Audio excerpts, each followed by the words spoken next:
Hello.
How you doing?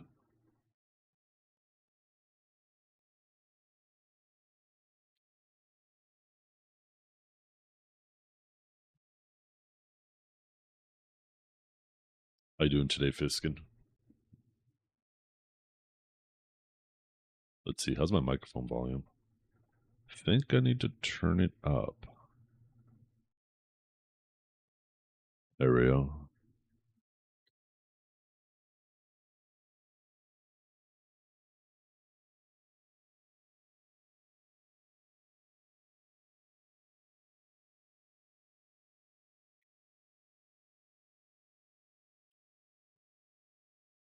I'm doing pretty good.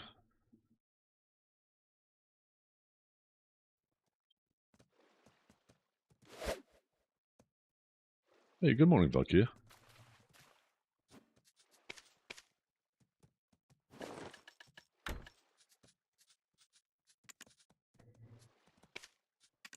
How's it going? Look at this.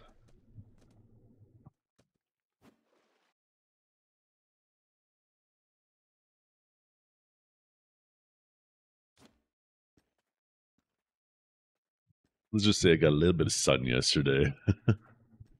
Otherwise, I'm good. It was hot as hell. I should have put.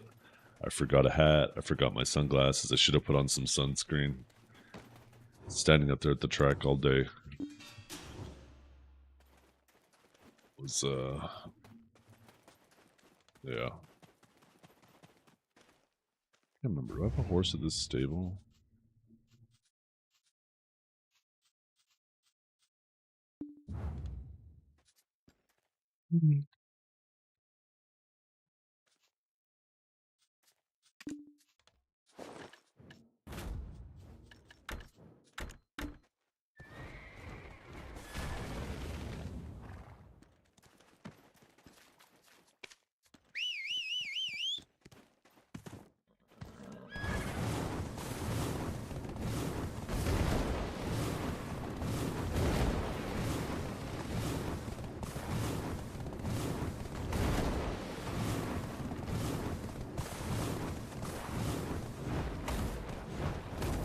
Who won the race? Oh, it was triple jump.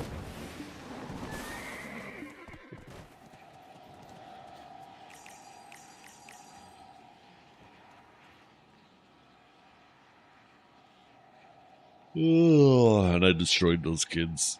I just pushed all of them out of the way and said, let me at it.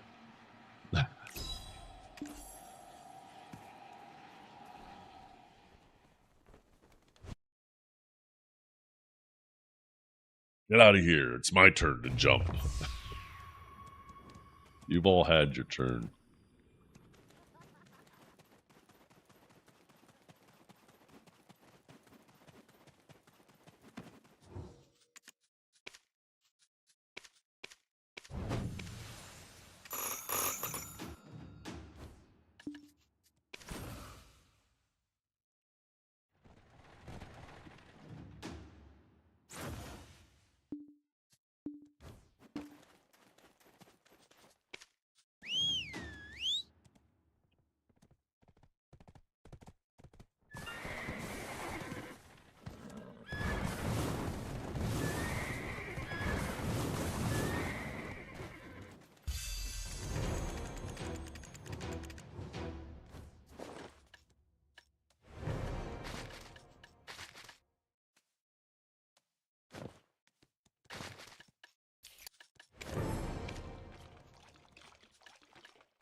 Oh man.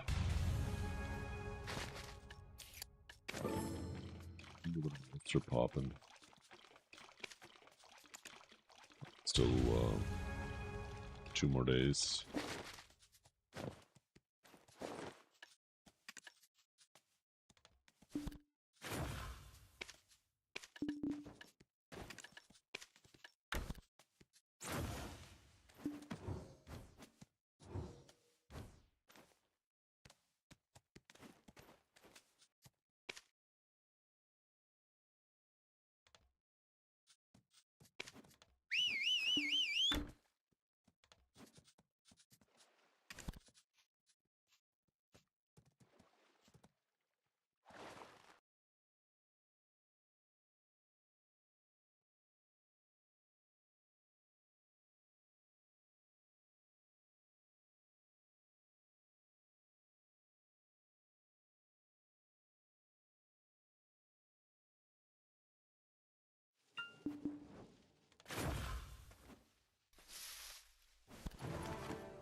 What's going on this morning, you guys?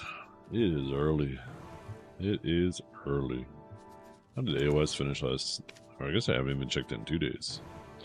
Well, it looks like some people started playing, or at least Armin did. Played probably a maintenance game, right?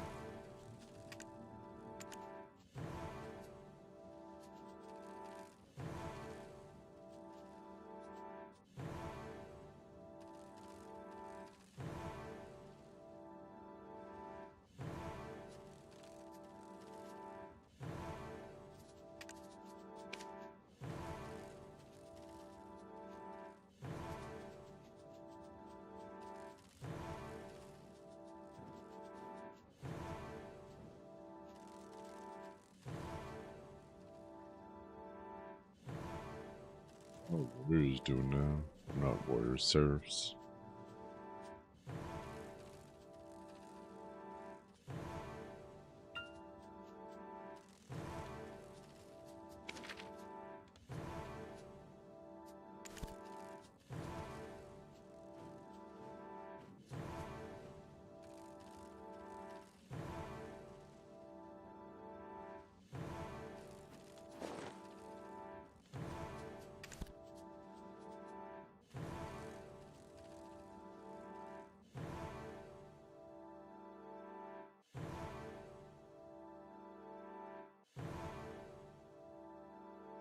Who's by Septimus? Isn't he normally streaming on Wednesdays?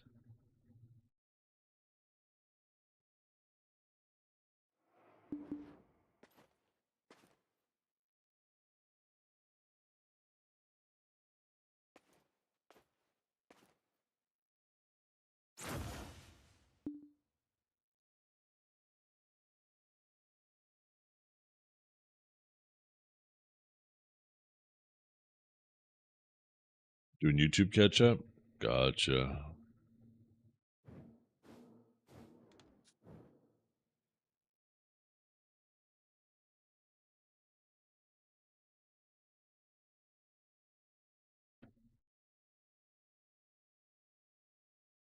Oh, my new power supplies can be arriving today, or I should say my temporary power supply.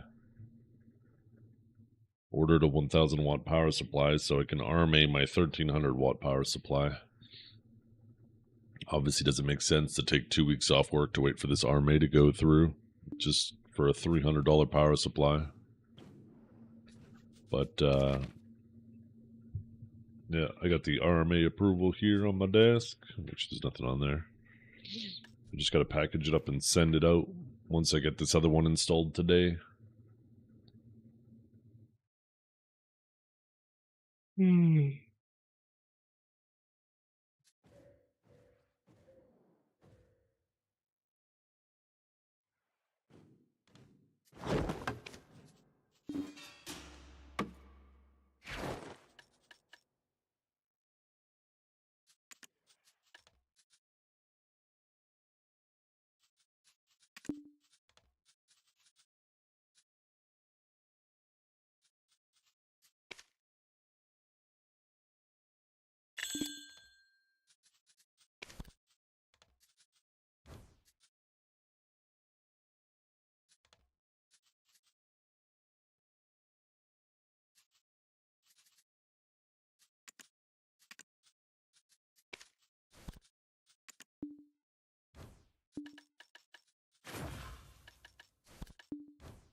Audio levels? game sounds loud? Is that the problem? Looks like the game sounds are loud.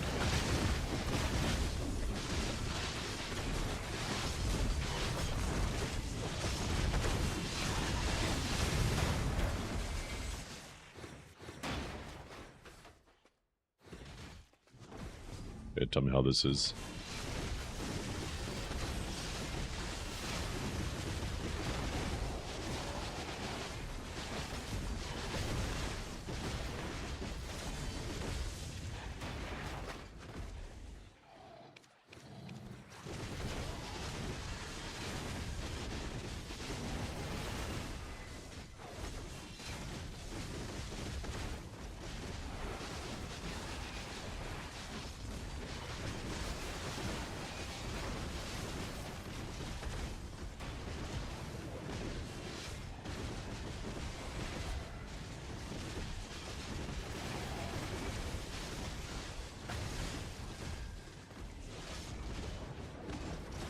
You'll turn the music just up a touch.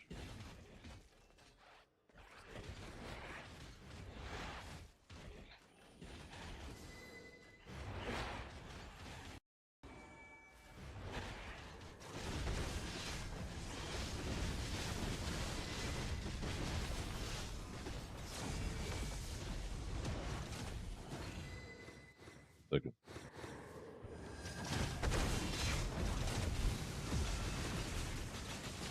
I don't think the...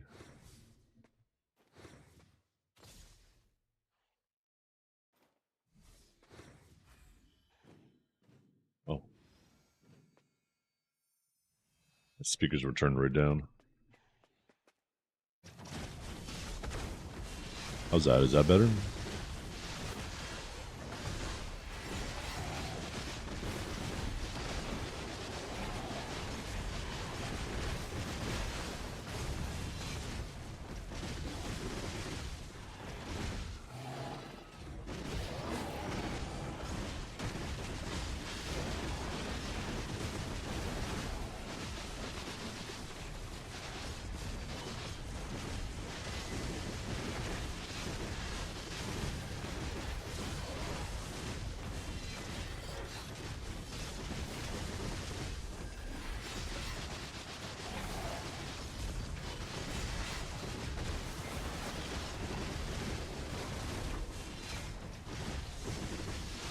Hey, what's up, Nick Katsu? How you doing?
The 100 viewers, yeah.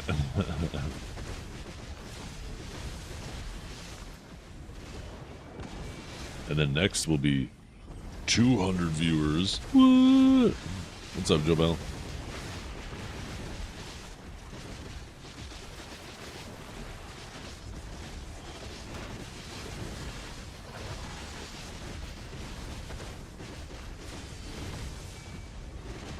This window over.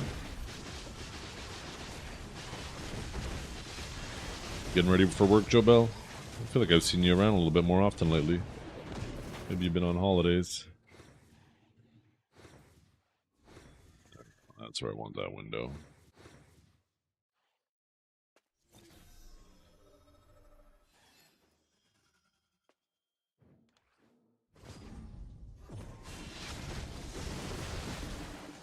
You fucked up on your gear? Uh-oh, what'd you do?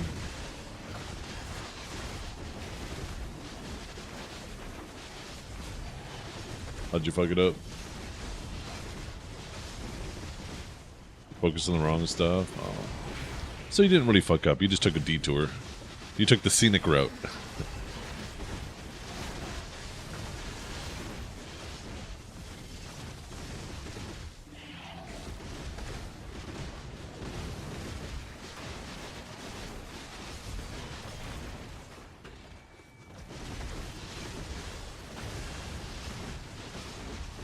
Yeah.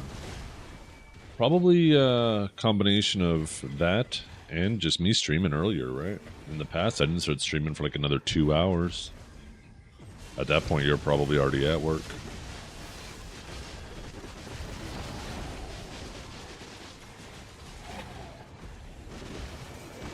No, not Maverick. I swear to God, man.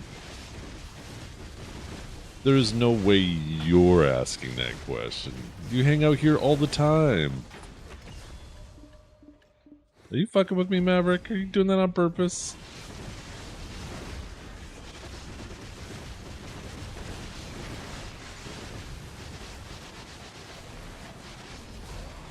Yeah, that's what I thought.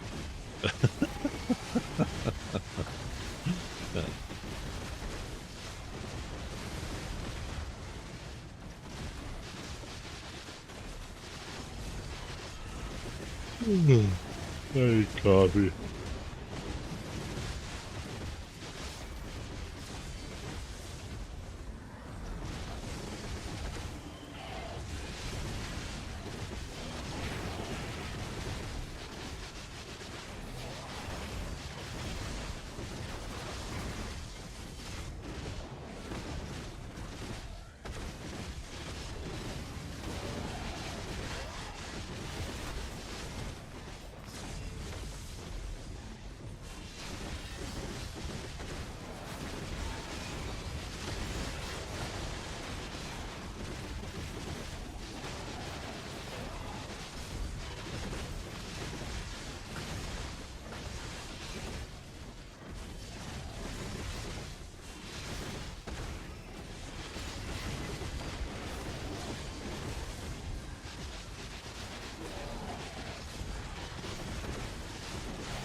How many silver per hour? I think here you're supposed to make around like 5 trill, right? 5 trill.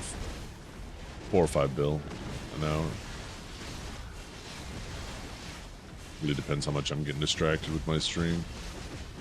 Speaking of distractions, we're actually supposed to have some bum fights later. Dukes and Dragor postponed for today, so we have that to look forward to later.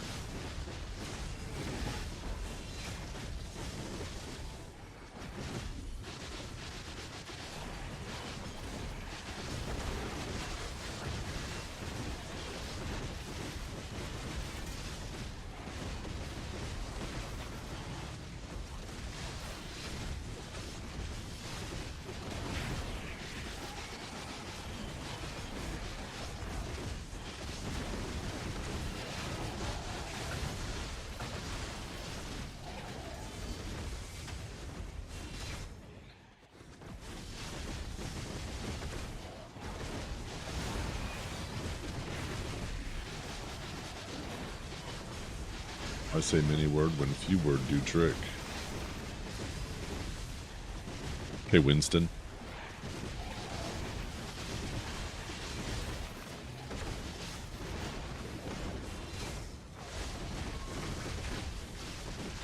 Oh, you still grinding mobs 5 years later? Press the buttons.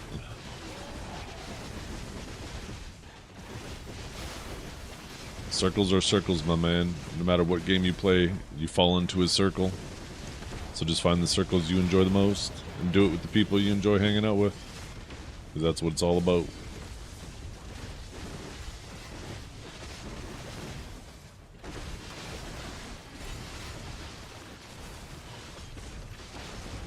Life is a circle. Yeah, that's why it's called the circle of life, right? It all comes back to circles.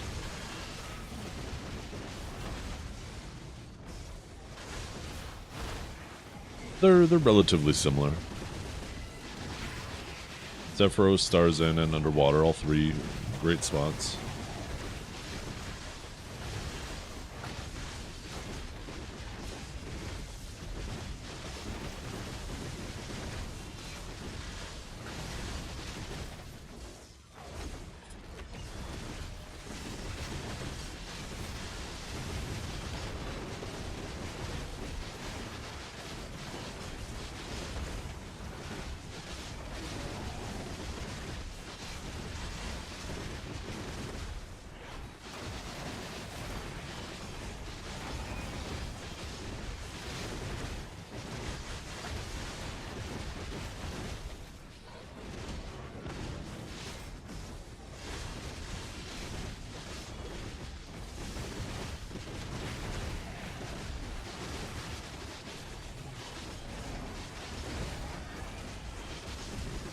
How do you do it mentally?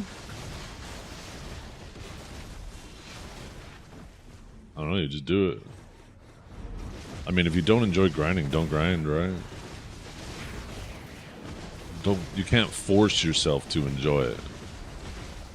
I happen to enjoy it, right?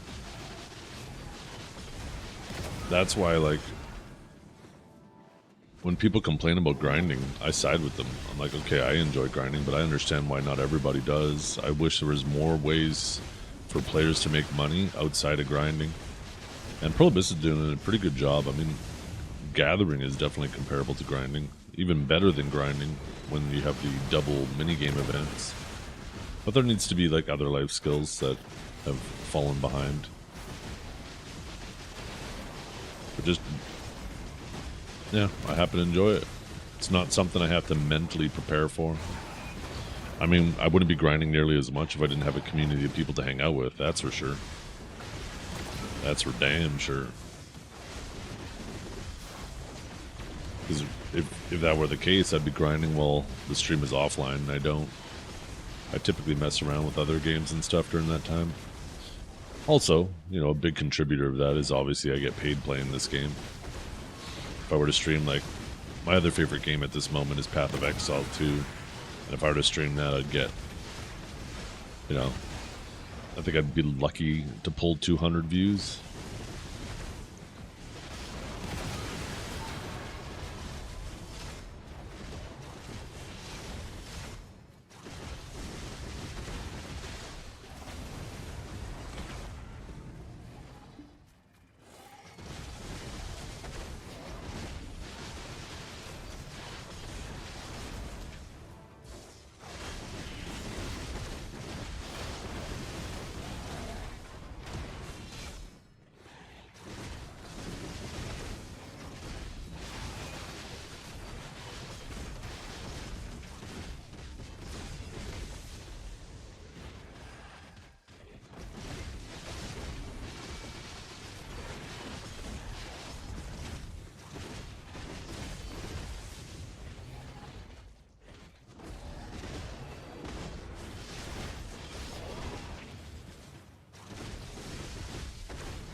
I know, PoE 2 is so much fun right now. I finally just finished the, not the sequel. Like, after you finish the main story, you go back through the chapters and do, like, some additional shit just before maps. I just finished that. Interludes, thank you, yes.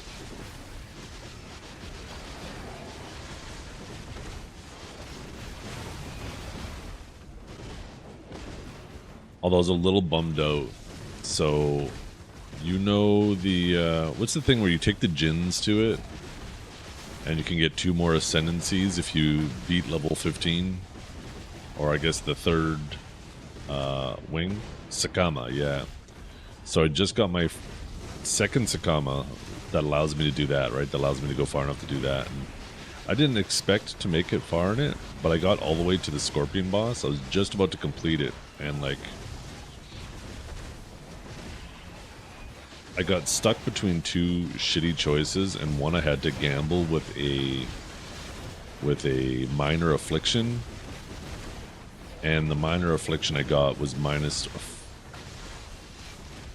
30 or 40% damage for me and my pets. Well, I don't have any pets, so that pet part doesn't matter. But right before the Scorpion, and while I was fighting the Scorpion, and I have like nothing preparing me for this, because I have like nothing with honor resistance or anything like that, so everything is hitting me so hard, but I managed to make it all the way to that, like, and I got the Scorpion boss to 20%, and I'm like, oh my god, and then I ended up dying to it, got hit by some random shit. But if it wasn't for that one minor affliction, that one random minor affliction, it could have been anything else, I would have been fine. But that's one of those things, right, is it just gets easier and easier as you get more honor resistance, because I think you can get up to like 70, 80 or something honor resistance, which, you know, obviously goes a very long way at reducing how much honor you lose anytime you get hit by random shit.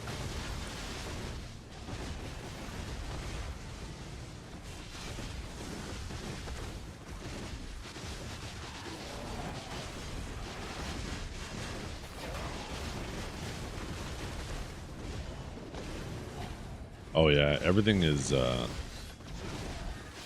every time they have one of those updates, the game just feels so much more and more polished.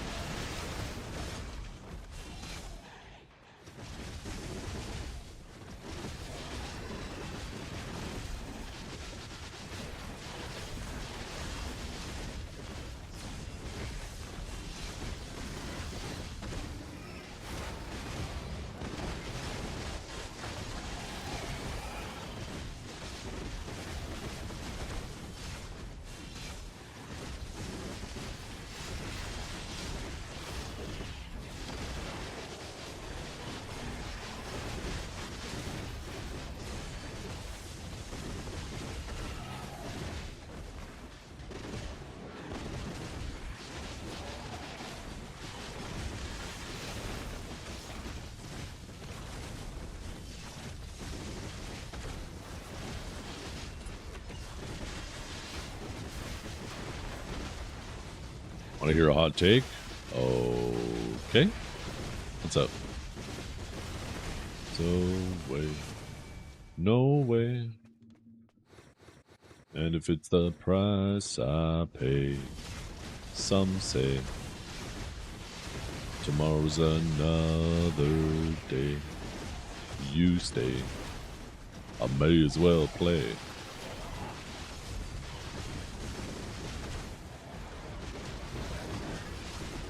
Yeah, I love hot takes. What's up?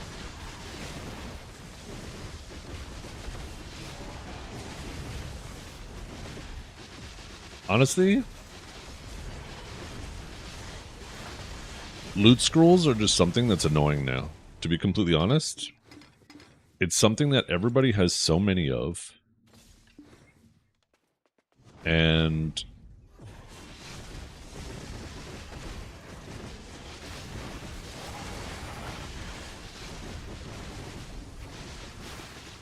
the only thing that happens now is it's something you gotta manually, like very tediously make sure you're keeping loaded. You don't, and the only thing that really happens is you forget. So, yeah, honestly, considering that they're practically permanent now.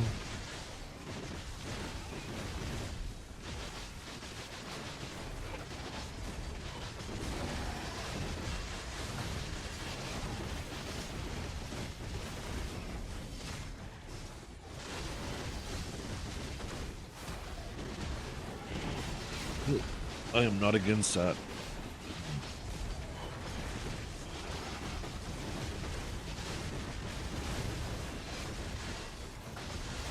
I don't know what the compensation would be. You're almost always running around with like 200%, so an extra 100% is only actually 50% more money.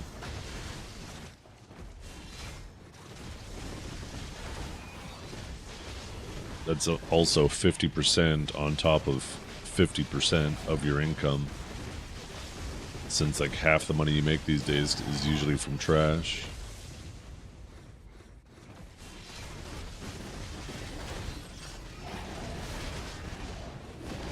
So, assuming you make $4 bill an hour, half of half is one bill.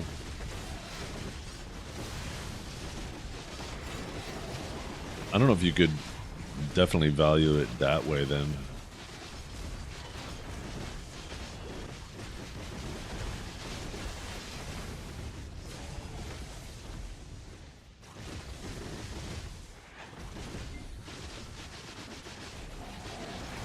Probably have to, no, that's a stupid idea. Sorry, Professor, I don't mean to. The whole point of Agris, right, is for casual players to get more value out of their first hour of the grind. And if all of a sudden you make it so people who play the game a lot now can take more advantage of Agris than people who don't, now it no longer serves the casual player. In fact, it actually hurts them because it becomes another source of inflation, which hurts casual players. I think the only thing that is wrong with Agris is it should be timer based. It shouldn't be number based. It should be just 1 hour of extra trash.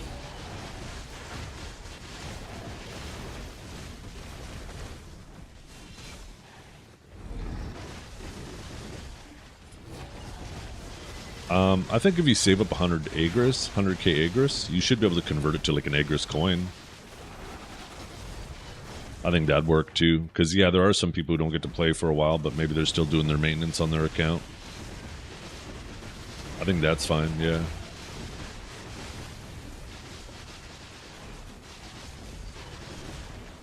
But yeah, any suggestion that tries to make it so Agris is available more than it's supposed to be completely defeats the whole purpose of Agris to begin with. I understand that people love grinding with it, and that's the whole point, right? To make the first the first bit of casual players' playtime a lot more beneficial.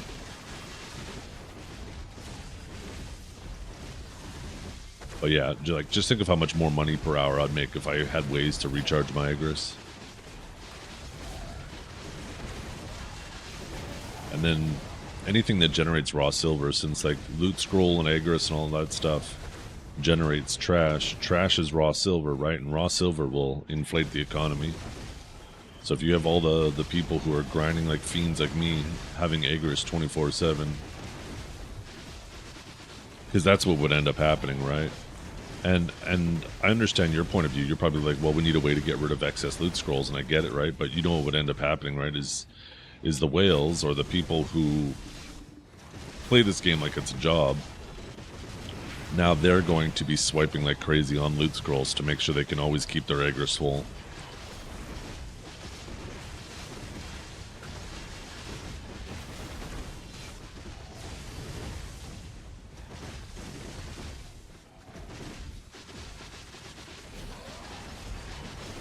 Lesser FOMO in the game would be nice. I mean, there's always going to be FOMO. As long as there's progression, there's going to be FOMO. FOMO isn't something that the game can fix. It's something that the players themselves have to fix. Alright? You just gotta train your brain. You're not missing out on anything. Just because you get something later doesn't mean you're missing out on it, right? That's something that people have to train their brains. FOMO is quite literally something every company in the history of companies has taken advantage of, because they know that people have a hard time controlling their impulses.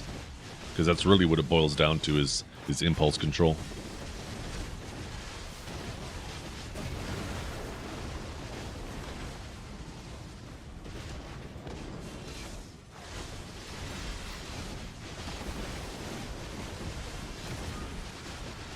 But there does need to be a way to get rid of excess loot scrolls. Because there are some people who legit have thousands. I don't know how you would compensate it, though, how you would factor that. Because you couldn't give somebody, like, I know some people have 4,000 loot scrolls. You can't give them, like, 100 mil per loot scroll. Or, sorry, a bill per loot scroll. That'd be like 4 trillion silver. That'd be crazy.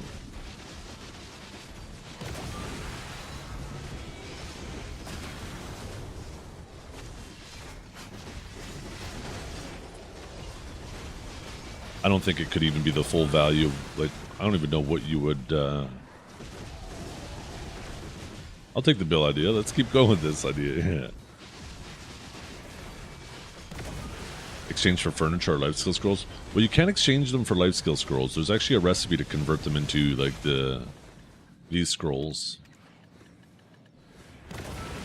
One of those two. I can't remember which one specifically. But 100 mastery is so meaningless, right? Oh, is that time gated too? Oh, I did not know that. I've never done it. That's dumb. And even still, it should be a much better benefit than that. I mean, even gathering should benefit from loot scrolls. I don't understand why gathering doesn't. Gathering is basically just like another type of grinding, except instead of hitting mobs, you're hitting trees or rocks or sheep or wolves or whatever, right? Like, there's some things, in my opinion, it's inexcusable for loot scrolls not to apply to them.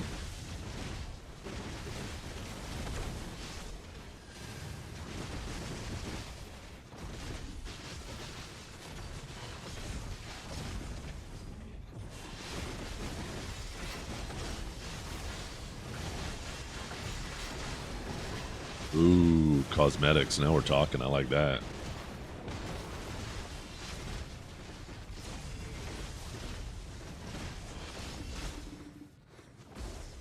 What about...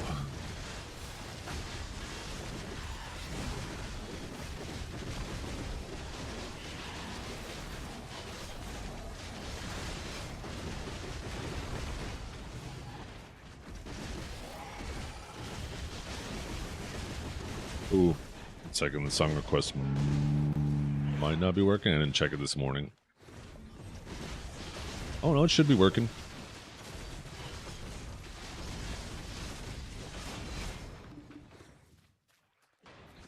The biggest problem with that, though, is you can buy loot scrolls, so people would then feel obligated.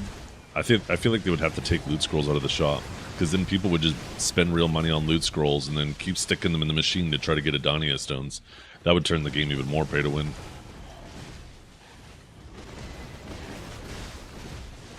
Also, that'd be extremely punishing to everybody who hasn't been saving their loot scrolls, right? Me, I only have like 600 loot scrolls. I'd get screwed by that. Where people who are sitting on thousands of them, you know, they would obviously... They would be rewarded for not grinding. Oh, you didn't play the game a whole lot? Or you just only life skilled? Here you go. That'd be definitely an asymmetrical change that would cause a lot of blowback.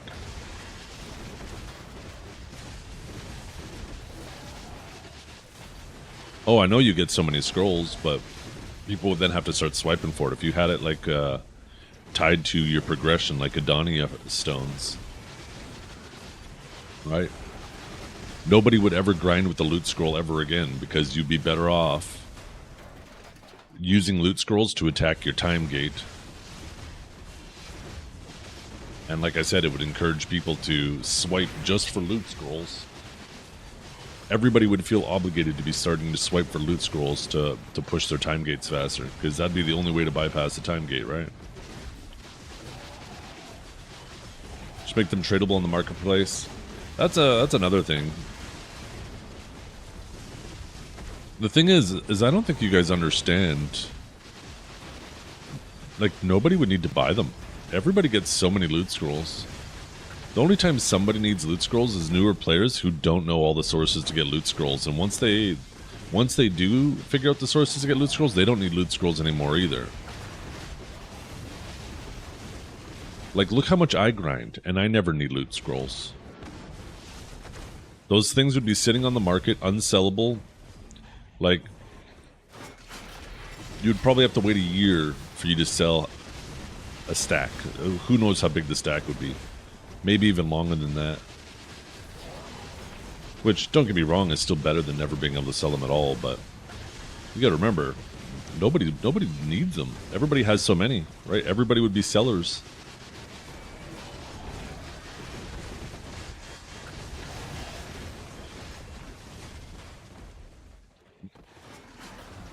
I think it's just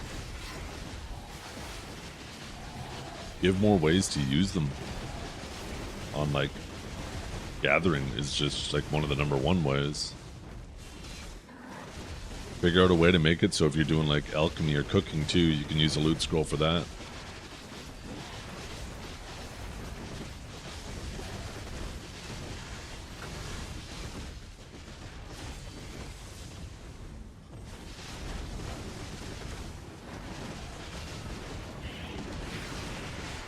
Well, currency for consumables, or not consumables, for cosmetics. I think that works.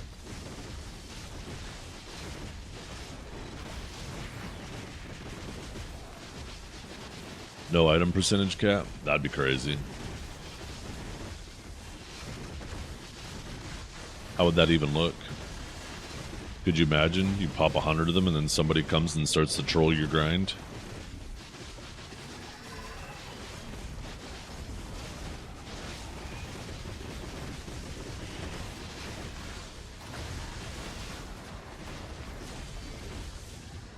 I don't like exchangeable for treasure pieces.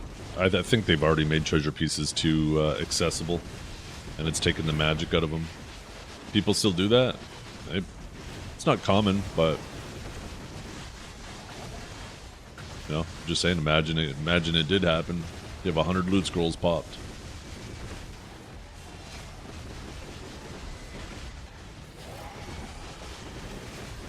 It'd be one of those things where you'd pop it and then you'd hop in Marnie.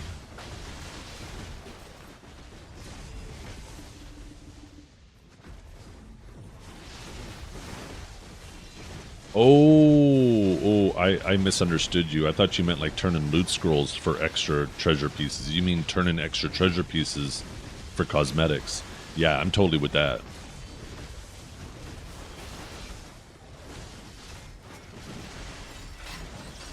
Yeah, I wasn't saying that that's a reason not to. I'm just saying imagine that happened. How frustrating that would be. I have no issue with being able to stack multiple loot scrolls on multiple loot scrolls.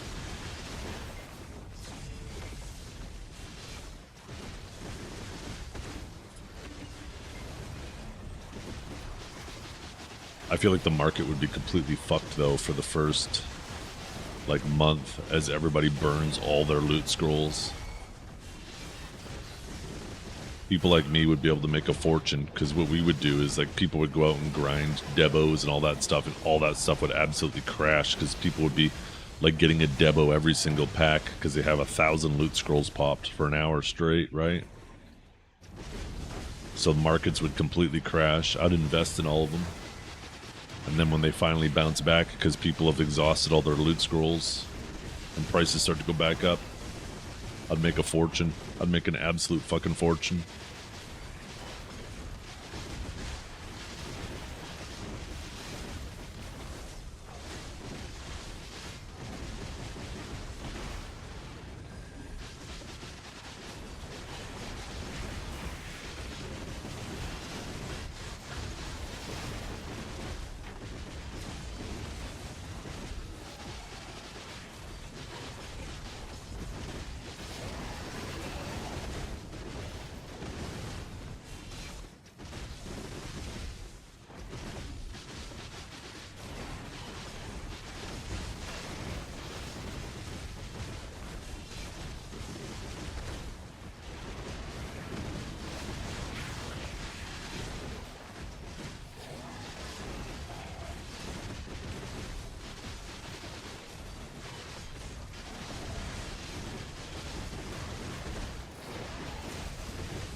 Yo, what's up, Fluffy? Fluffy butter. So grounded below the sea. Yeah. So you got like a month or so until Adania Part 2 comes out. A month and 2 weeks. Get 6 weeks.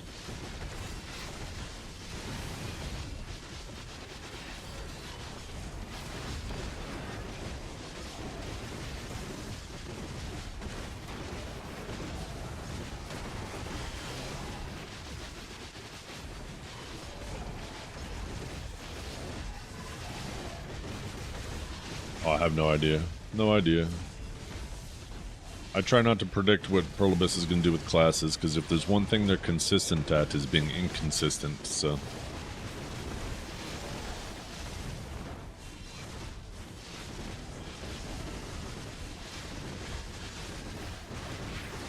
Did you see? I saw a Global Lab how a bunch of classes got changed. Yeah, like Suck Megu's looking like it's going to be a Fiend. New Grind Pass? Oh, wait. No, maybe I didn't see that.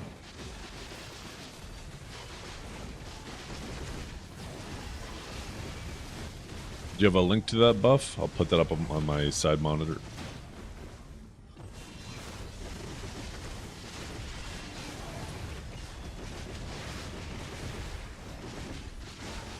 That sounds crazy, a grind pass, eh?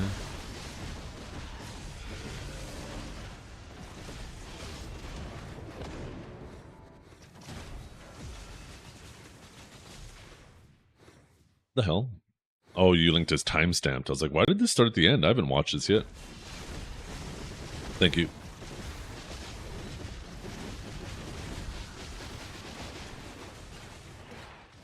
Oh, Battle Pass event.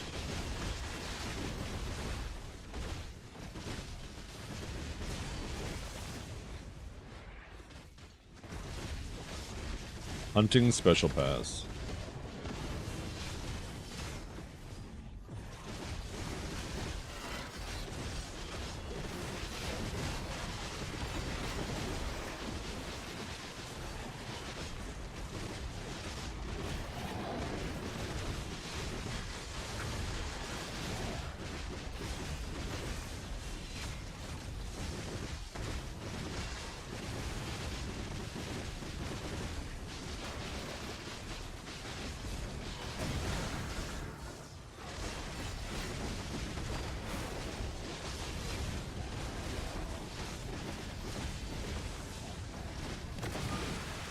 $16,000 is nothing.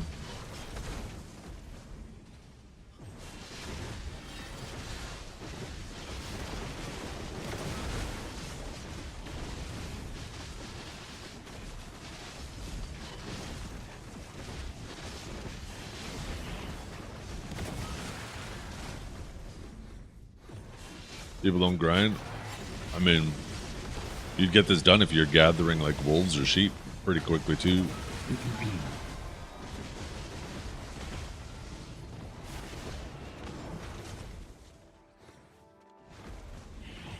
I feel like they're doing this because they see less people are grinding these days though, right?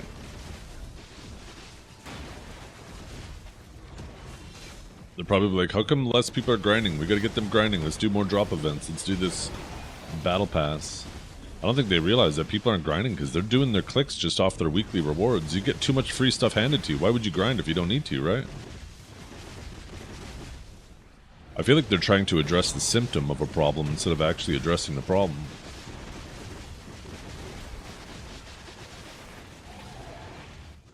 Yeah, it definitely helps newer players for sure who are grinding a lot.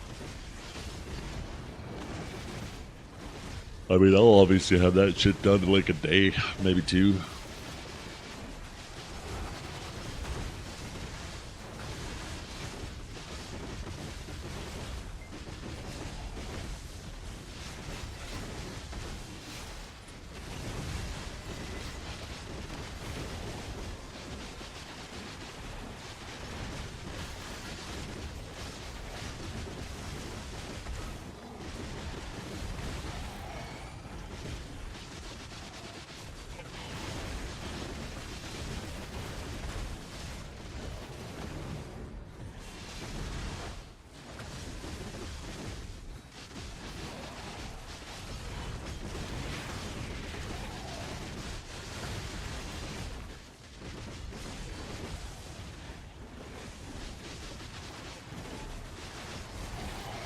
Well, that doesn't really make sense to do, right?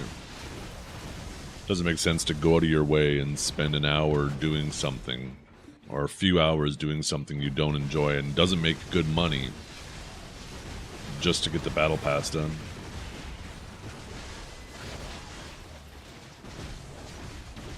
Time to tag? Yeah. I'd be scared. It's typically not good to be the first one to get changes because people freak out about it. And then usually one of two things happens, right? You're one of the first, people freak out trying to get it nerfed, and Perlibus nerfs it after buffing everybody else up to its level, so now it ends up being bad again. Warriors have been there a billion times. And then secondly,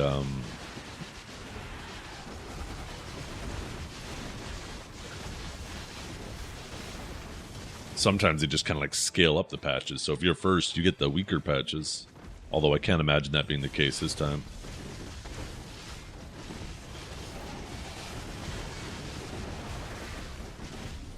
What battle pass was just, the video was just linked in chat. It was just brought to my attention too, Apuchi.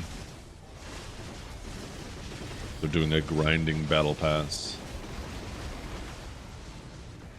Oh, she'll definitely be better than on release. Yeah, there's no doubt about that.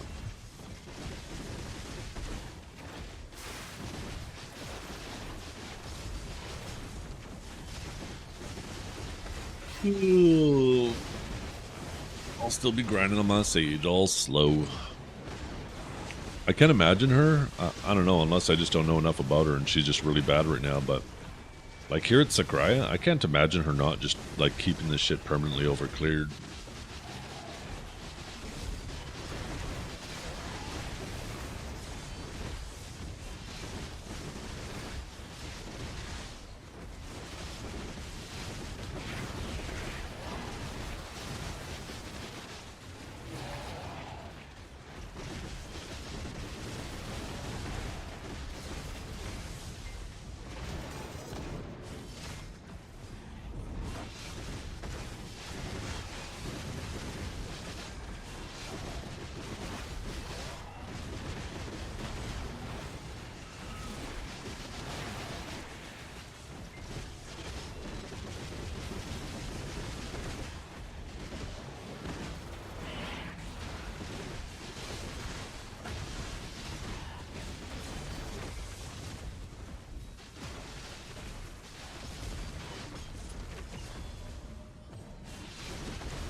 She's gonna be strong, that is for sure.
I'd be scared if I was a Magoo. It should be scary for them. Because unless this is all being blown out of proportion, which, you know, feels like it isn't. When you get buffed that hard, usually means that there's going to be some nerfs coming. And there have been times, plenty of times, where you end up worse than when you started. I just use XP Lightstones. You should use like Vicious Shadows though, if you're trying to optimize grind speed.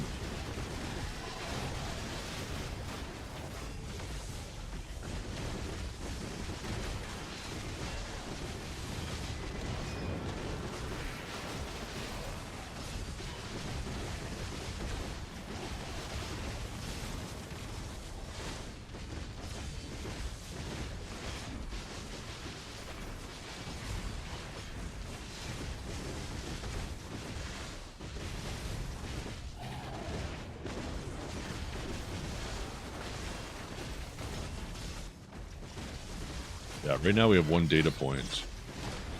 Next week we'll have a second data point, and then the following Global Lab will have a trend. Alright, once you have 3, you start to notice a trend.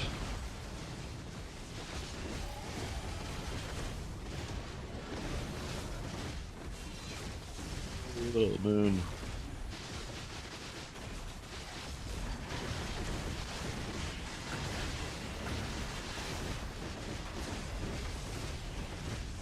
Look, the chair's tilted back.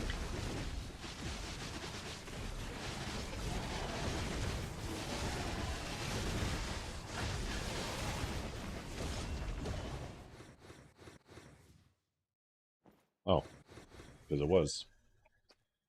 Well, that feels better. I was wondering too earlier when I sat down at the computer, I was like, why does it feel like my microphone's so low? Or so high, sorry. So I ended up moving it lower. Didn't realize it was just my chair.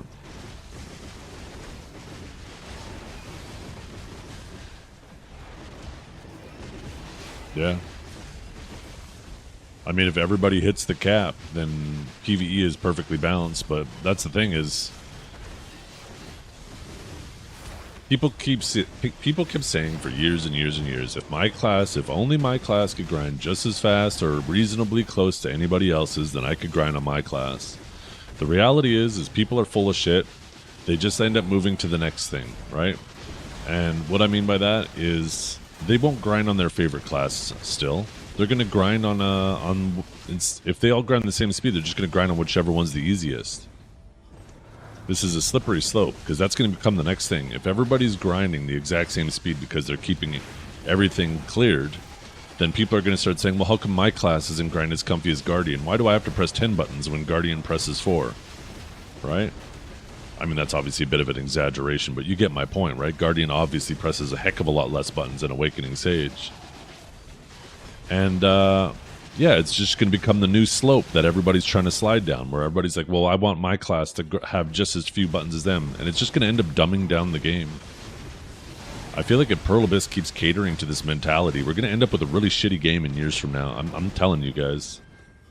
I already see it happening. They're just dumbing everything down. Yeah, no, that's how I feel too, right? I don't want perfect PvE balance. I think classes should be allowed to be different. There should be different grind spots that cater to different strengths and weaknesses for classes. But ultimately, right, if your class has higher risk and requires more effort, then you should get more trash.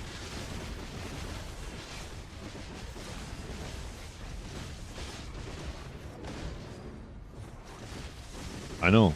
I love grinding on Awakening Sage. It's you have the ability to go lower APM if you want, but you're going to get shitty trash. If you put in more effort, you're going to be rewarded for it. I love that about Awakening Sage. And I don't want them to take that away from this class. But I'm worried that the way this is going to go is going to be down that road. Because, yeah, grinding is closest it's ever been in terms of class differences in speed. It's the closest it's ever been. There's obviously a couple of outliers, right? But in general, most of the classes are the closest they've ever been.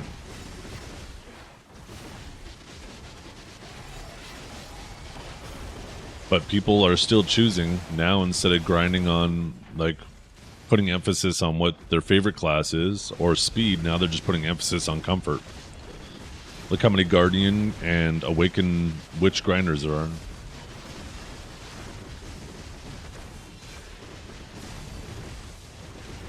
But yeah, like back in the day, Awakened Nova was the best grinder in the game, but almost nobody grinded on her. You know why? Because she took a ton of effort. And I was fine with that. I'm like, you know what? People who are willing to put in extra effort and grind on a class that has lots of effort or risk of dying, they deserve the extra trash.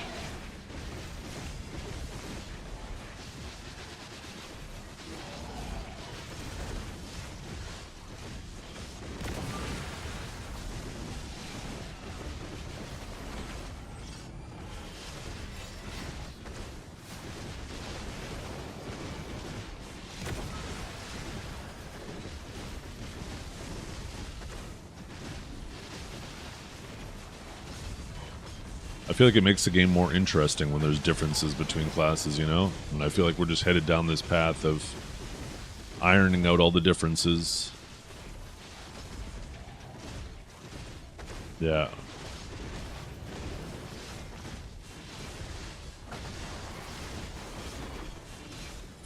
Awakened Warrior needs help with its fillers. That's the biggest issue with Awakened Warrior, is you got like some abilities that are good, but as soon as you have to deviate from those abilities, and I don't think reducing all the cooldowns is the play. I think reducing cooldowns just dumbs down a class dramatically. I think just making those fillers do decent damage. This is how I would personally like Pearl Abyss to balance the game, or adjust classes, I guess, is take a look at a class and ask yourself, okay, instead of saying, okay, warriors do these abilities, let's buff those abilities. How about say, hey, what abilities are warriors locking? What abilities don't they use? Let's buff those, right? And I feel like if Pearl Abyss went that path with buffing classes, just going through every class and saying, okay, what abilities are useless? How do we make them useful? I feel like the game and the classes would be a hell of a lot more interesting in the long term. Because everybody would have just a larger toolkit that they feel like they can pull from, right?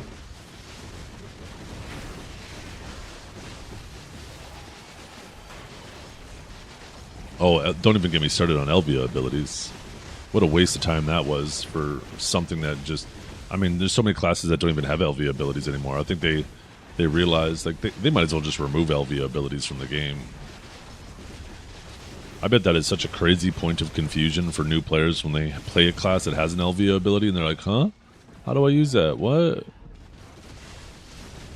And it's like, oh, well, only if you grind 3 grind spots that we used to grind, or 5 grind spots that we used to grind 5 years ago during COVID.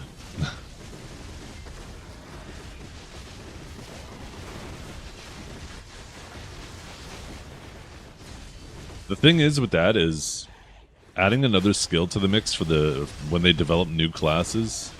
They're already struggling to get classes released with their Raboms and their Magnus. Adding another ability on top of that now that they got to do. If they weren't struggling to get the Magnus out in a reasonable time for classes, then I'd be all for it. Give everybody an LV ability too.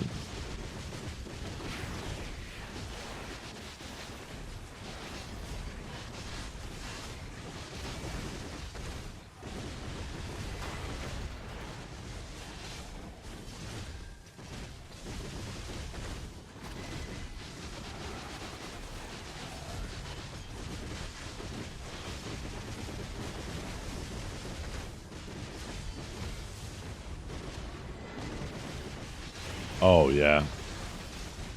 The BSRs, yep. They definitely need to be usable more often. I also think the BSR buff should last for 2 minutes. It should just one-shot a pack of mobs, and the buff should last for 2 minutes.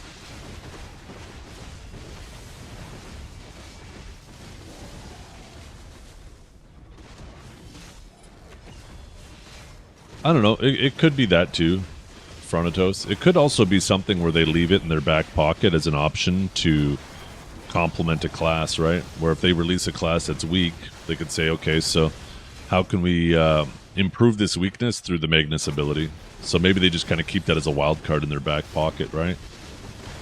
It's hard to know exactly what their motives are, but the reality is some classes, you know, take forever to get their Magnus ability.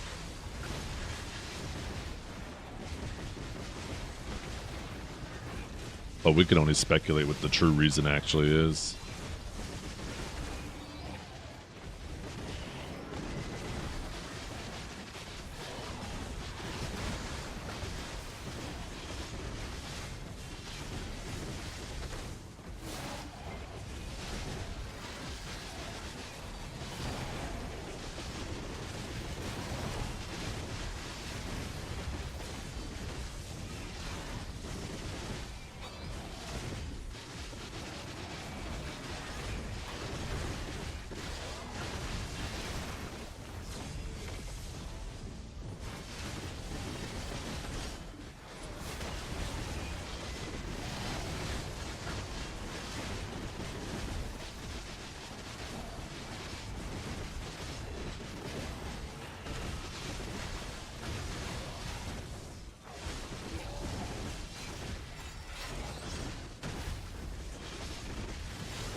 Scholar still not have a Magnus? There's no way Scholar doesn't have Magnus yet, right? Wait, what do you mean?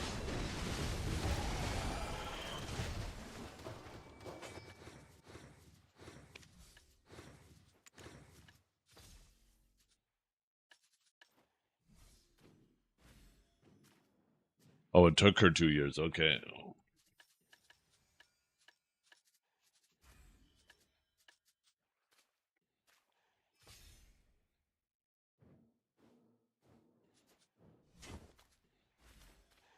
Yeah, I mean, even if they did do that, though, people still wouldn't use it because it's better off to have two 100% buffs for the full time than one 200% buff for half the time, right? They would have to address the Z buff you get.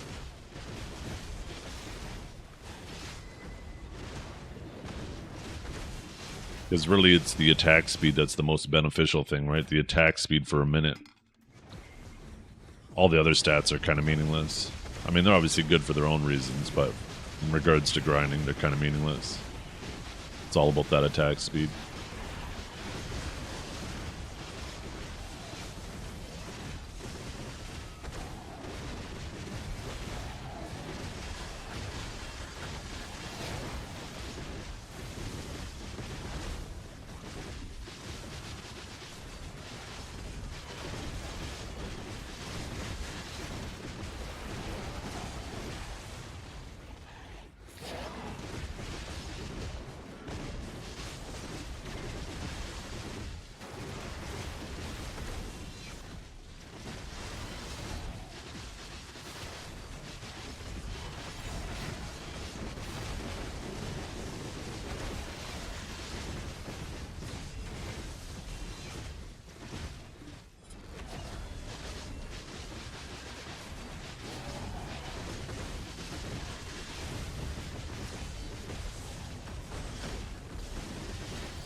Hey, what's up, Empty? How you doing?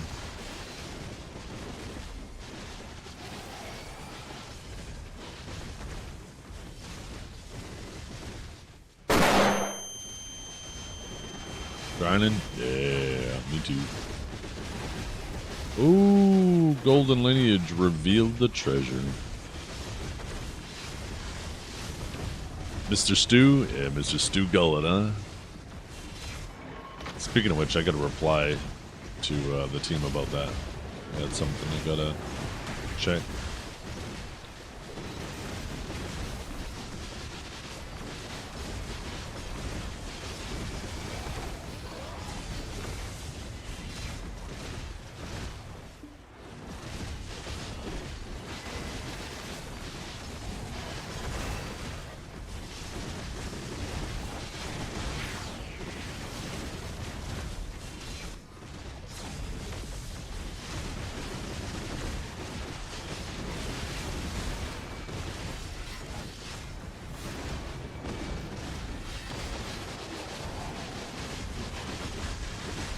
Hey, good morning, Grimkill. How you doing today?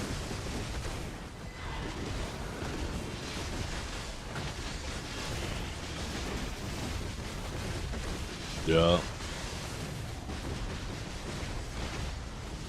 I'm more interested about Friday. I could see Suck Sage being another class that gets some massive adjustments. If they're doing that much changes to Suck Megu, what are they going to do for Suck Sage grinding? Because Suck Sage is also one of the shittier classes to grind on. One of the least popular grind classes. Suck Sage could go crazy. I'm perfectly fine grinding on Suck Sage again.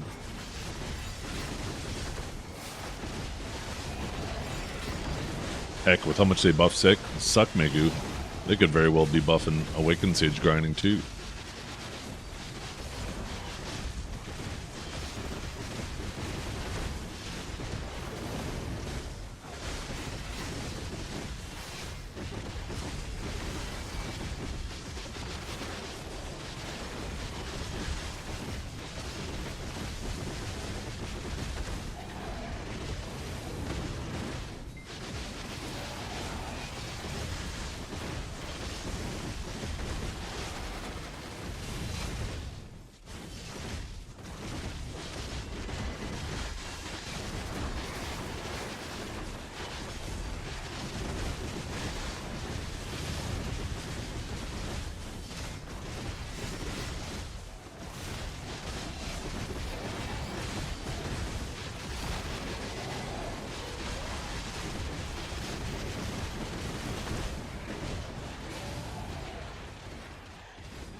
Yo, what's up, Wuthering Times?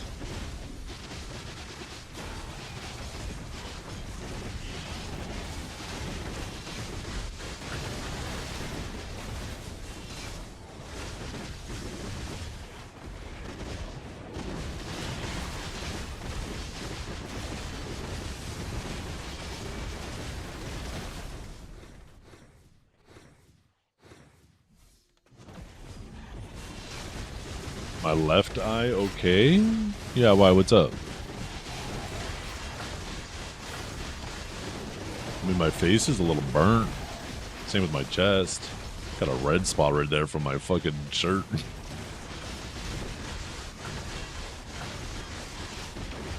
As you could tell, I wore a flannel yesterday. I just looked a bit tired. Oh, I'm definitely tired. My stomach was bugging me, and I got up at 6 a.m. this morning, and normally the alarm goes off at 6:30, and I usually crawl out of bed at 7. But since I was up anyways, I was just like, fuck it. The dogs, as soon as I got up, the dogs got up, and I was like, whatever. I guess I'm getting up early today, which means I'm probably just going to have to get to bed earlier tonight.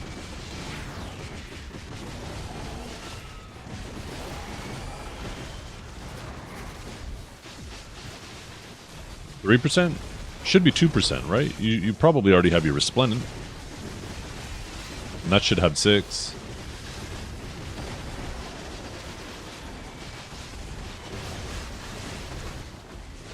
Oh, you're going to be buying it today. Yeah, then that's a 3 jump. Nice.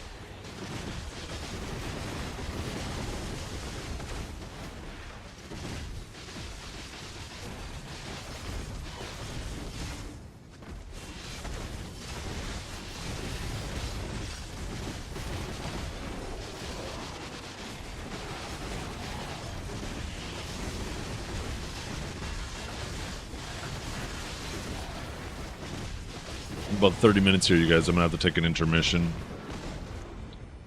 I'm going to be gone for about 20 minutes, and then I'll be back. One tap shining? Yeah. You gotta do one tap.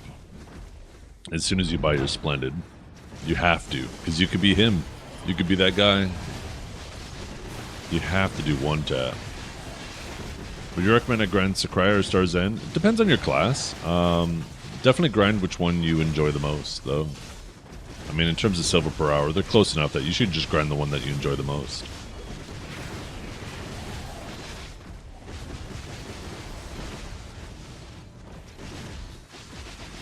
Oh no, annoyed Cherry.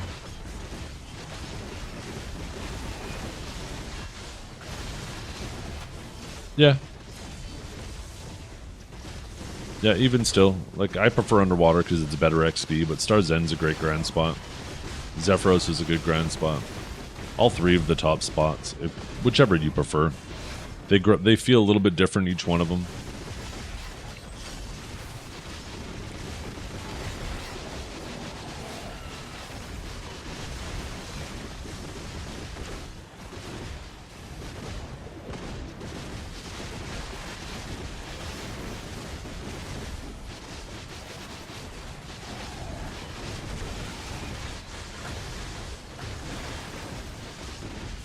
Damn. Nice little one tap on the Splendid.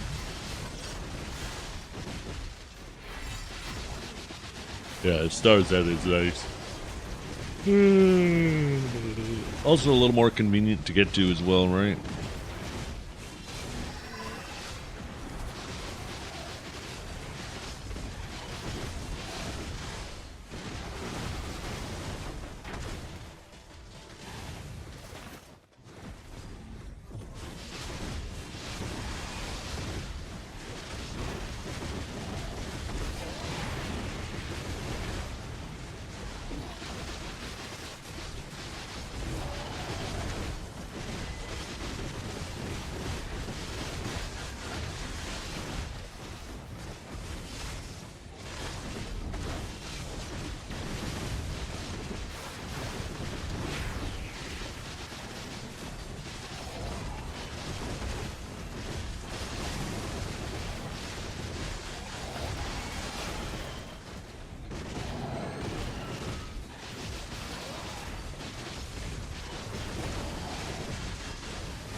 Worried that you have to full pity it? There's no reason to. There's no reason to worry about that. Even if you pity it, it's cheaper than buying it.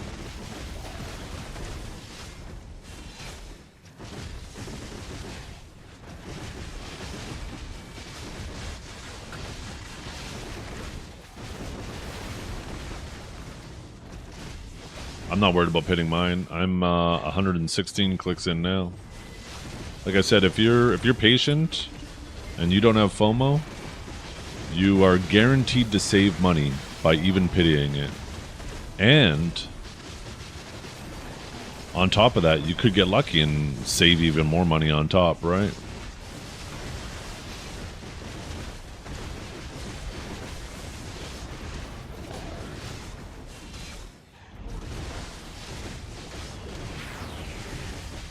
I did, but this was a long time ago. I haven't had it drop since they revamped the place.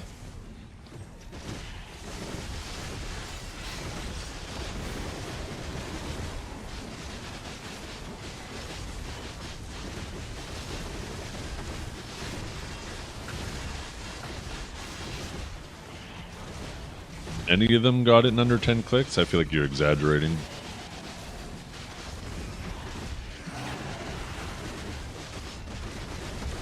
One thing that's important to understand too with the Splendid Stone, that every single person who has one so far is lucky. Every single one. Because there hasn't even been enough stones for anybody to have accumulated to hit the average yet. Never mind the pity.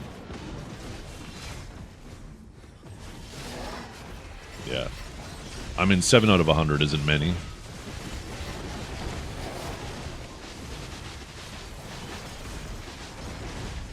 Right. You gotta remember, every single week, like in a guild like for example, we have 150 people between the two alliances, right? Every single week, you have every single person, sorry, not even every week, every 5 days, you have every single person in the guild doing 4 clicks. Once you run the math on that, you realize 7 people by now is not, it's not a lot, right? 150 people every week doing 4 clicks. That means, if I'm not mistaken, that means every week somebody should get it in your guild.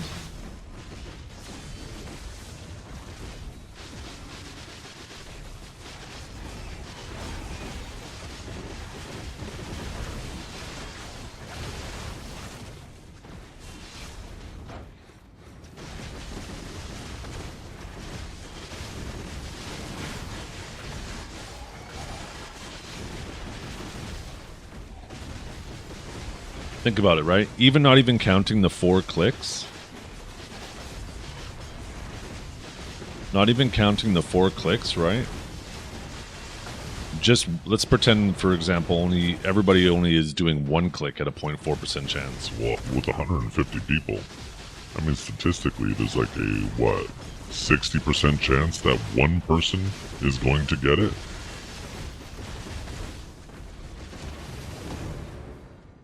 Out of 150 people? Now you have 4 people clicking. Or everybody doing 4 clicks, not just 1 click. Yeah, having 7 people in your guild have it by now is not much. In fact, I'm surprised there isn't more. We have way more than 7 in that have it.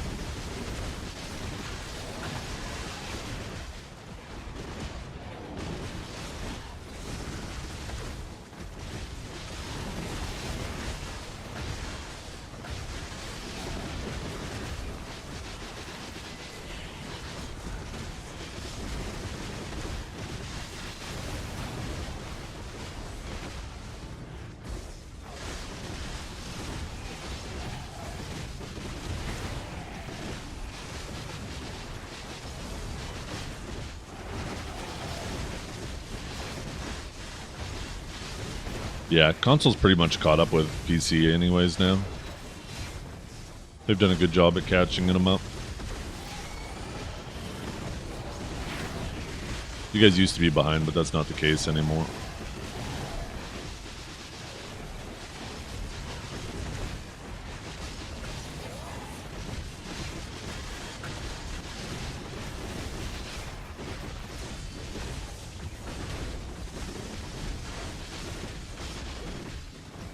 I have no idea, Annoyed Cherry. They need to do more.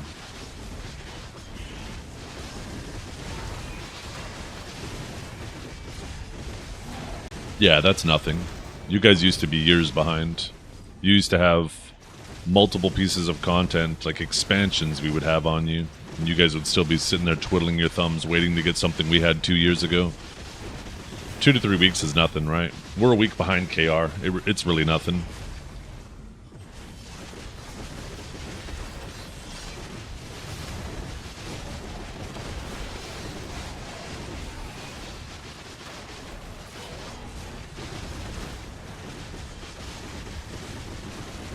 Which is good. I was really hoping that when they were planning on getting console caught up, that they were going to enable crossplay. I used to tell anybody who was thinking about playing video to just stay away from console because it just felt like such a trap, but that's not the case anymore, and that's nice. It'd be cool to have crossplay. All the advantage that the PC players would have over the console players are basically gone now.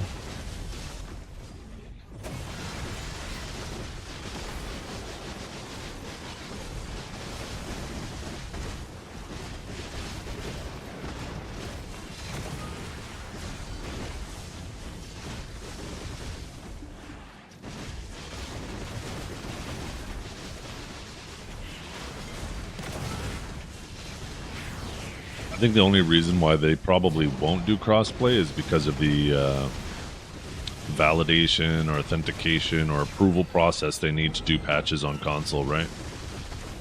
Because if they had crossplay, they'd have to make sure that we were on the same patch at all the time. So, no, I don't think that we should do a world central market. That's a terrible idea. The markets around the world are based off of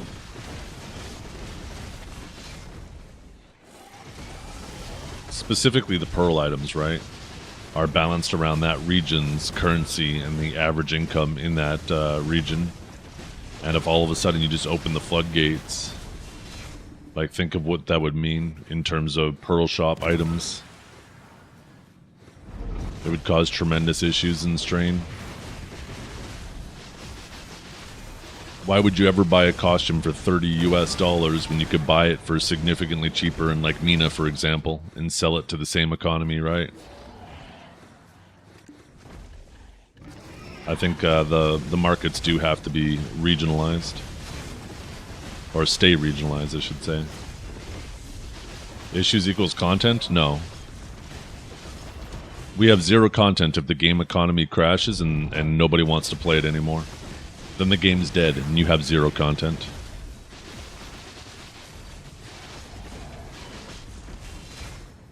You just don't want to share your US. Oops, if you think US is bad, we don't get costumes very much here. I know you guys look at me and you say, holy shit, look at all the costumes he has. That's 4 years of buying costumes and not using any. Now, that's obviously way more than somebody on EU could have accumulated in that time. But the US isn't the example. If you want a better example, the US isn't the example you should be looking for.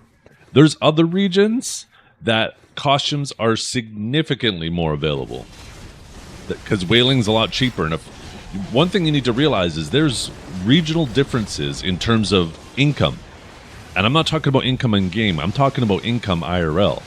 And if all of a sudden somebody who lives in the US can start buying prices, costumes at the other region prices like C or Mina, for example, it would flood the market with costumes. Absolutely flood it. Why would you ever swipe for US costumes? Why would you? It would be stupid. The game would be extremely, extremely pay to win. Anybody who lived in a region that was well off would have an unlimited supply of crons. An absolutely unlimited supply because it would be dirt cheap. And then the regions where people have lower lower average income, they get fucked They still can't afford to swipe, right? It would absolutely destroy the whole game's economy.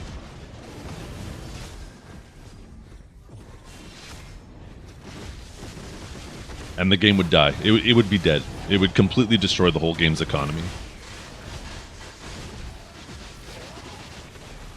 And the only way that they could do this is if they removed the regional pricing for the cheaper regions. And they just figured out what's the most expensive region, and let's balance the costumes off of that price. And if they did that, then there'd be no costumes for anyone ever.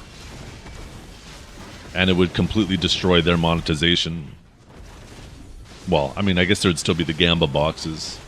But once again, they would have to balance the Gamba boxes, right? Because then people would just VPN themselves to another region. They would have to balance the Gamba boxes also behind whatever the most expensive region is. It would completely destroy the game's economy.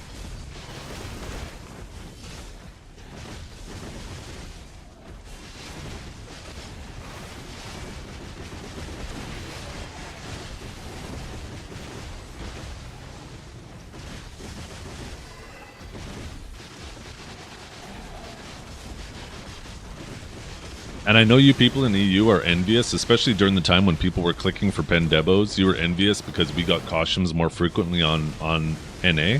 Guess what? I was envious of you guys. You guys actually had more Pendebos hitting your market and sitting there for people to buy than NA did by a mile. I don't know about you guys. I would have rather been able to buy that shit with silver than have crons available to me.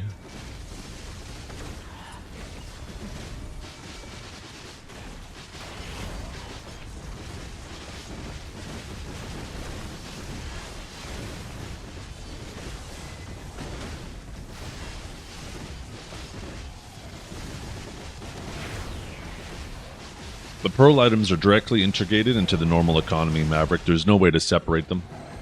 Unless you're just saying that people can no longer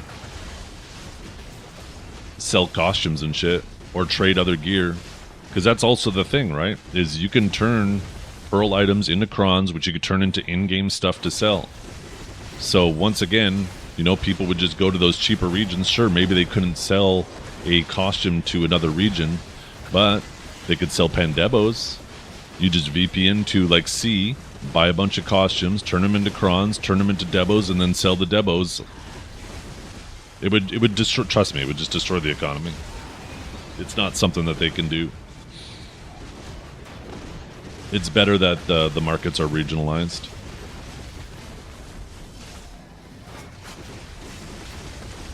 The only way that they could do that, make that work, is they would have to completely pivot away from crons from progression, and crons from pearl items, and crons from basically all of the monetization that they built up over the years. They would have to completely pivot away from it and move towards only monetizing the game through cosmetics.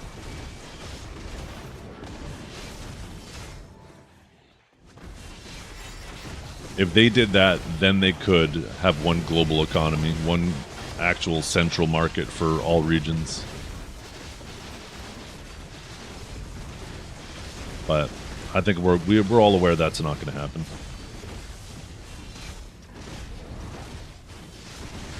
What will you grind for after getting deck on the armor? I don't grind for the destination, I grind for the journey. I actually just enjoy grinding. So what will I grind for when I have full deck armors? I mean, I have enough silver right now that I could stop playing today, and I have more than enough to get all my deck armors, and have a ton left over. Even if I pitied every single step of the way from here on out. I grind because I enjoy grinding. I play BDO because I enjoy hanging out with you guys.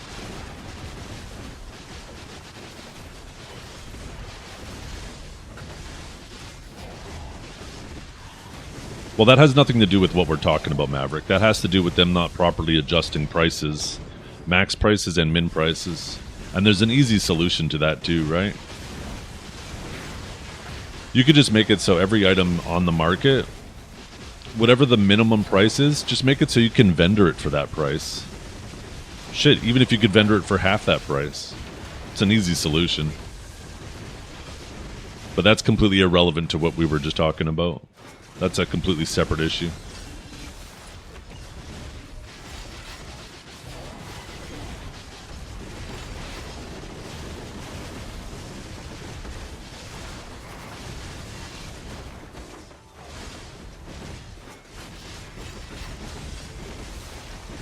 Yeah, it's annoying when you have items that you just cannot sell. They just sit there at min price and you legit have to wait a year. I think every item should have a whatever their central market floor price is, make it either the same or even a little bit lower, and you can vendor it for that price too.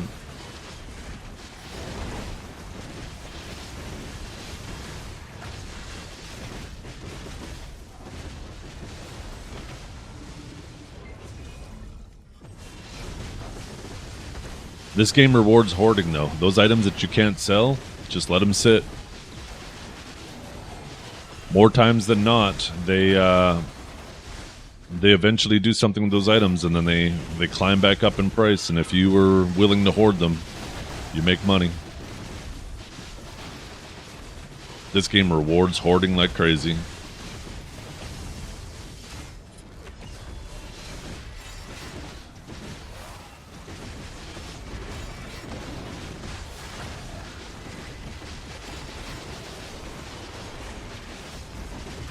Oh, it is. It is a waste of time listing them 10,000 at a time. It'd be nice if you could actually have a maid that could automatically relist things for you. They need like a marketplace butler or something that you could put like 5 different items in his inventory and he'll constantly relist those things every time they sell.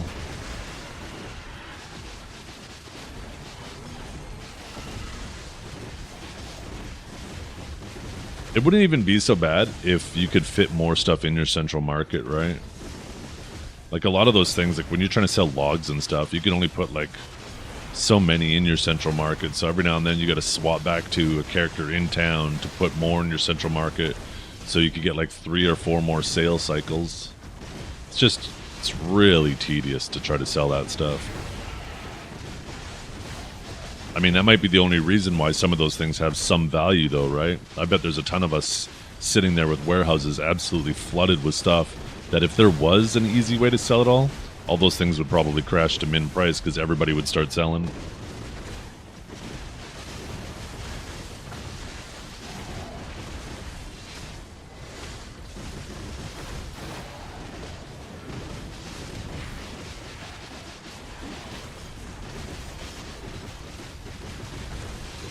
They'll be useful or go up in price. Yeah, there might be a very good possibility that in the future, right, that those have an alternative use. Same with cappers.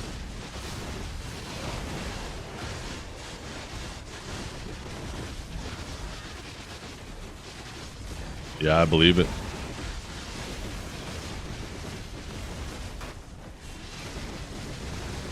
Yeah, cappers, it's like Bitcoin. You never know, right? Instead of giving us new accessories, they could just make it so you start putting cappers on your accessories.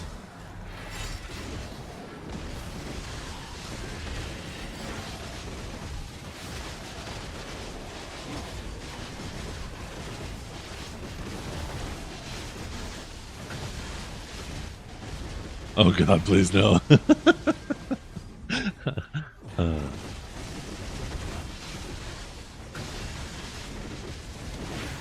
You almost have 30,000 cappers you're sitting on? See, you're more patient than I am. I've been just selling mine. I've been thinking about holding on to them, but the capper market here isn't too bad yet. If they get a bit lower, then I'll probably stop, but I still don't mind selling at current prices. Investing is probably good to invest in memfrags right now. Oh, these blacksmith boxes give tons of memfrags and then usually crash the market. I apologize here, by the way, you guys. In about 5-10 minutes, I'm going to have to go AFK. I'm going to be gone for about 15-20 minutes.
second. I need to check my phone 1 sec.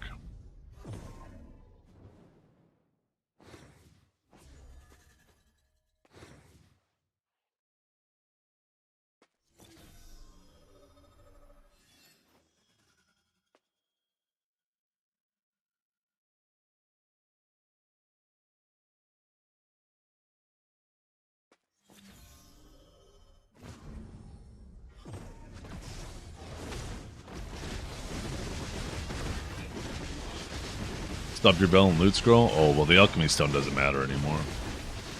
Same with loot scrolls, I mean. But yeah, I'll swap characters when I'm actually going. I'm going to be going any minute here. I'm just waiting.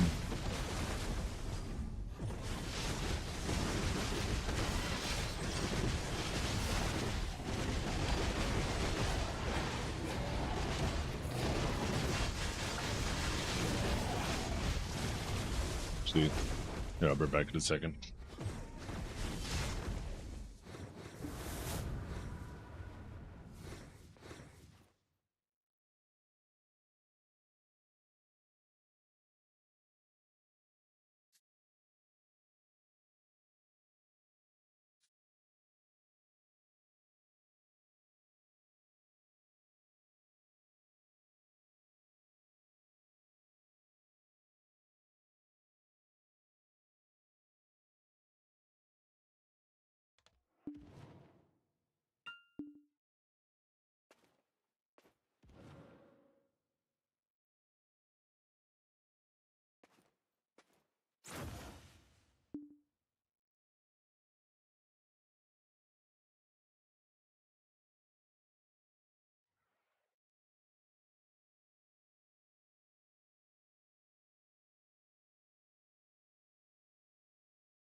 This man does training dummies with full elixirs on? No, I don't. I haven't actually hit the dummies in a long time.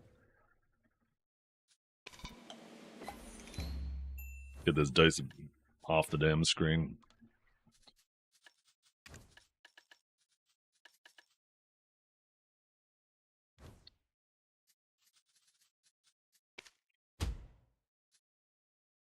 Ooh.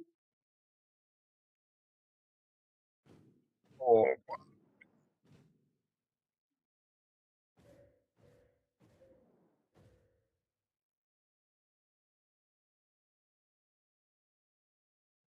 Let's see. Is it out for delivery? No, not yet. I decided to get a backup power supply, you guys. Since I'm RMAing my power supply, I figured it's probably a good idea to have a backup power supply laying around if I ever have PC issues. It's always nice to have something else to do testing with. So said fuck it. I can't deal with this coil whine. So I got a nice little 1,000-watt power supply coming, and then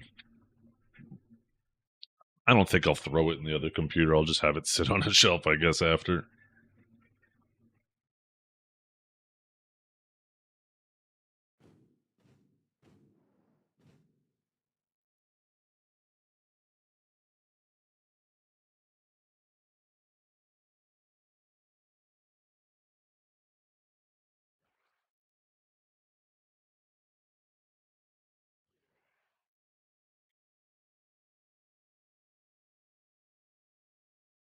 But it'll be nice to get rid of the coil whine.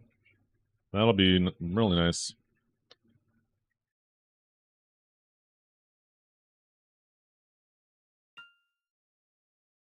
Yeah.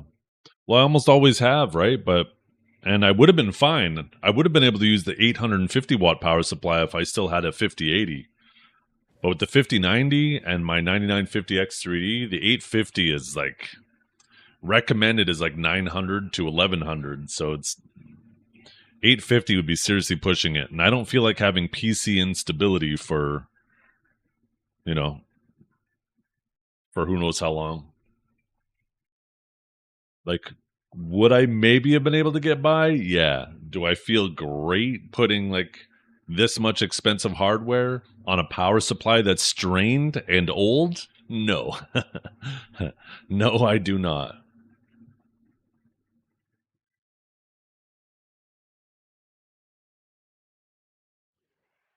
Ooh, we almost had a little unstable event there.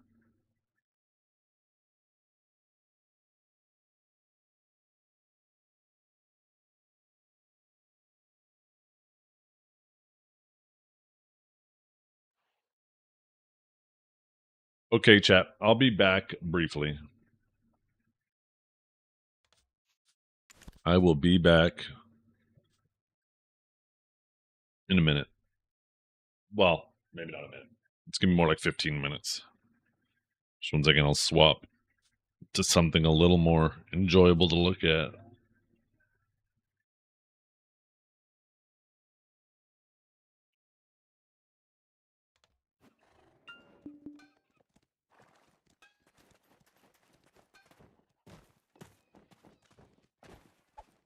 I don't have any weapons to put on, do I? Just gonna have to sit here, weapons out. Okay, I'll be back.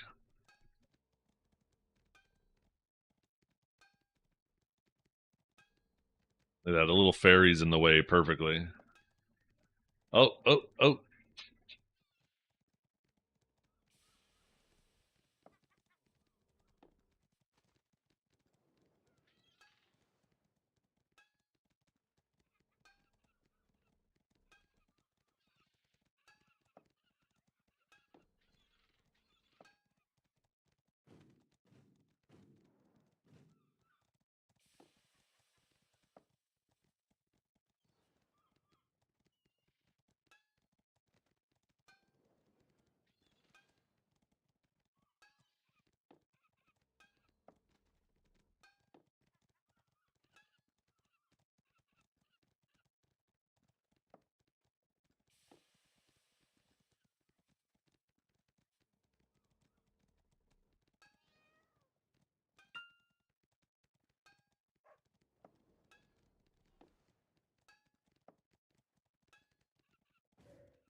Shut up, bitch!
What the fuck is wrong with you guys? I was like, I'm not sitting upstairs. Sorry. I get in the door, grab my cup of coffee. I'm coming down the stairs. And I'm like, what is that sound? Is that the laundry machine? I don't remember anybody putting on laundry. It's fucking you guys. I should have known.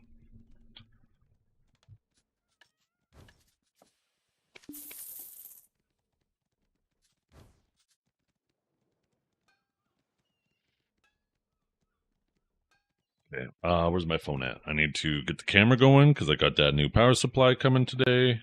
I gotta get that shit set up later tonight so I can get my current power supply sent back to EVGA. Luckily, I reread the instructions for sending the power supply back. Apparently, they say, don't send back the cables. Don't send back any of that shit. Just the power supply, because that's all we're sending you back. I got a Corsair 1000 watt power supply. It's like the 1000X or something like that. It's basically the bare minimum of what's recommended for my PC right now with the 5090 in it. So, but, you know, it'll be a nice backup power supply in the future if something ever goes on with my PC and I'm trying to troubleshoot, right? It's always good to have extra parts laying around.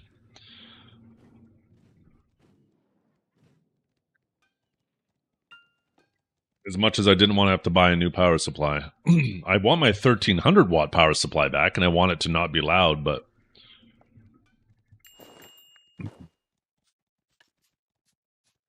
yeah. Okay, back to the grind. Got a coffee now. We're good to go.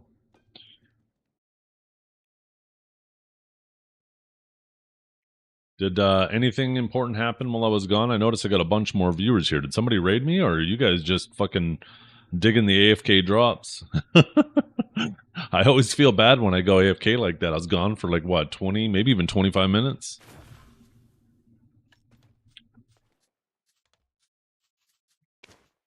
Call that my early morning break. 1600 watts is crazy. How much did you pay for that bad boy? That shit must have cost you $1,000.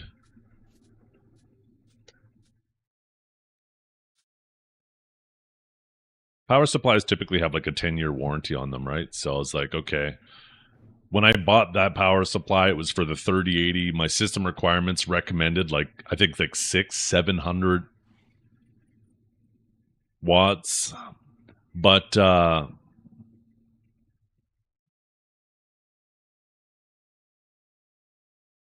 like the 1300 watt power supply, I was like, this is perfect. This is like double what I need right now. Gives me good headroom. 10 years, I'll worry about another one. I don't think I've ever had a Seasonic power supply. Oh, that's US though too, eh? Yeah, so that'd be like 700. I was about to say it again. $700 Canadian.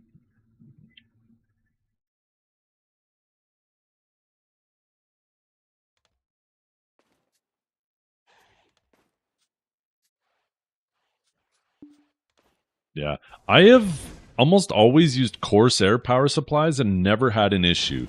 This was my first time ever using an EVGA power supply because it was part of a really good deal. I would swear by EVGA graphics cards. But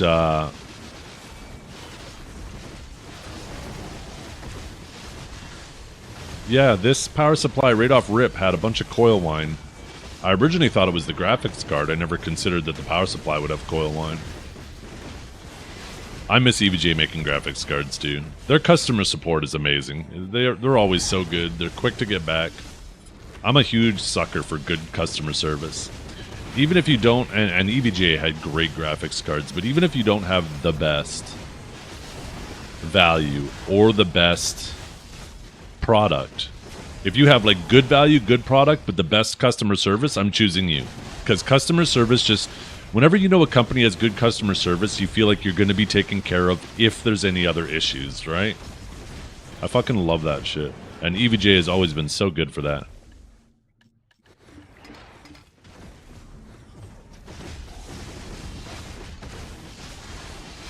You'd highly recommend Seasonic? Okay. Well, when the day comes, and I'm sure it will, that I need to replace my 1300 watt power supply, maybe I'll look at a Seasonic. By then, I'll probably need like a 2000 watt. Pretty soon, you're going to be buying power supplies by the kilowatt. Yeah, I got a 10 kilowatt power supply.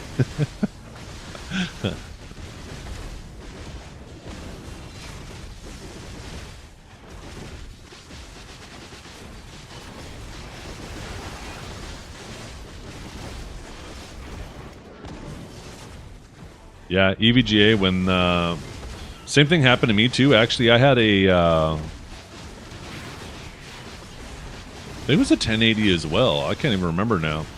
But yeah, it was a 1080. I had a 1080 die on me, and they ended up replacing it with a 2070 Ti, which was a slight upgrade.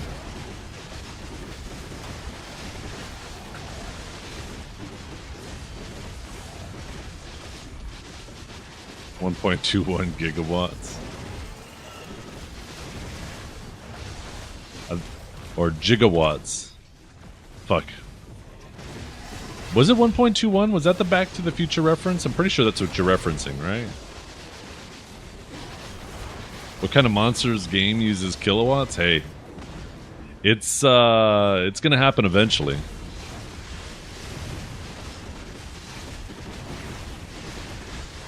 I mean, technically, my power supply is 1.3 kilowatts, right? It's only a matter of time. Black Desert 2 when? I don't know. I honestly think that Crimson Desert is the testing grounds for tons of systems and gameplay that I honestly think after Doki V and Project 8, whatever it is, I think there's a good possibility they announce Black Desert 2. They'll probably call it like Sapphire Desert or something. Or maybe they'll call it Quran Desert.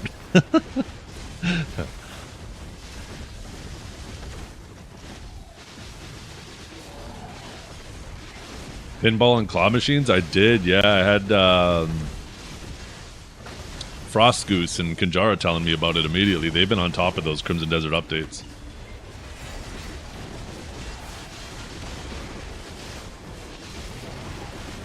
I know, right? I remember the first time. I remember my very first hard drive was a 500 megabyte hard drive. And I remember I was playing Baldur's Gate 2. And that game was 6 CDs. So I couldn't even do a full install. Most people couldn't do a full install. You would have to CD swap, depending on where you were in like what region. And I remember the first time I got a...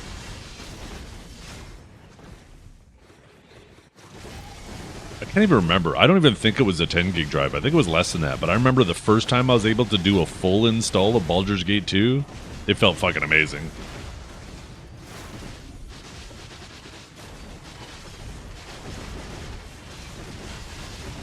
No more CD swapping? Holy.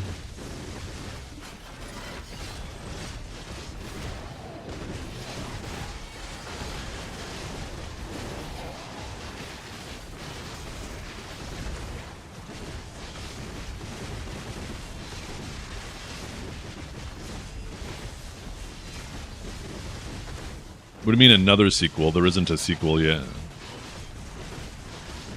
And yes, there will be a next one.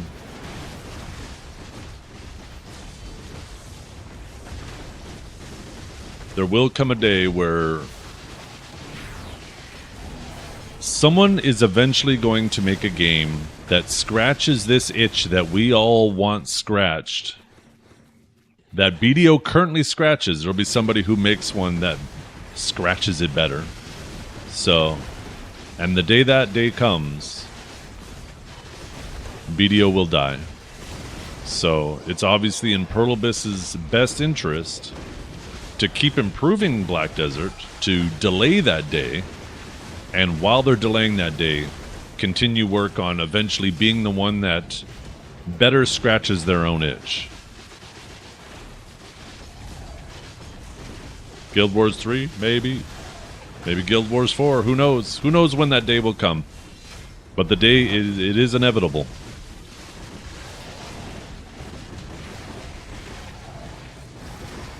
They're remaking the original Baldur's Gates? Oh, that's cool. I still haven't had a chance to play the latest Baldur's Gate. Like, oh, there's so many fucking games. Like, I want to play Expedition 33. Oh my god, I just wish there was more time. Can we have like 48-hour days or something?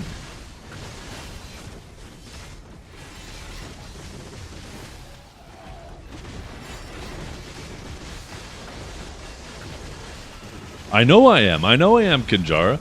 But every single time where I think I have more time to do something, I'm playing something else. Like, I struggled to get Crimson Desert, like, Crimson Desert, and then it was D4, and then it was the Path of Exile latest expansion. I just got to mapping. I finally wanted, like, I really want to go further into Path of Exile this time than I have, because I still haven't experienced the old Pinnacle bosses, and you guys are talking about the new ones. So you do want time gates? I don't. I really don't. I know time gates enable me to play other games and stuff like that without feeling the pressure to keep playing, but I want to keep playing. I love BDO too, right?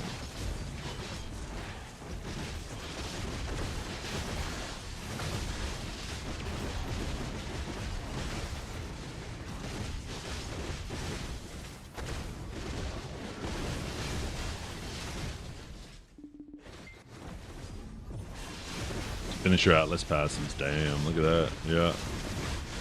And then you got the Cartographer. What's the Cartographer? You still have like 120 things left to do there. You got to get like every single unique item in the game or something?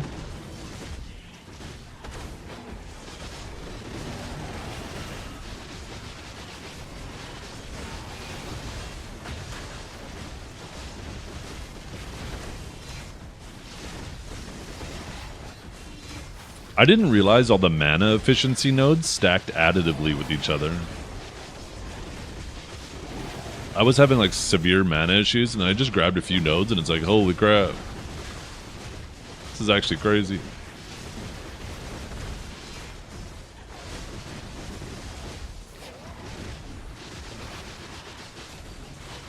It's a shame though, because I found a node that gives 20% more mana efficiency with lightning spells. And I was hoping that was going to stack additively as well.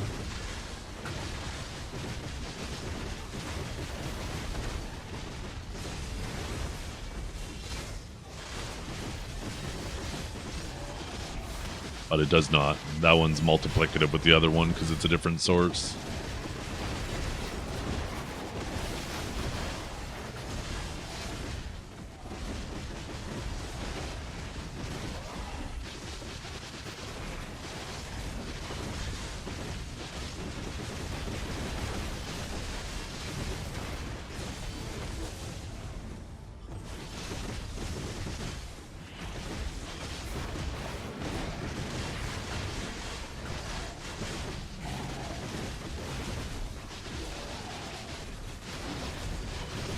Yeah, it's fun. Path of Exile is so fun.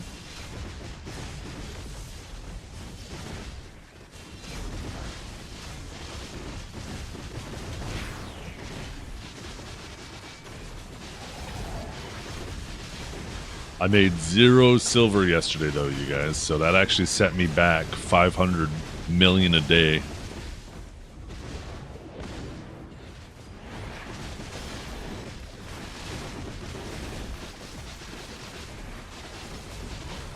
But today I think I'm going to blow it out of the water.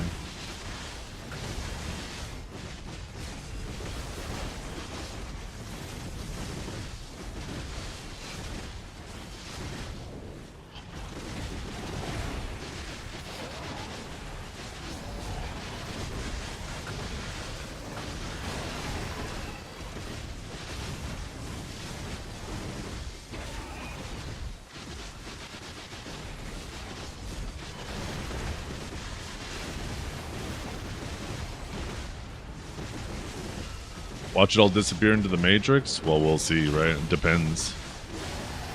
None of it might disappear. I might have nothing to use it on depending on how they do the future content, right? Gotta wait and see. I want it to. I want to have something to make it disappear into the Matrix.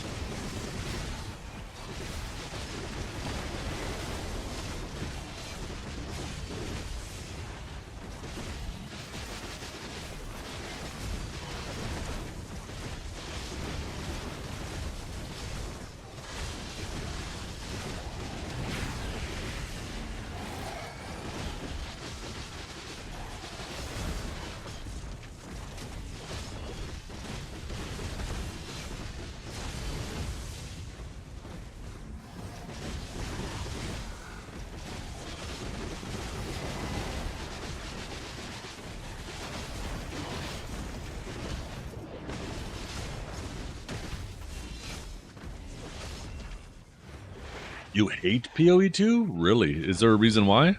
I'd be interested in hearing that. Because that's definitely the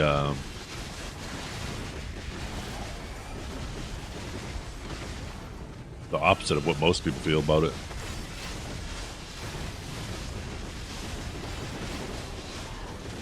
Do I have many hours? Not as many as I would like.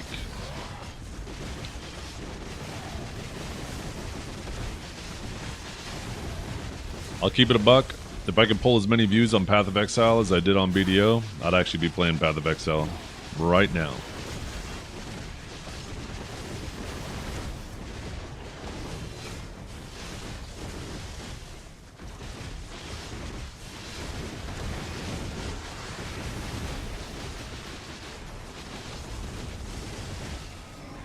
The thing I love about Path of Exile is just how much flexibility there is with character development between, you know, picking your tree.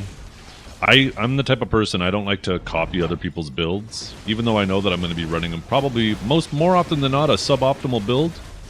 I really like to try to pave my own way, see how good I can make it on my own, and then once I'm starting to get a little like, oh, okay, you know, I feel like I've hit the pinnacle of what I could reach, right? Aside from, you know, min-maxing gear stats. Then I like to go look up and be like, oh, okay, who else is running this build and what are they doing differently, right? And I like to see how close I get to those like really highly optimized builds. But yeah, there's so much flexibility between like the way you build and your gear. I just love that so much. Oh, yeah. I know PoE has a ton more potential. It is honestly something I should, I don't know, should probably dedicate an evening to it once a week.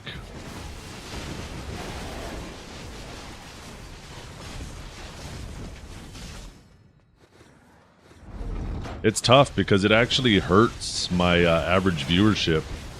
Not just like during the time that I'm playing that game, but like even when I played Crimson Desert, right?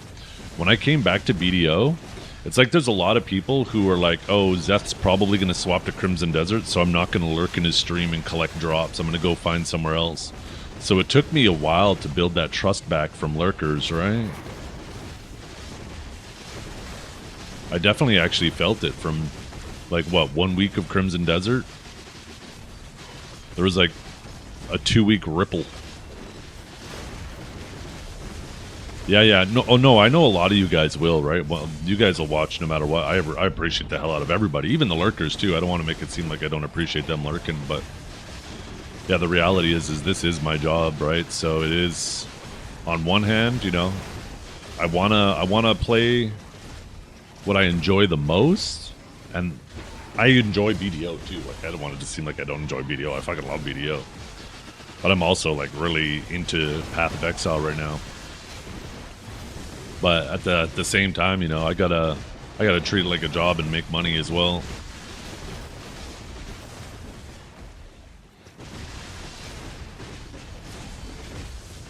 There needs to be like, but you guys are right? The I'm never going to build up a broader audience outside of BDO if I never dabble outside of BDO. So it's one of those like catch-22s.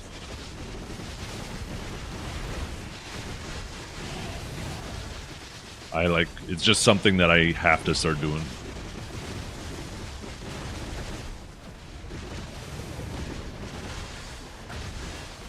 The thing is, though, and I think this is going to be the problem with Path of Exile, at least for me, is it feels like another one of those games where people really want to see what other people are doing at the apex, right? Like when they're fully optimizing their build. And I feel like if I only dabble in it once a week, I don't know if I'm going to get many of those viewers. They're going to come in, they're going to be like, oh, this guy's a PoE noob, right? And they're going to go try to find somebody there where they could learn something from.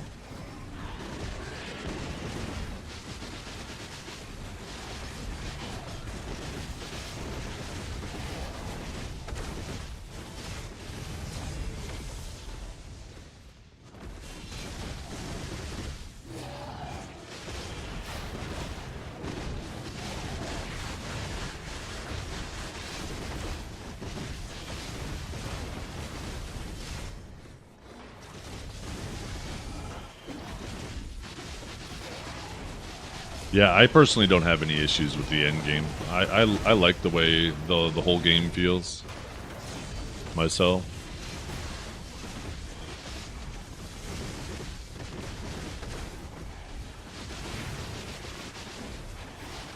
The end game, it's it's mapping, right? And there's like this giant map. You collect these waystones, and you use those to determine the difficulty of the nodes. Everybody's in-game map is different because it's completely randomly generated, right? And you just kind of navigate around making your own path through these maps using waystones to, you know, basically fit your needs or what you want to accomplish.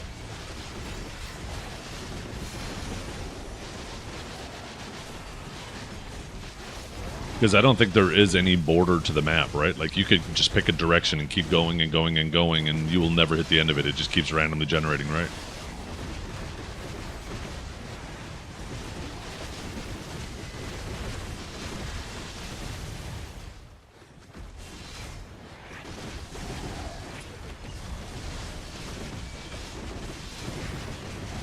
Yeah, I thought towers were kind of annoying initially, but they definitely... and I don't know how they changed them in the last 2 patches, but I know before that they did something, and I can't remember what it was.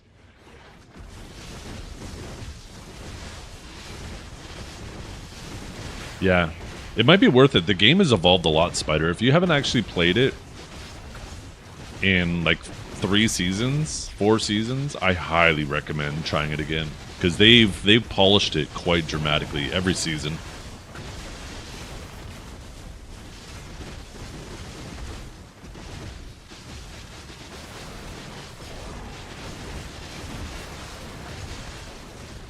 Definitely worth revisiting it, I think, just to see how it's evolved. And maybe too, right? Maybe it still hasn't changed the way you would like it, but maybe there's a trend, right? Maybe you'll say, oh, okay, a few of these things that I didn't like are better, but there's still these other things that I'm not crazy about. And that's perfectly justified and fine, right? But at least now, if you give it another try, you'll see a potential trend, right? Like, oh, okay, maybe in a few more patches, this will be exactly how I was hoping it would be.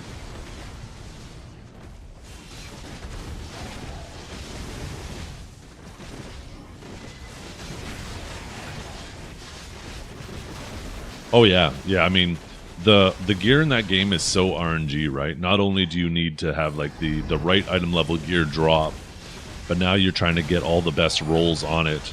And not only are you trying to get all of the different rolls that you want, but you're trying to get the highest values of those rolls. So there's just layers. Like, if you think RNG and BDO is bad, like, that shit's even crazy.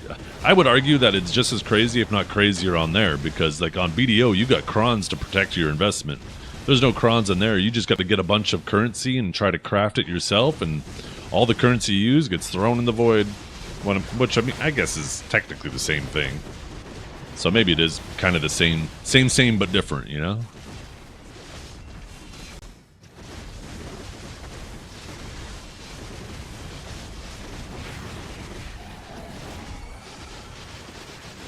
Yeah. Oh, I've always said show us if they made like a PoE style game, but with like the combat that feels like BDO. Oh my god, I'd be so about that. I'd be so about it. You would never get me to get off that game.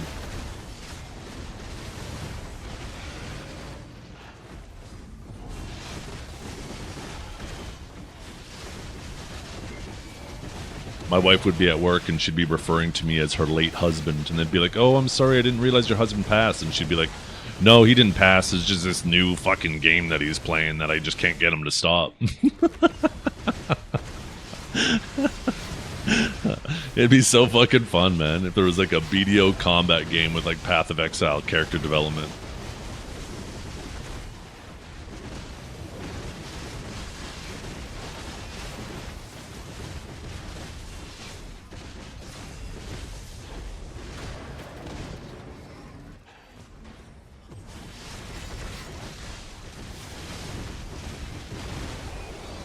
No, crafting is... It's just like things in BDO, right? Is like, in general, they're simple. It's just figuring out how to slot the different pieces together.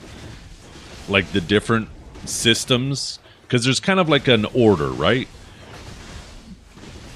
There's an order how you're supposed to do things, and if you do them out of order, then you're doing it suboptimal.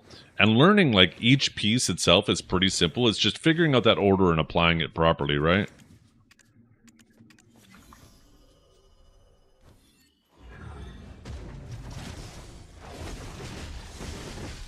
That phrase works so many ways. Say a game with BDO combat, next game systems, and would probably be a banger. Yeah, honestly, right? It just goes to show how good BDO's combat feels, because, you know, it's the closest thing that you got to like an action combat game to, or sorry, like a fighter game, like Street Fighter and stuff like that, or Tekken. It's the closest thing you have, like with an MMO, and that kind of merged together.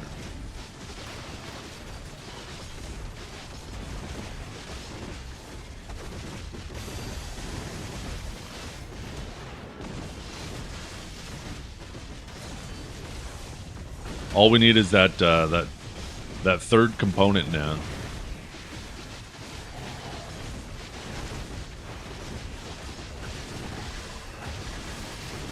I think the reality though is, like, imagine if we did have a Path of Exile game with that type of character development, but BDO's combat.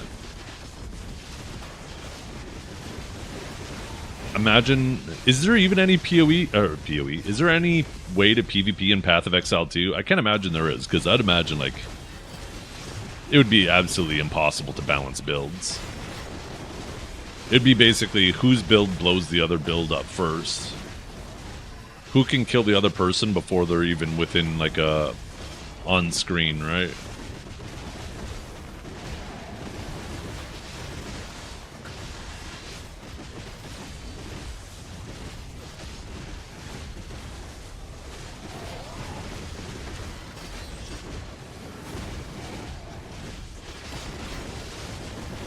Yeah.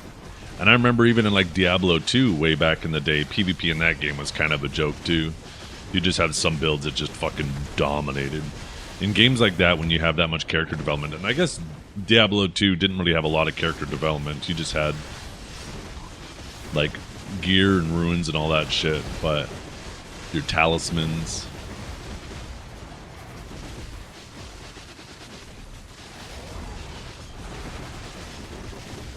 But yeah, it was in general pretty unbalanced.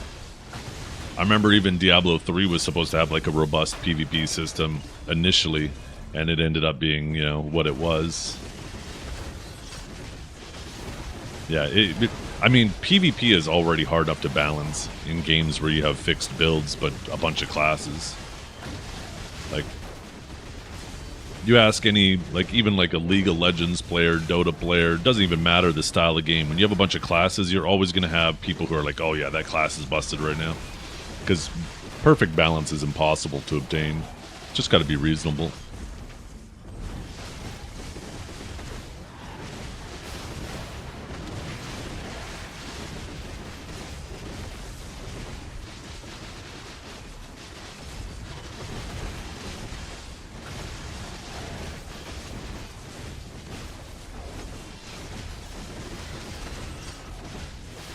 I think that's the thing, right? Is if you want to have interesting classes, then they have to have strengths.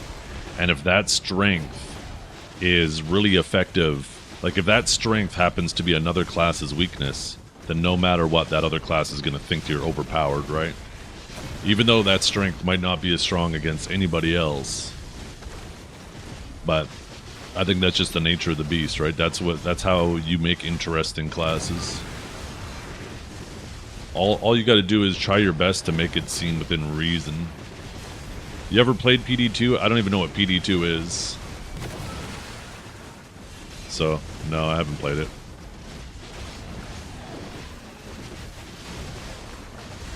Oh, Project Diablo. Okay, yeah, I never played that.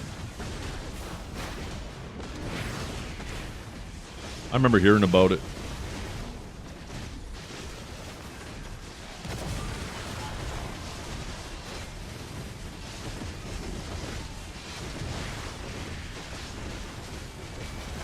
How is the music and stuff, you guys? Is the music too loud or the game sounds too loud? Do you want me to turn the game sounds down? It's hard to tell with my speakers on, because my speakers don't really seem to... like, my mixer will show, like, one significantly quieter than the other, but then they sound the same on my speakers. Sounds good? Okay. I know my microphone should be a lot louder than the other two. You've been gone so long you forgot I exist. It was one fucking day. You know what's funny? Look at this, Dragor. Look at this, you guys.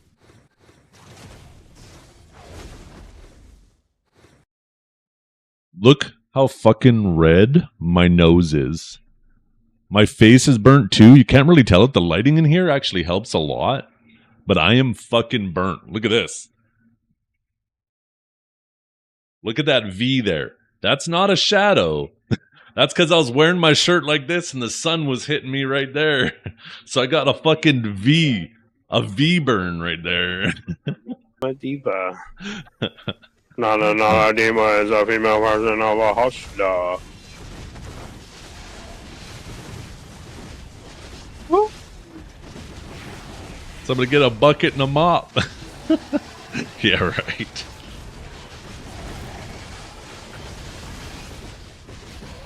I thought when I joined you sound so much clearer. Oh yeah, I have a proper microphone now. I really, so two things. Now that I've had this for like, I guess, almost a week. My old microphone was fucking miserable. It was a giant honking thing. I was constantly bumping it. And it picked up, since it was a shitty condenser mic, it was picking up everything in the room. So it was just so annoying to get it set up properly to sound good. So not only is this mic smaller, it's way better than that original Blue Yeti I had. On top of that, this microphone arm is a low profile arm that is not in my vision at all.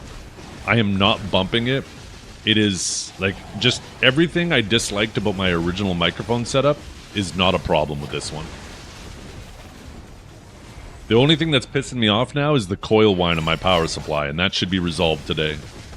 Tonight, or this afternoon, my new power supply is going to arrive, and then when I end the stream later tonight, I gotta feed the kids and get them to dance, but when I get back to the house here, I'm going to plug in the new power supply, get my 1300 watt power supply all packaged up, and then I'm going to have to get that off to UPS in like the next couple days. Because it has to be to EVGA within 7 days of my ticket being approved, which was already 2 days ago. It's clamped onto the back of the desk. The only issue, and I don't know, maybe Nakatsu, Dragor, is in order to prevent the microphone from picking up like my speakers, because right now, if you guys haven't noticed, I don't have anything in my ears. I actually have speakers playing. And in order to stop the microphone from picking up a lot of other things, especially voices, music and stuff isn't so bad, but like if I'm watching another stream on my other monitor, it'll pick up their voice, barely in the background, but enough to be annoying, right? So in order to solve that on my mixer, I turn the gain down, and then I just crank the volume in in OBS. Now, the problem with that is when I go on Discord, I'm really fucking quiet for people on Discord. And I already have my shit turned up to the max on Discord, so that just leaves them. They have to turn me up higher. So I need to find like some way to boost my volume on Discord.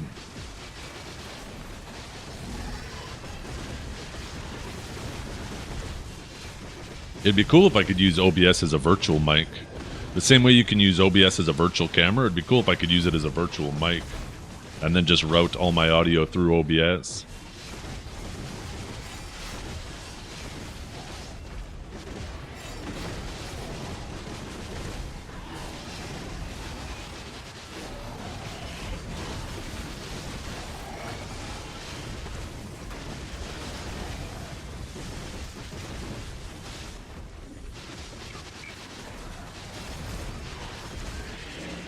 It's a little bit better.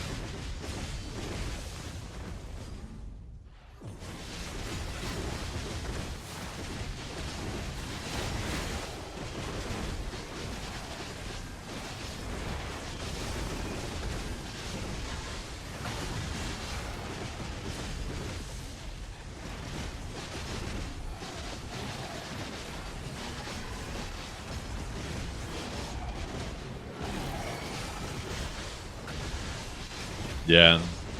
And like I already have it running through like NVIDIA Broadcast.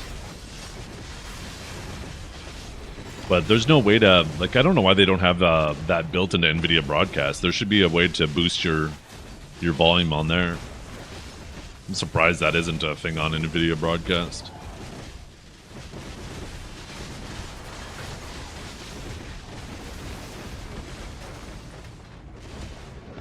I just don't want every time I go on Discord, everybody I talk to has to turn me up to 200%, you know?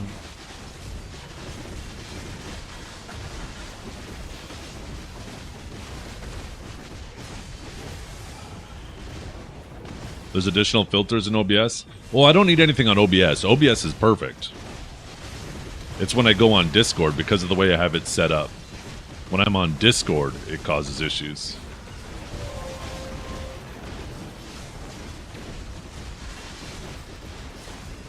I actually looked to see if I got a drop. It's been so rare since I've heard that. Yeah, I love how I have it configured for OBS now, though. I'm extremely happy with my setup.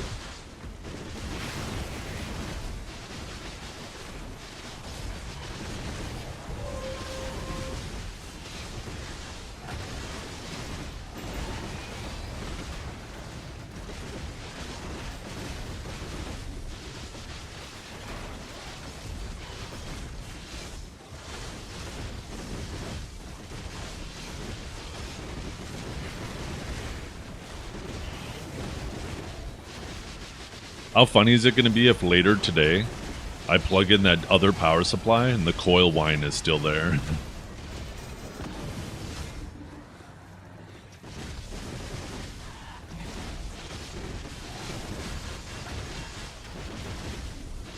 It shouldn't, because I've replaced everything else but the power supply ever since the coil whine started. Maybe it's Dragor whining? Yeah. Well, that's a goddamn certainty. Although he might be cheering today. He's got to fight Dukes. As soon as Dukes shows up. Today's bum fight day. They postponed because Dragor went out drinking on Monday night.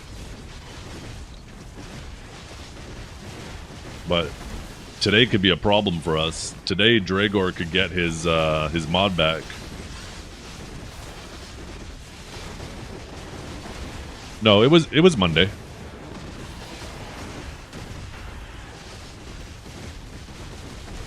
Oh, wait, no. Wait, what day is it today? Yeah, it was Monday. It was Monday that it happened. Well, I guess you went out Sunday night.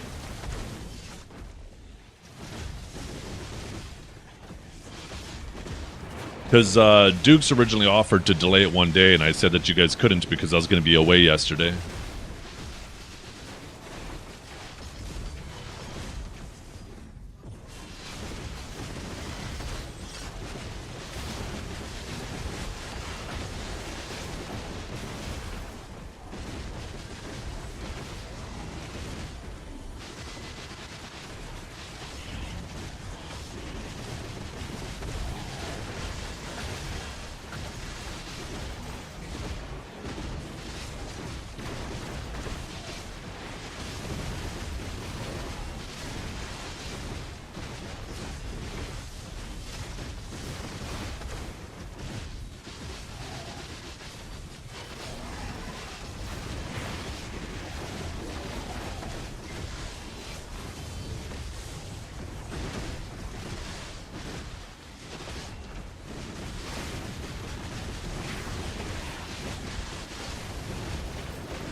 Lots of classes will actually have buffs on their auto attack.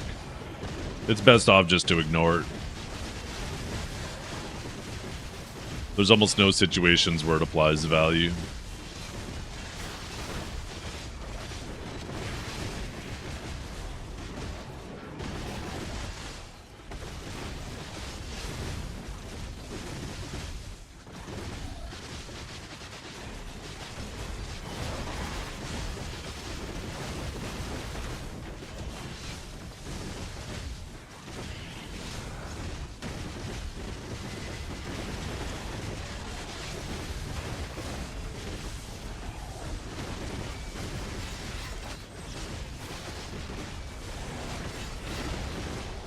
The best way to get value out of it is if you actually tap LMB right after an upsurge, and then you can cancel into like a judgment, you can get the buff up, right?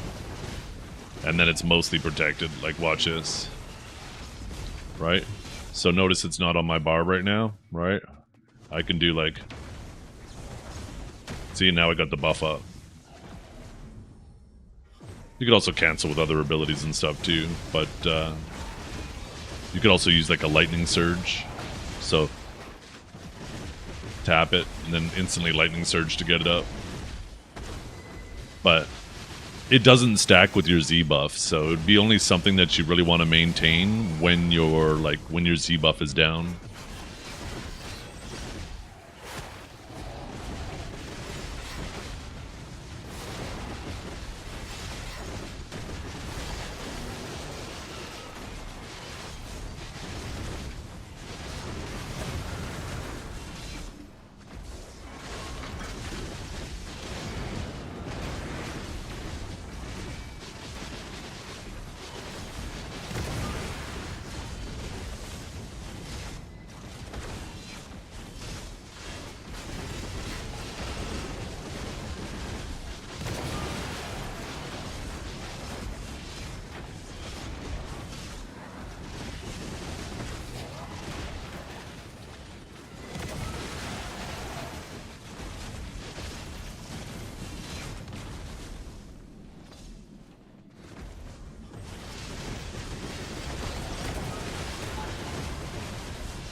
I'm so close to 10k, be ready. Wait, what's that 10k? Oh, the mic mute. Oh, for fuck's sakes.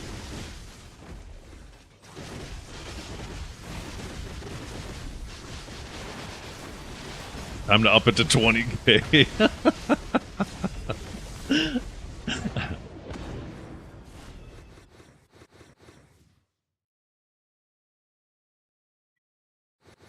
Just gonna keep Dragor chasing it.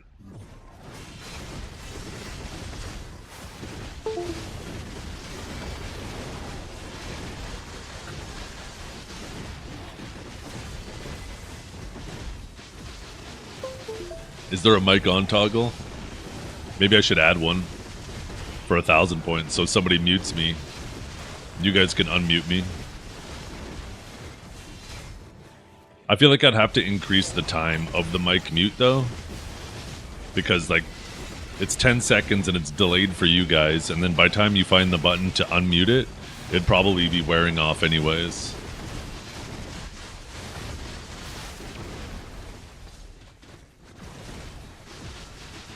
Oh my goodness, 500,000 points.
I feel like you guys are building up a reservoir of weapons ready to unleash upon me. You guys are stockpiling. One of these days, I'm just gonna get bombarded.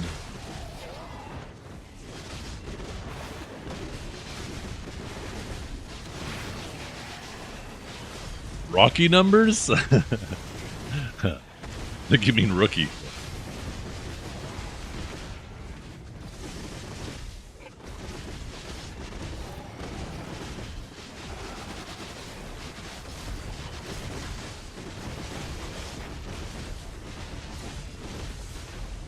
Oh, shut up. Why you gotta type shit like that and then hit enter? Why can't you, like, proofread the shit that you type before pressing enter? There have been plenty of times where I've typed something out and I'm like, this is maybe too far, and then I backspace it. I feel like you've never done that once in your life. I think you've only done that if somebody like me What's is... better than this? Guys being dudes. If I start predicting you and shit, then you'll backspace it because you're like, God damn it, I can't let him predict me. I have, actually. That's the crazy part. That is crazy. Because based off the shit that I've seen get past your filter, I can't even imagine what does get filtered. That must be some crazy shit.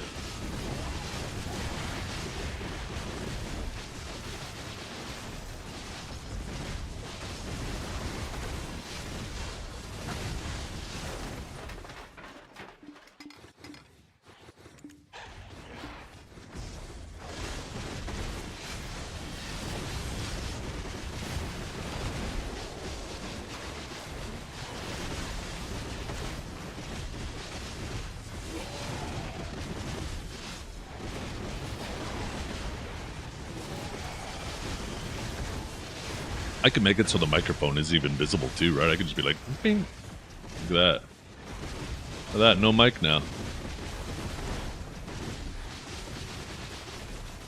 I always, like, I feel like in terms of, like, this personal connection, if you want to call it that, having the camera zoomed in is better.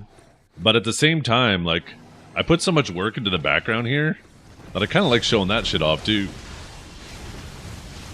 Just realized that chair is pulled out a bit. I need to push it back so you guys can see more of that other shelf.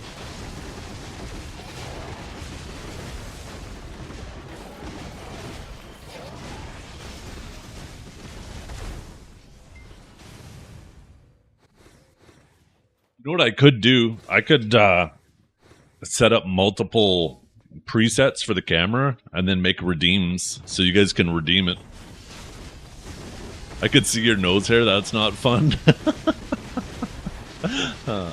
That's why I have a mustache. The nose hairs just, they mingle with the rest of them. If we discuss in personal connections, oh, who are you connecting with? You about to personally connect with Dragor and put his ninja's little pussy into the dirt?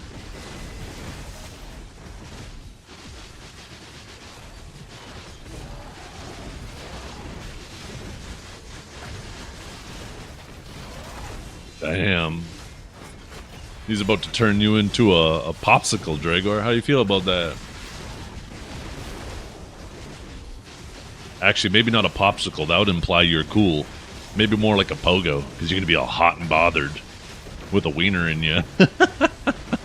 Okay, I'm sorry. That should have been a backspace. My bad. That made it through the filter. I'm sorry, chat.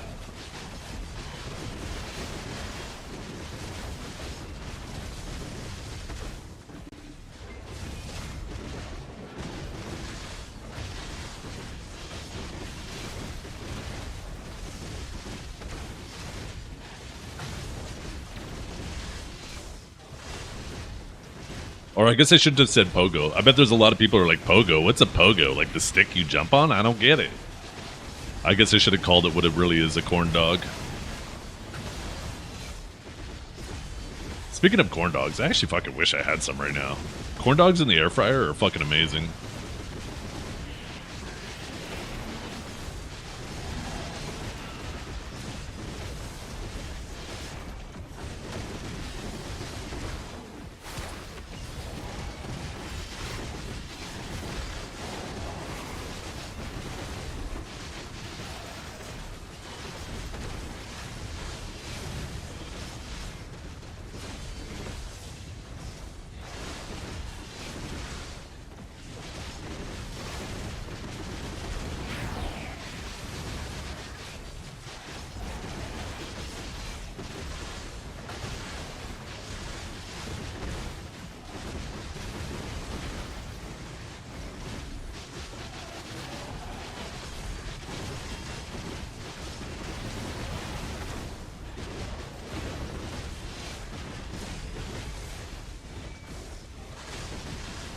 But yeah, let me know when you two are ready.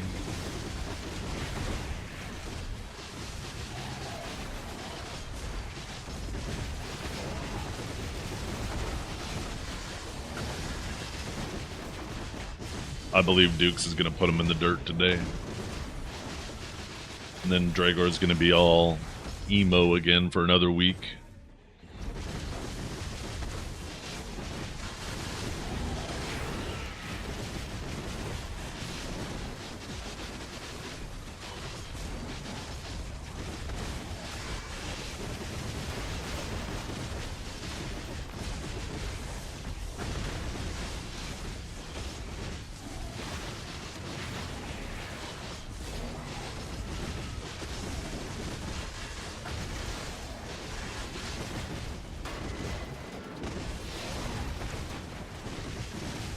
You never wait a full week? Well, it would be up to him to challenge you if you won, right?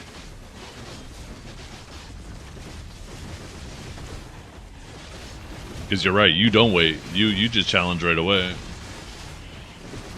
He's the waiter. Actually, I don't know if you've waited once yet, have you? Pretty sure whenever you've lost, you've just challenged right away. Like every time.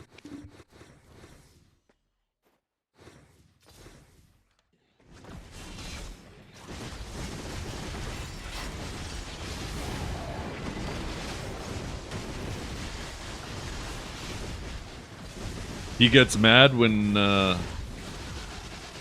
he loses, and you get sad when you lose. Kind of like fight or flight. Mad or sad.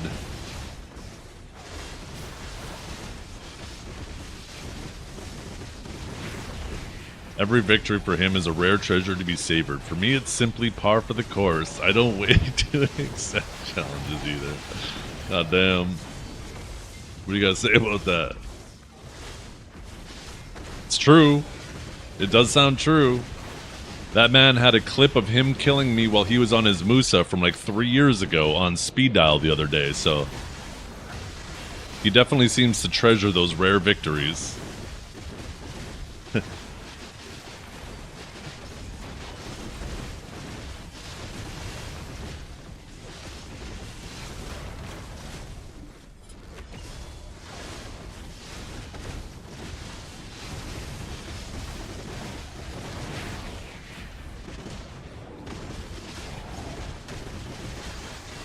You had mod before him? True.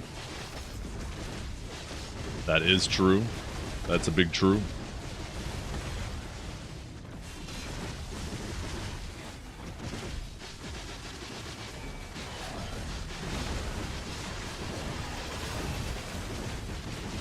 This is the Jolly Winter hat. Or Jolly something another? Yeah, Jolly Winter.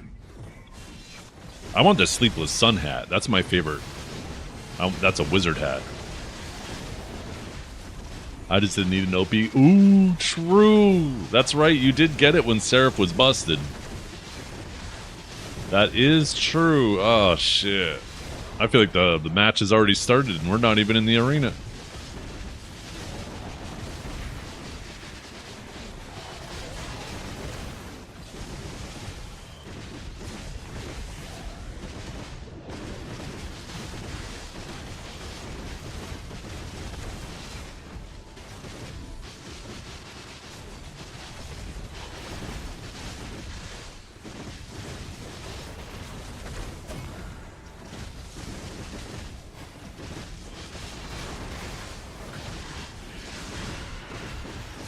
Is the new class coming soon? Oh yeah, it'll come with the ball.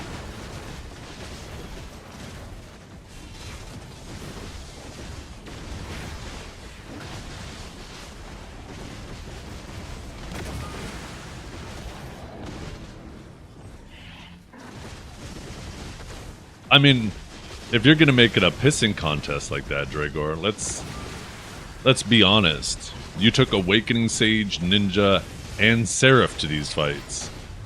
Like, those three don't even begin to compare. Or, sorry, the classes he's brought to the fights don't even begin to compare to those three.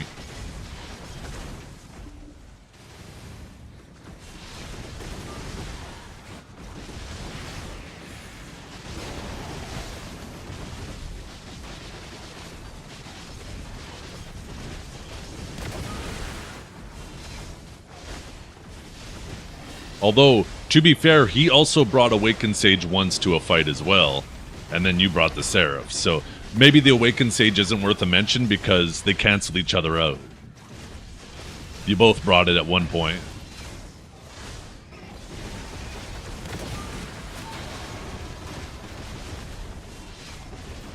True Ninja is much harder than the ones he brought. I think much harder is a bit of a stretch these days. If it was old Awakened Ninja, sure.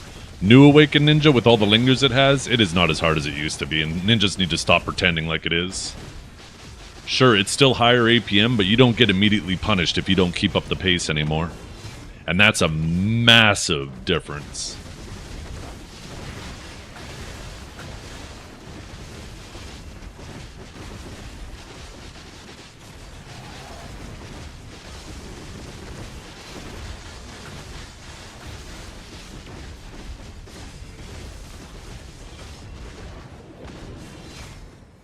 Shut up, Dragor. Let's stop pretending like Pearl Abyss doesn't make new classes busted.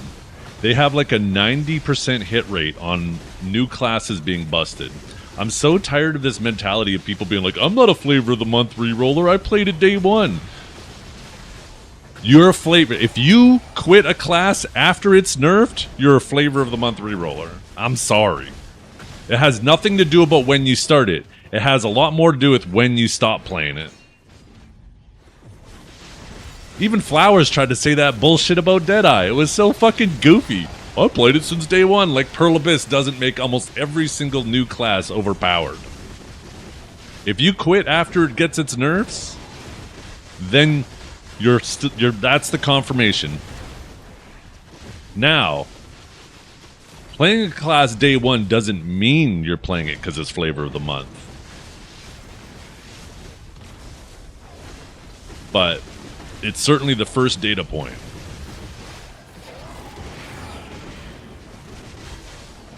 Yeah.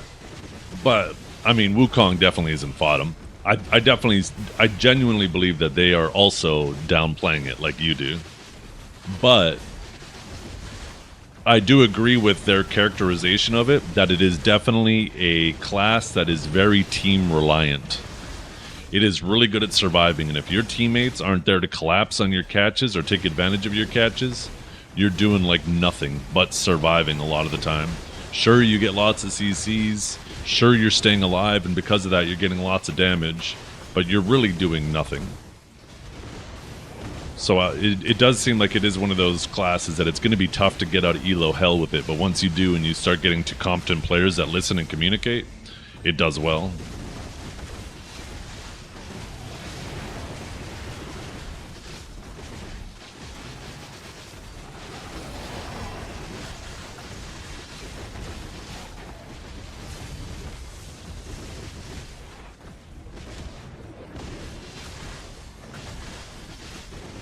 Ninja's not 2018 Ninja, right, Ham? That's the thing about Ninja is back in the day it was like high APM, and it's still high APM, but your super armors and your protections ended immediately. So if you didn't already have that shit in your mind queued up ready to go, you would be unprotected and probably get caught. Now Ninja, they added so many lingers to abilities that even if you have a little bit of brain lag, it's okay. The linger will cover you until you decide on the next ability, right? And that has made Ninja so much more comfortable. Still high APM if you're playing it at the top tier, but has made it a lot more comfortable for the people who aren't as quick or as good at it. Ninja is definitely... I don't know, what's the better way to characterize it? Not necessarily easier, but maybe less unforgiving, which I guess makes it easier. I don't know. Definitely less unforgiving would probably be the better way to put it.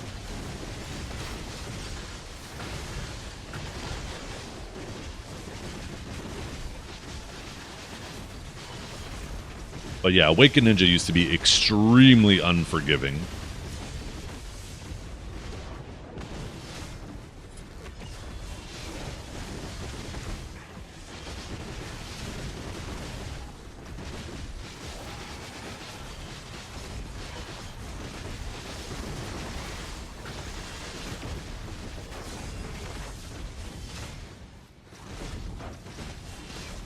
Well, this season's also a lot longer than last season.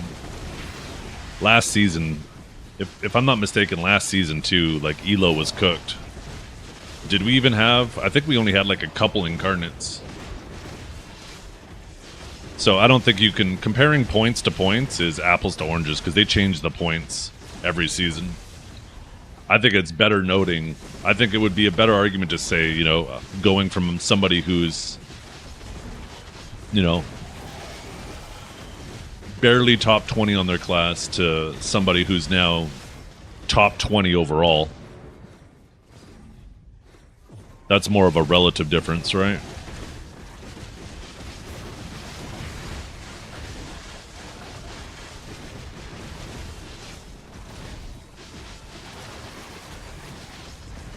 Yeah, I wasn't saying you were barely top 20. I know it probably sounded I was implying that was you. I was just saying, like, going base off rating alone is...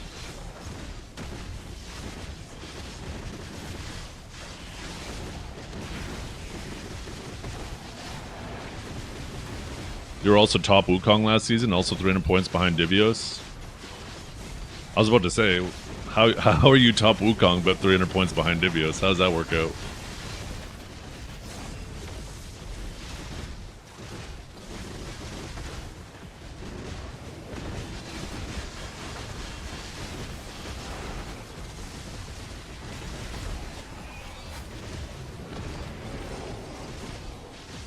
Yeah, I don't know why. Sometimes your TTS doesn't work. I do not understand that, Dragor.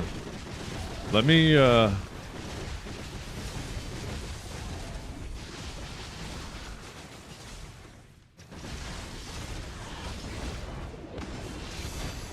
Let me try.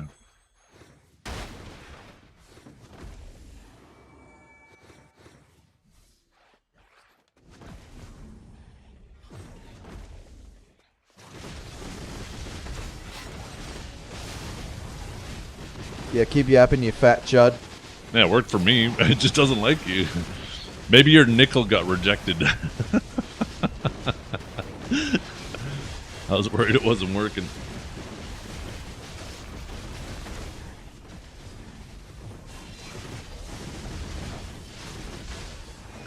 The season seems generous on points.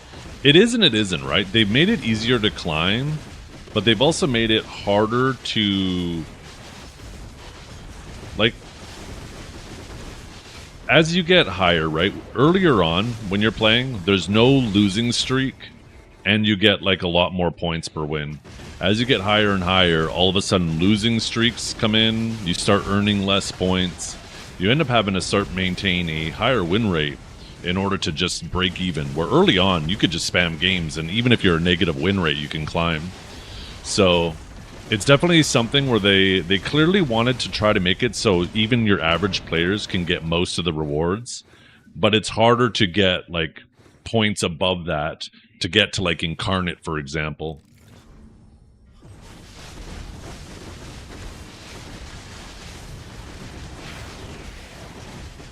And in general, I think I like it, right? I think they're doing a good job at slowly figuring out a system that works out well.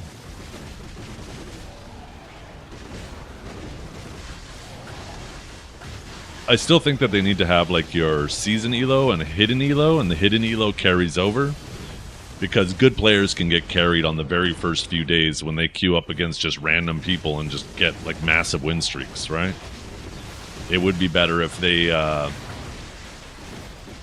like, a hidden elo like other games. So, you know, if you finished really high in a previous season, then when you start playing the next season, you're immediately going to start queuing against those higher players. And then it'll still, like, give you more points on a win because your elo will be, your game elo will climb quicker to try to match your hidden elo.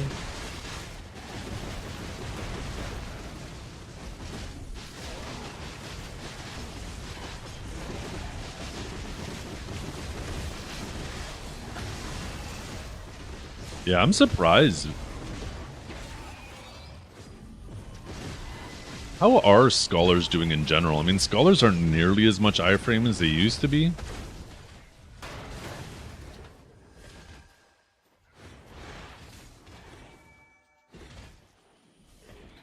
Yeah, they're meh. right? They're actually doing worse than Sage's, so. How's the bottom? 1526. How's the bottom for Sage? Yeah, so definitely worse than Sage. Been now on Awakened Warrior? Oh, okay. I mean, Awakened Warrior's better Seraph now. Which is kind of crazy to say.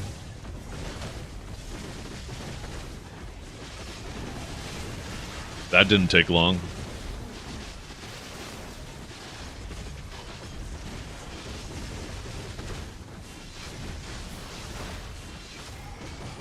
And it's all because of that movement change. They just overcooked with the movement. They burnt that shit. Burnt toast movement. They completely fucked up that class's movement. I feel like they should have done a shorter cooldown and maybe just increase the distance of the dashes, but allow it to stay protected more while moving. Song request not working? It is. You just, sometimes it takes a second for it to kick in.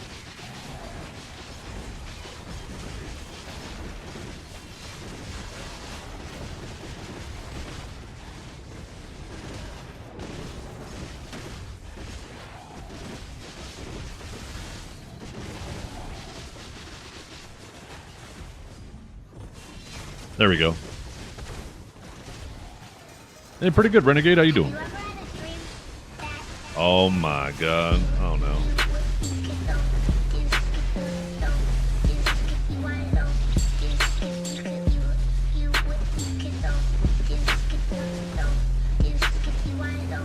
Yep.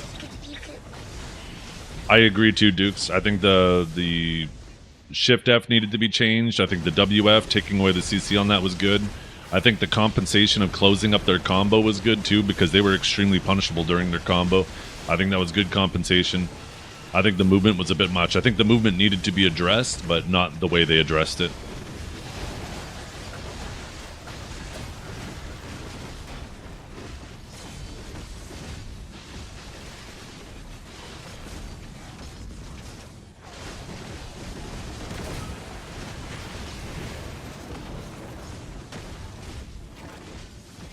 This just in, sometimes people are wrong. It's okay, dude. It's okay, Dragor. That shit's gonna live rent-free in your head forever now. Anytime Biceptimus has an opinion that you don't agree with, you're gonna be like, yeah, but what about this time, 16 years ago? You remember that? You were wrong. Dragor's probably got it clipped and labeled and fucking highlighted and pinned to the top of the folder so he could find it super fast.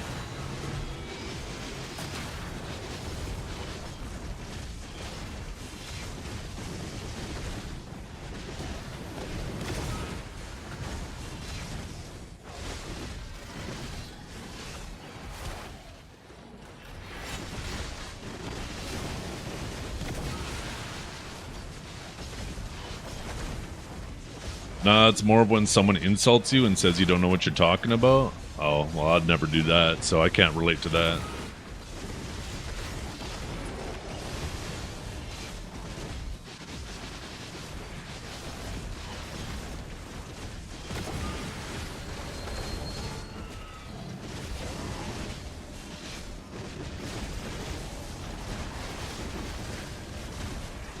Tell him, Waffle.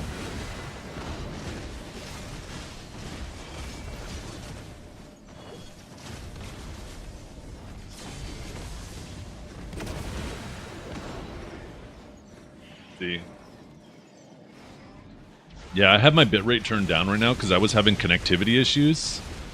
And I tried making... Whenever I'm trying to work on an intermittent issue, I try to do no more than 2 things at once, right? Because then if one of the things that I do... If, like let's say I make 2 changes and the problem happens again, then I know both of those things are off the table. They're unrelated. But if I do 2 changes...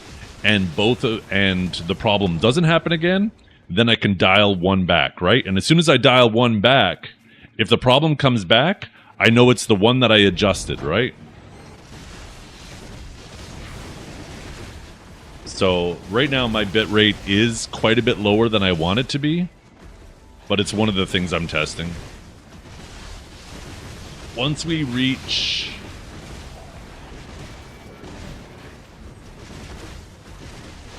Monday. But yeah, right now I'm streaming at a 5500 bit rate. Normally I stream at an 8000 bit rate, so losing 2500 is quite a bit. On the bright side, it creates a more accessible stream to mobile users and stuff, right? So it's, you know, not necessarily completely a bad thing. I never realized how many ingest servers Twitch got rid of, though. They used to have so many ingest servers. I used to use the Chicago ingest server, and that one doesn't even exist anymore. So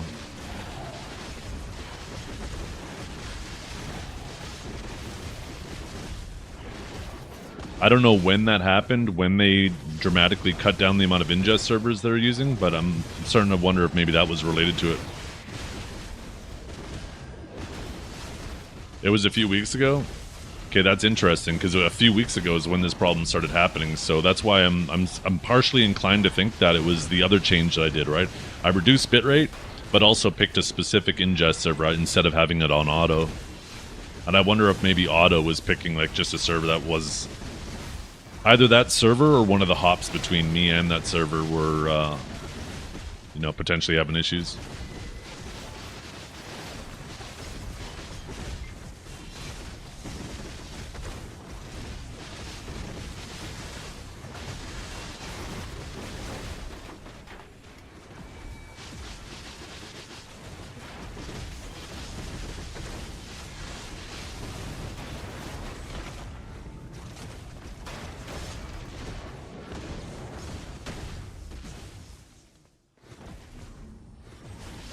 But yeah, I think tomorrow will be the last day I stream at this bitrate, and then I'm going to turn the bitrate back up, and we'll see if the problem comes back.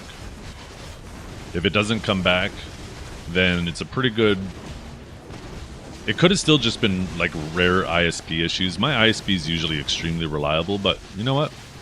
It could have been just that, right?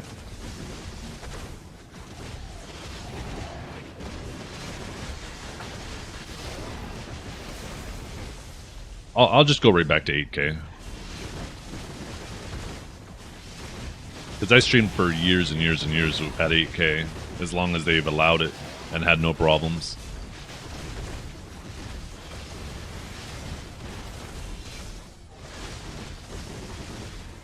On the Adonia summon scrolls? Yeah, definitely worth it. Those scrolls are good. By the way, what events are we getting? Do we have like another part of this event? This Adonia event we've had ramping up?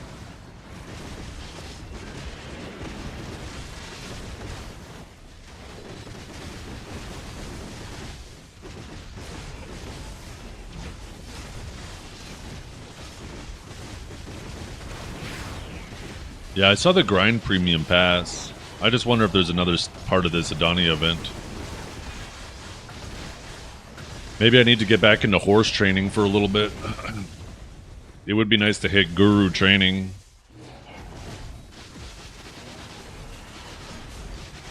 I feel like I should do horse training during horse events.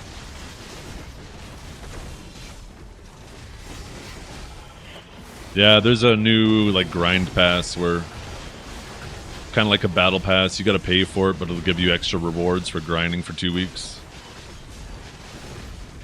You basically just got to... I mean, I'll probably knock out almost all of them in a single day.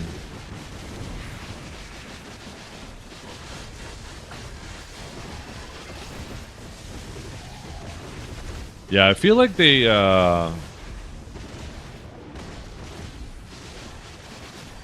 They might start going overboard with passes. I'd prefer them to monetize the game. Well, I'd prefer cosmetics, but I'm not a big fan of the blacksmith boxes and stuff like that. Yeah.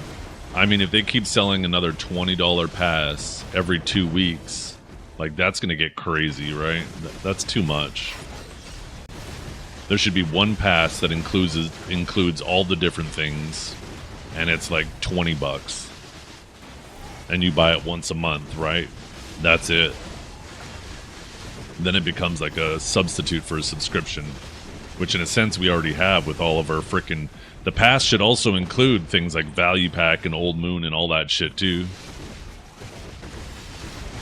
Like, Jesus.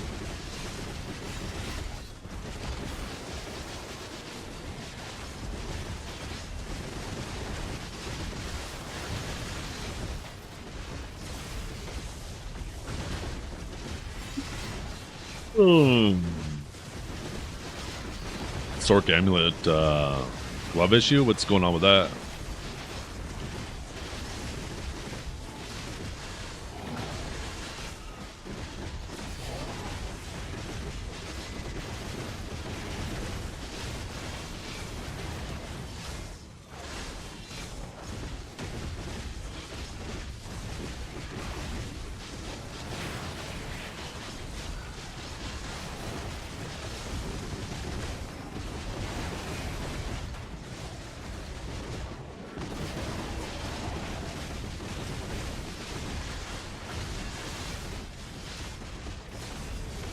Kind of tempted, Dragor, to go to buy Septimus's stream and check your chat logs.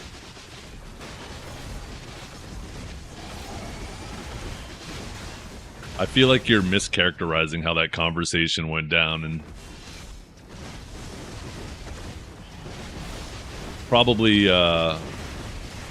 neglecting some of the things you might have said with it that might have encouraged him, because he is always a lot less willing to be aggressive than I am. I feel like it takes a lot to push him to insults.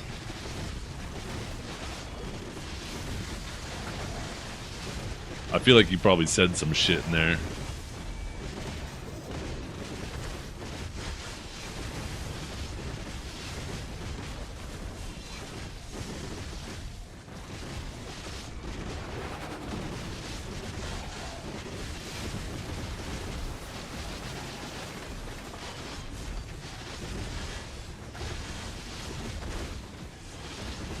Like a toddler. Shut up. Not a toddler.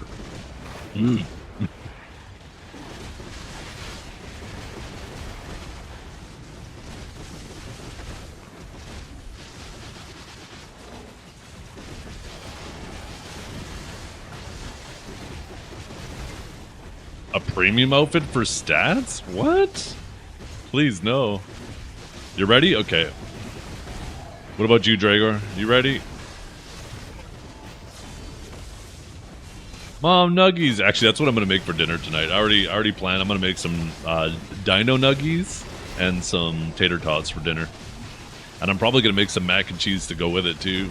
Some broccoli, or maybe I'll do the mac and cheese instead of the tater tots. Mac and cheese and tater tots seems like a bit much. Mac and cheese, dino nuggies, and some broccoli.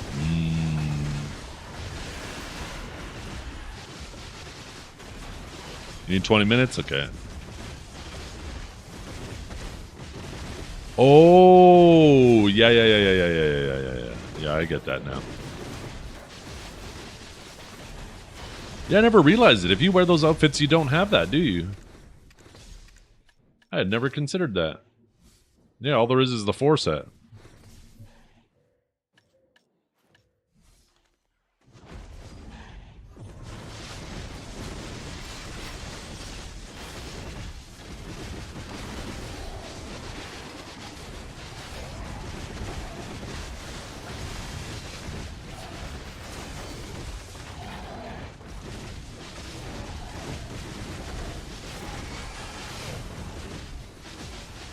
Weapon effects that change our skills when?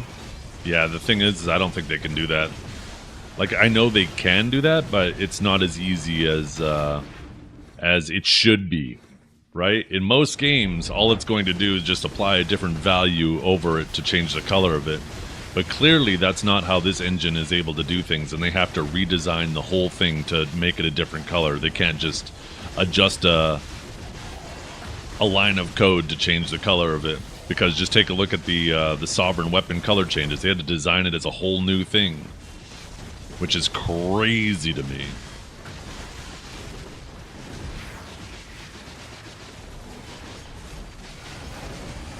That would be harmful to PvP? I don't think so. How so? I don't think it would be that big of a deal if you could change your abilities, colors.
Yeah.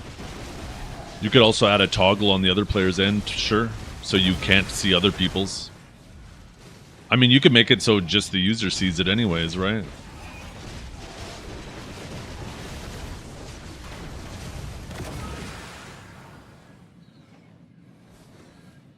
There's definitely ways around it. People would still do it to make themselves seem or look cooler. Oh.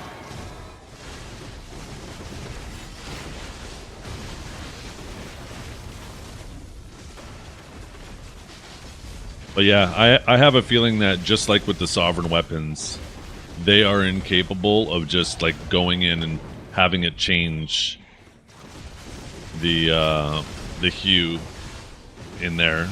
That if they wanted different colored abilities, they would have to manually recreate every ability for every color that was an option.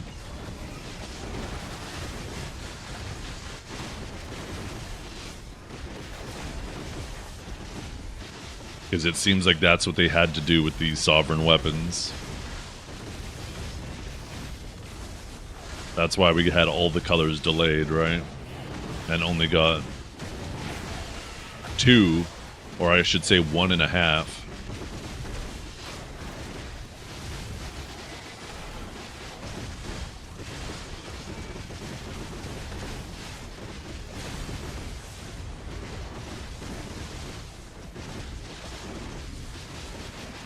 Why 1.5?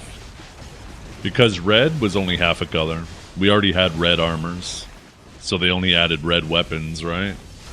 Where purple, we didn't have purple weapons or colors. The sovereign was already yellow, and the armors were already red.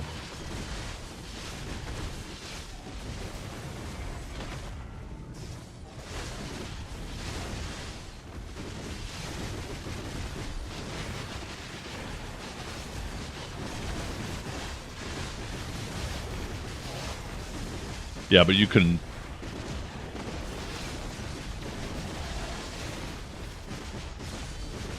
Well, technically the glow on Goddard wasn't purple. The Goddard was actually... The weapon was purple, but the glow was actually a black smoke.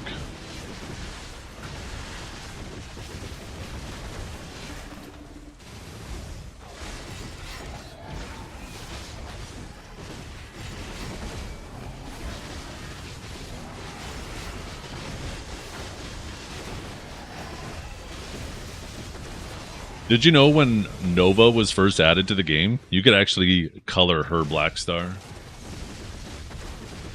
Which is also even crazier to me then, because how did we have the ability to dye it back then, and then they disabled it? Like, why didn't they just do that with the normal stuff? Because, I don't know, like, why weren't we able to... I don't know, it's just, there's so many inconsistencies. Like I said, the only thing Pearl Abyss is consistent with is being inconsistent. Like, why is it so hard to dye your sovereigns? But there was a point where they accidentally let us dye our Black Star in one class. And it worked fine then. Although, now that I think about it, it didn't technically dye the glow. It only dyed the weapon underneath the glow, right? So, I guess maybe it's still consistent in that regard.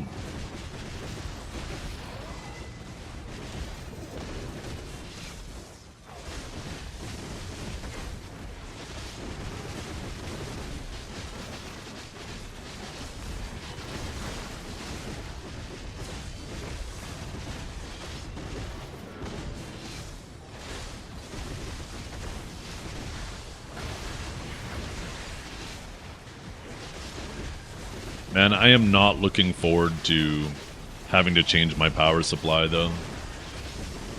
If I remember correctly, the CPU power cable is hidden behind my my cooler, my top-mounted radiator.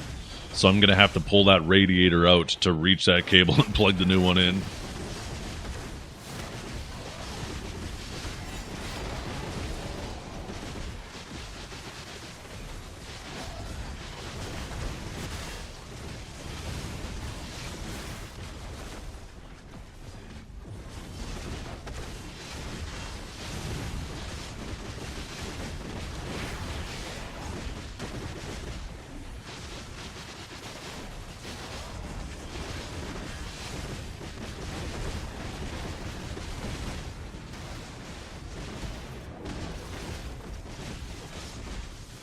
Can you just leave the cables and change the power supply? Well, it's a completely different brand, and that's typically not a good thing to do.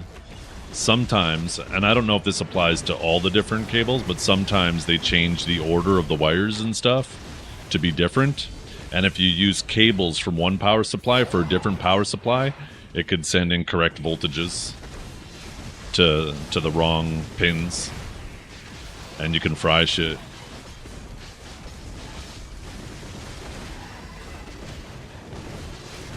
I've never experienced that myself.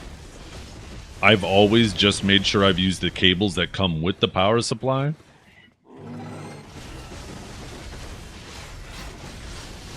But it's definitely not something I want to risk, because that's the type of shit that will fry your shit if it's true.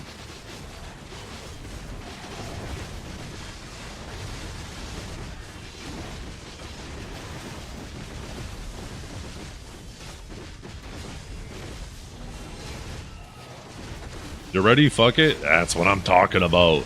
Dukes, you here, or did you go AFK?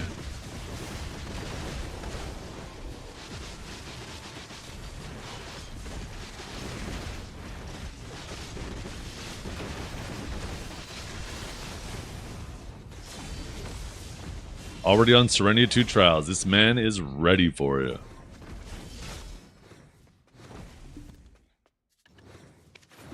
Damn, our grind's going pretty good today so far. Holy shit, did I really get that many ore? Well, I guess I've been up since 6 a.m. Yeah. Oh, shit.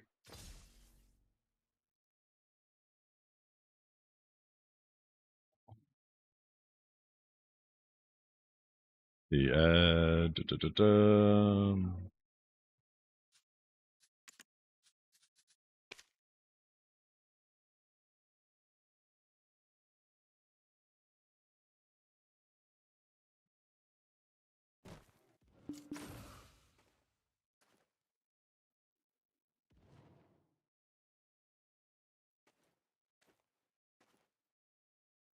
do this way.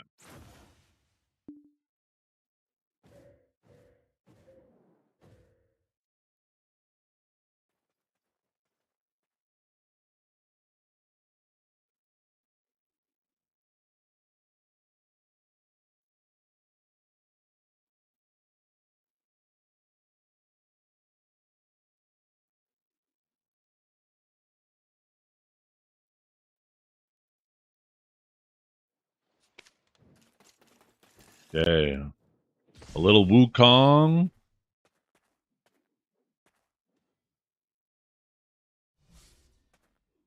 Little Wukong versus Ninja. Oh, boom, boom, boom. Boom, boom, boom, boom, boom, boom, boom, boom, boom, boom, boom, boom, boom, boom, boom, boom, boom, boom, boom. Yeah, you're done. Never mind, he gone. Okay. Let me reset you. Do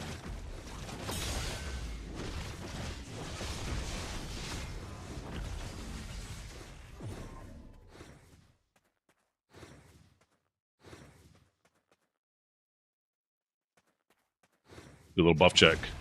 Oh my goodness. Okay, before we start, you guys, let's agree. No whale tendons, no whale pots, no pure blackstones. You can use E-buff, you can use Z-buff. Make sure that you have all your swaps and everything good too. Right? Make sure you're not using the shittier gear. Check your add-ons. Check everything. Did you miss the prediction? Oh, can somebody do the prediction? 1 second. I'll do a prediction right now.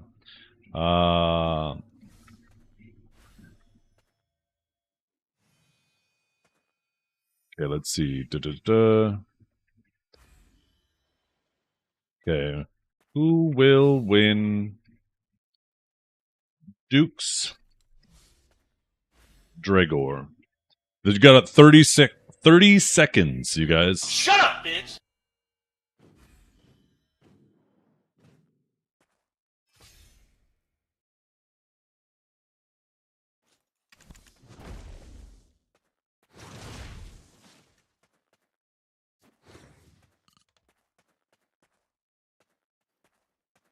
I mean, I could feed Dragor BSR if you guys both want to start with BSR, if you guys are that worried about the first round. Okay. So, wait, why don't I see the prediction anymore?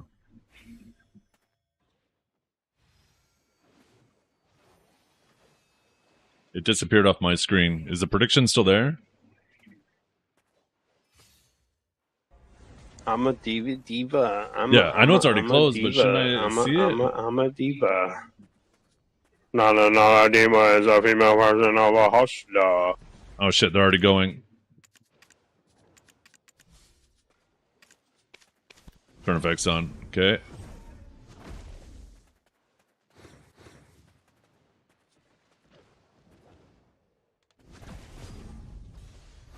Okay.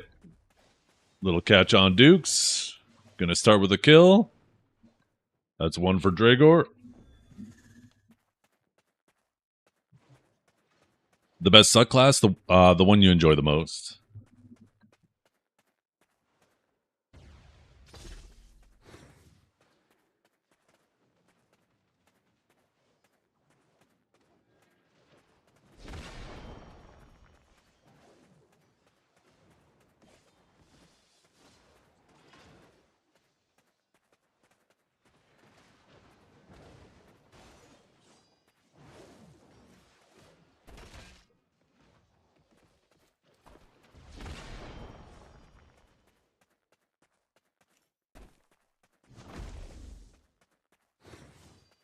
Oh, tried a little cloud grab. Didn't work. Oh, he did get the catch, though. Will he be able to finish off this, though? He is capped. Dragor's going to stand up. Probably going to E-buff. Maybe try to get somewhere in stealth. Yep, there's the E-buff. Oh, and then he punishes Dukes. That will definitely be a kill. There's no way that's not a kill if he's E-buffed.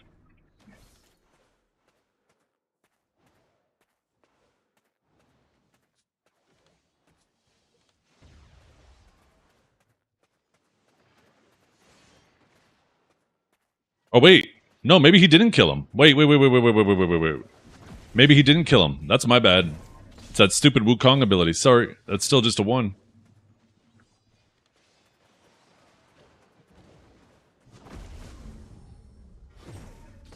I gotta be careful about that. That Wukong ability. Where they like fiend death, but they're flying around up top and there's a body on the ground. That shit's deceiving.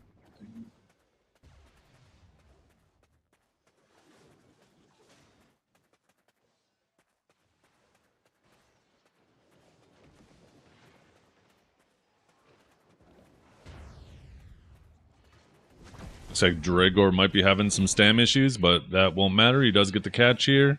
Oh, and he drops the combo. I wonder if the ability wasn't available. And then he gets a little yoinker. Okay, there we go. That's actually 1-1. Okay. I almost did that last time we did this first attend too, where it looked like Dukes died, but he was in that cloud thing. I gotta pay attention to the skies. Lift my camera up. Okay, Dragor gets a little grab, gets the re-CC. This looks like it will be clean. Oh. Yeah, see, that's the fake thing again. I gotta be careful not to get baited by that. Not this time.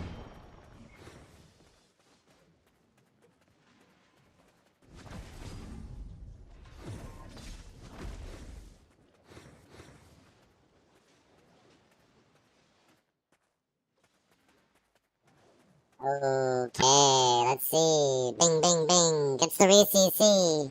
Oh, shit. That puts Dukes in the lead. 2-1. Oh, I think we might be typing. No, never mind. Probably sitting up in his chair.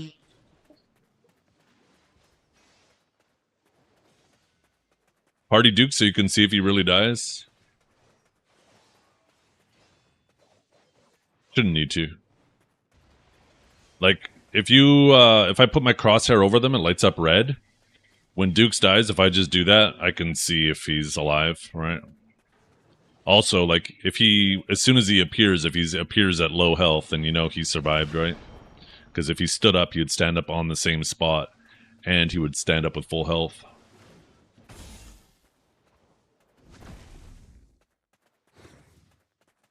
Dragor playing very patiently right now, trying to look for an opportunity.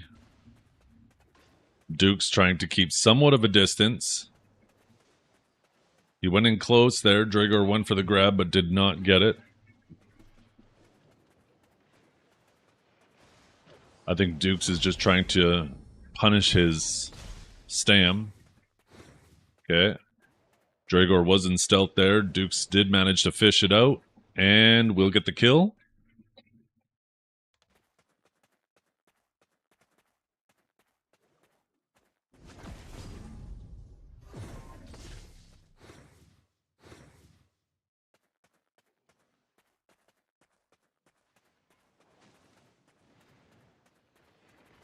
Who queued this up? What are we listening to right now?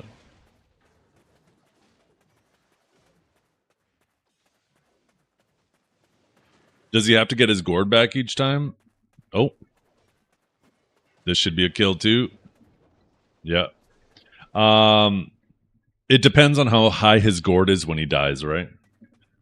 He might have to just get back a little bit to get back into his gourd. I'm not sure if he's using his gourd. I know main hand, or I don't know what to call it. We'll just say non-gourded Wukong is better at catching, where gourded Wukong is better at trading. I know that at least at one point that was the case. Oh, look at that. See, he did that Fiend Death thing. See how I could target the little clone there?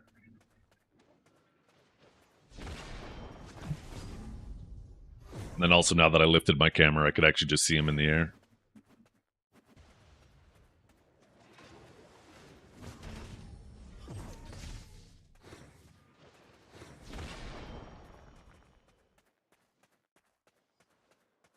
Why do I feel like you're not talking about the same gourd, Waffle?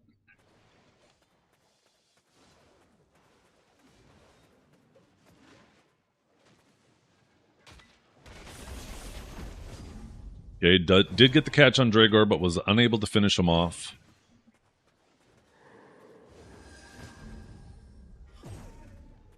Dragor goes for a grab, does get caught out of it. This will be a kill.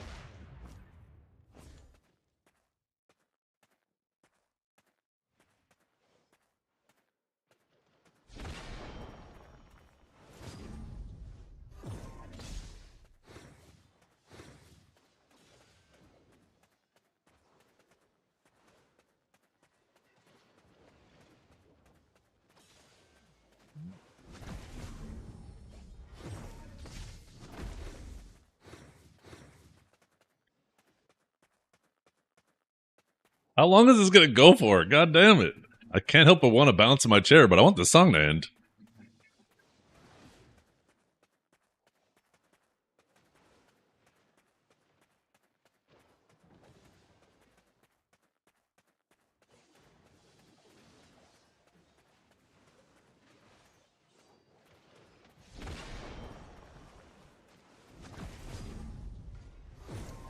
Oh, here we go. Okay. He's doing big damage here too. Will he finish it? No, Drago does get up, but he is lower on health. I think his debuff should be just about ready. Maybe not. Maybe I missed him use it another time.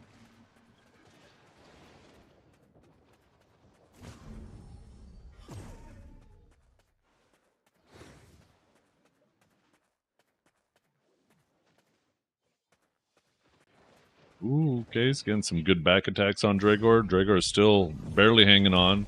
Went for the grab, missed it, does get caught for it. I don't think this is an optimal combo for Dukes, but Dragor was low enough. Dragor hitting the question mark. Something funny happened there on his end. Did look like there might have been a little bit of desync there.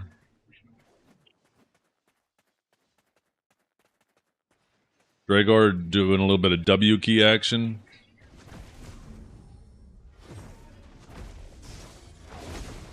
I gotta be careful. I actually gotta make sure I don't do impaling. If I accidentally hit one, I'm gonna hit him with a slope.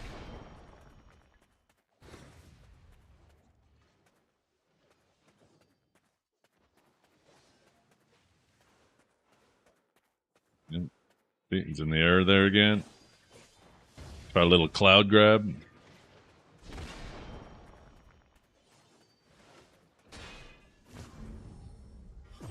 Okay, Dragor, is he gonna get another kill? No. Dropped his combo there.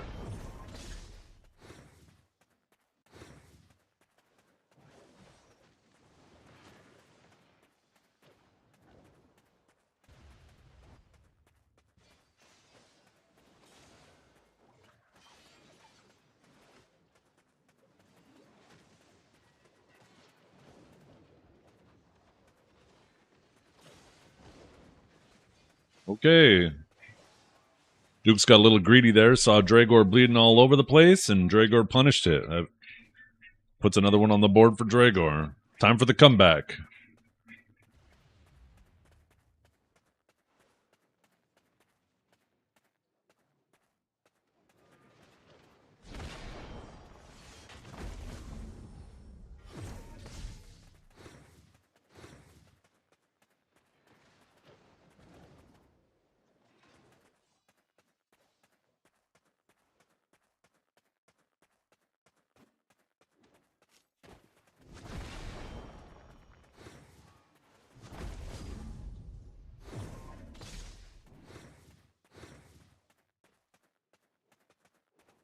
He's trying to get a cloud grab off.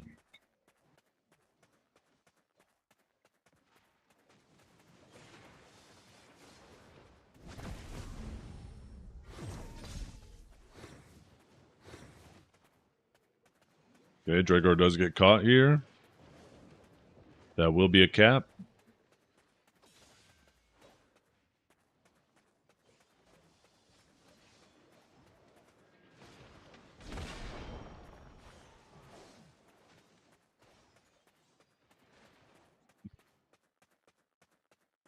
Okay, Dukes gets grabbed. This will definitely be a kill.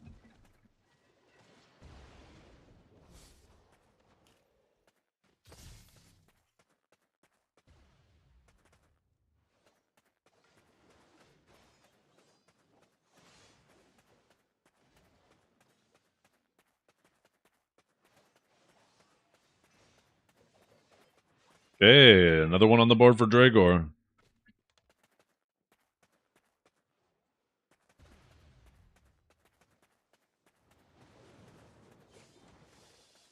The ninja has no damage? I don't know about that. He just killed him pretty damn good.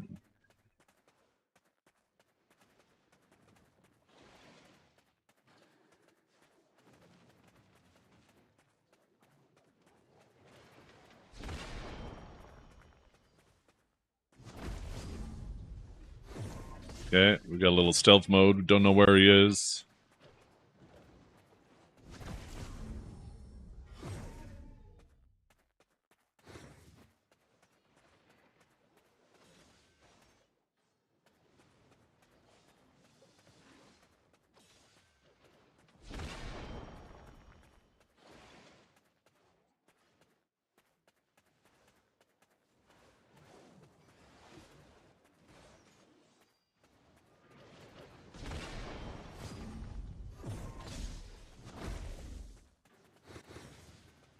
Oh.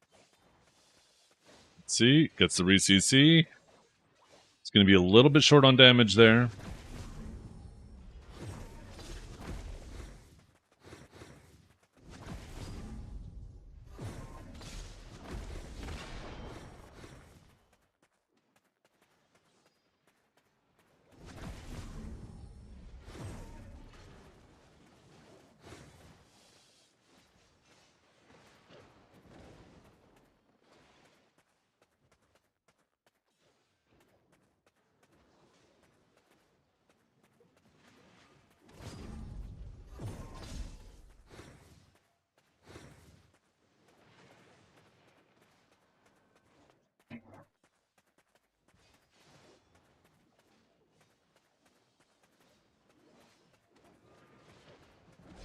Duke's grab should be just about back up. No, there it is.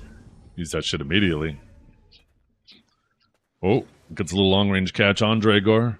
Will manage to get the Reese's. No, will not.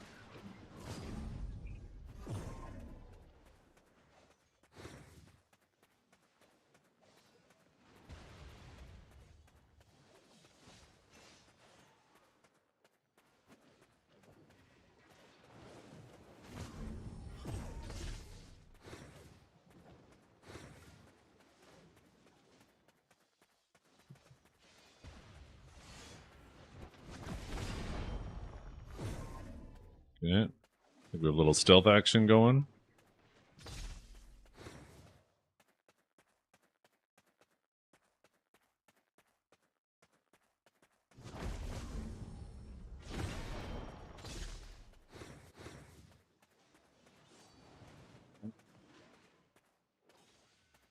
Duke's stalling it out when Dragor goes stealth.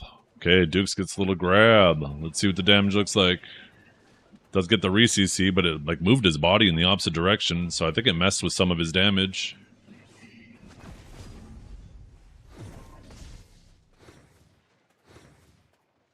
Dragor will be on the ropes here, but he will actually take that aggression from Dukes and use it to his advantage, and will get the kill here. Dragor making a bit of a comeback. It was 6-1, now it's 7-4. If we continue at this pace, Dragor could bring it back.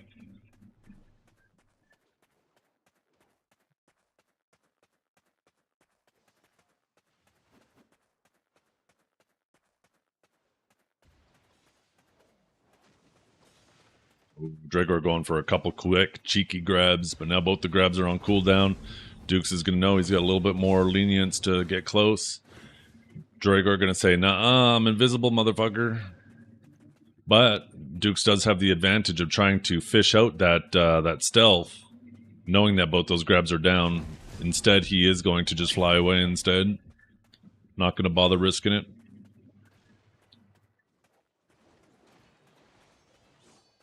I mean, I think he did his couple of abilities to try to fish it out. I don't think he really had much else to try to fish with.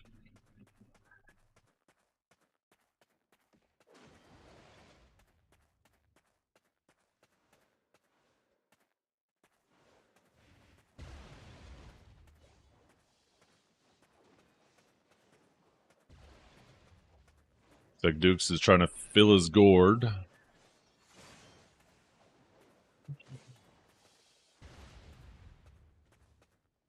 There you go, filled it up. Time for a little cutscene. Oh, and a Z buff. Duke's going for the big damage. Let's see if this hyper aggression pays off. Oh, it does not. He might stand up though. Yeah, went for the wake up grab, but Dragor did a little sidestep.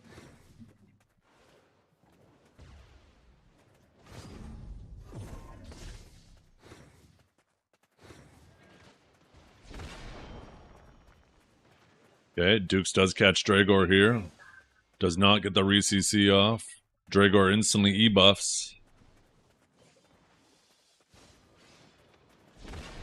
Dukes Z-buff should be just about running out here, but Dragor does get caught. Dukes was unable to secure that catch, though.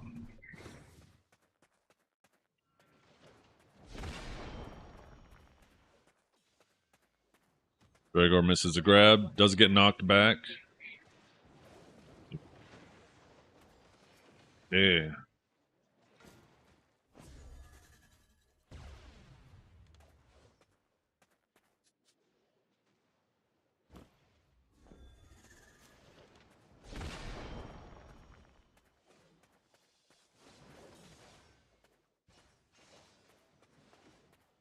A new pair of Crocs.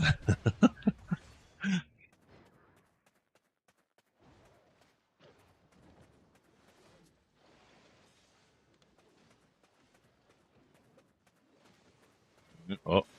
Oh, I thought he was going to get that grab there too.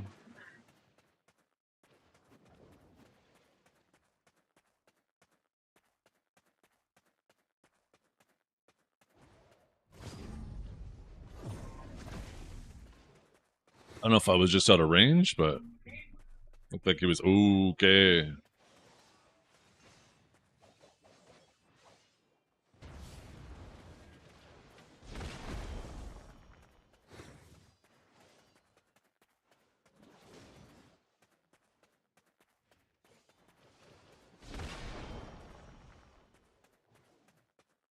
Yo, what's up, low main? How you doing?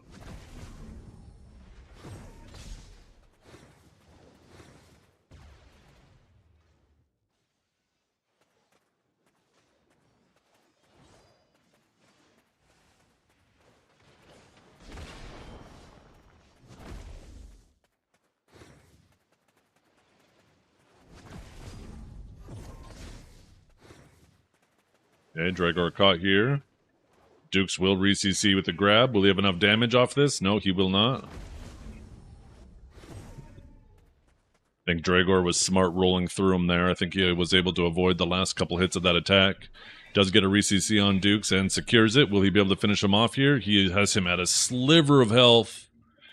Dukes is in the air, trying to buy some time for his pots. Does go in for the cloud grab, does not connect it.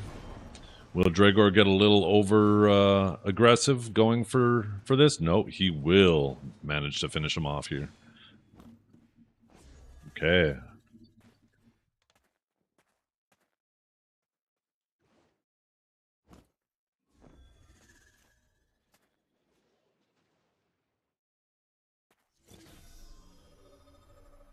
In the morning, love.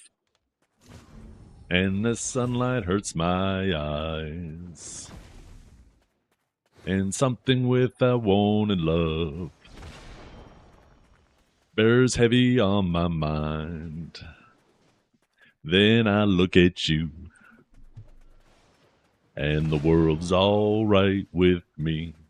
Okay, will we be able to finish him off? Then one look at you. Nope. And I know it's gonna be.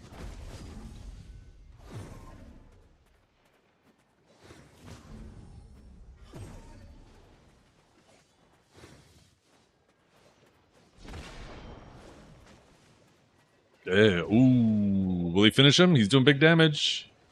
Dragor E-buffs. He was pretty low there. Oh my god, I just got hit in the face with a pole.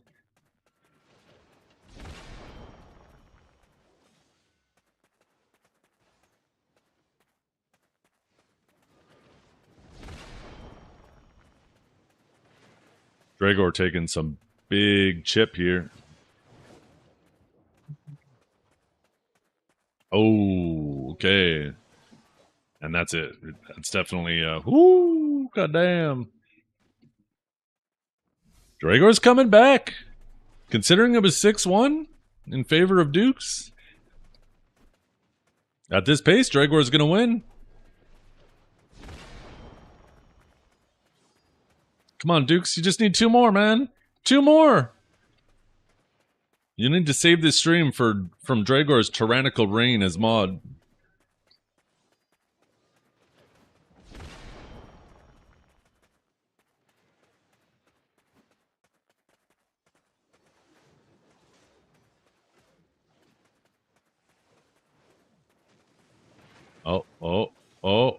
Oh, yeah, this is death. Okay, game point. Dragor has a fight ahead of him. He needs to win 4 to take this back. Will Dukes choke?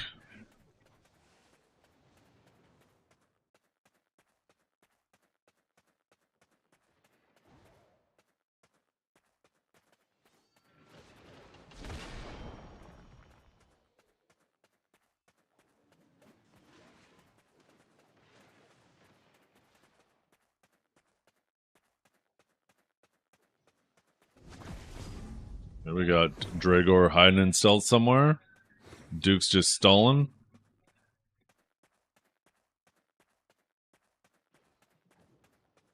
Should be coming out of stealth any second now. Oh, he's behind me.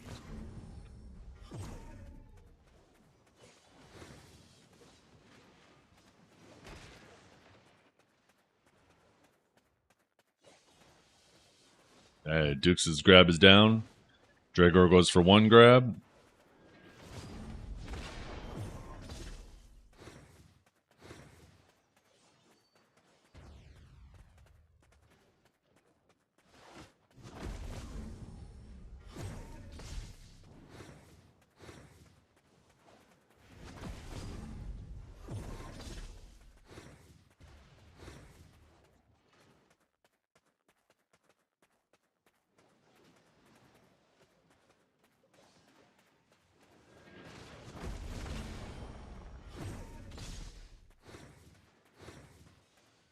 Oh, is this it? Is this it? It's it. It is it. That is a 10-6 for Dukes. That is a 10-6 for Dukes. Dragor does not get his mod. Dukes reclaims the VIP.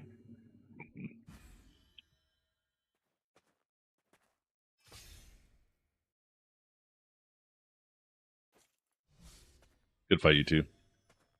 I was looking like it was going to be a blowout for a bit, but Dragor was making a comeback.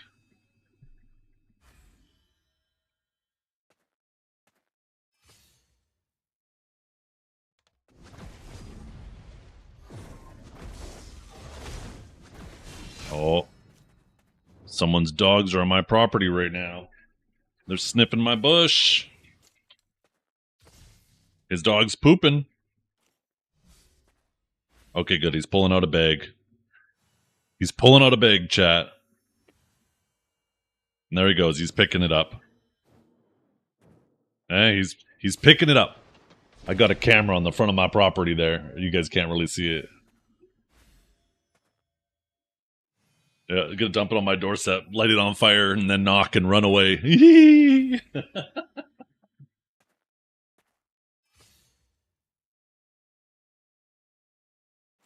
Yeah, there were a couple times there, Dragor, where you got the catch, and I was like, yeah, for sure, he's about to kill him, and then you didn't. So I don't know what was happening there. I mean, it also might have had something to do with last time, like almost half the fights, a third of the fights was because he was in the wrong gear setup.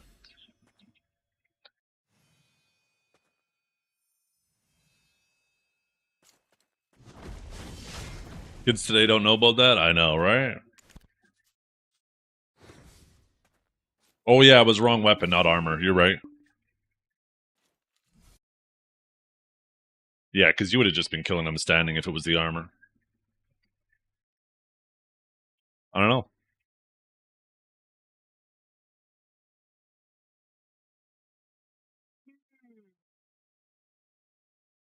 Ugh. We have like 25 minutes chat, and then we have the dragon, and then after that I'm going to go figure out something for lunch. I don't know what I'm going to do for lunch today. God damn it, every goddamn time. I need one of these losers to hold my spot every time I go AFK for these fucking bum fights. Now I gotta go to the other spot. That's alright, the other spot's good too. My money! Oh yeah, that's right, we gotta do the payout.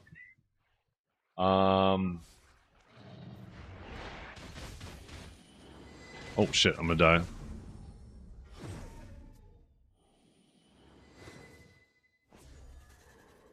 Pass that VIP, you already have it.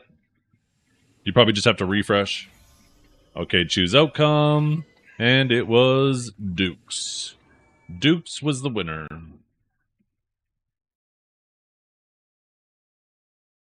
Congratulations, all the wieners. Yeah. When Dragor's ready, he could challenge you again, and then you guys can decide. See details. Let's see who is the number one winner. Nevernus.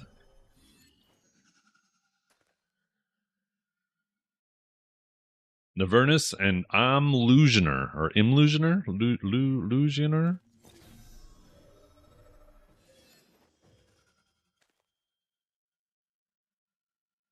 Wait, only 2 people bet on Dukes. The other 6 bet on Dragor. I'm surprised more of you guys didn't bet. I guess I just didn't really give a whole lot of time. Next time, like when we know it's about to happen, we should do a prediction earlier.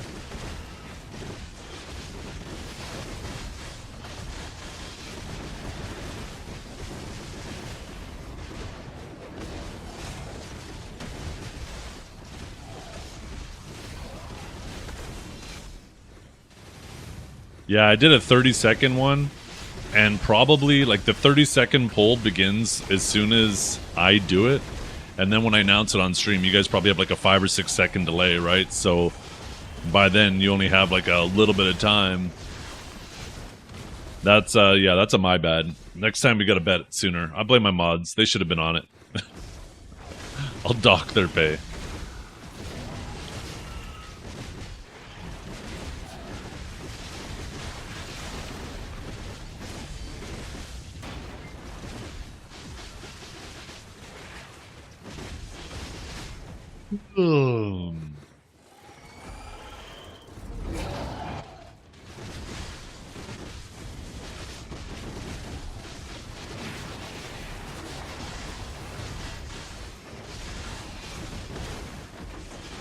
Yeah, the cloud grab is obviously not an issue in 1v1.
Good fight, though, both of you guys. You guys fought well.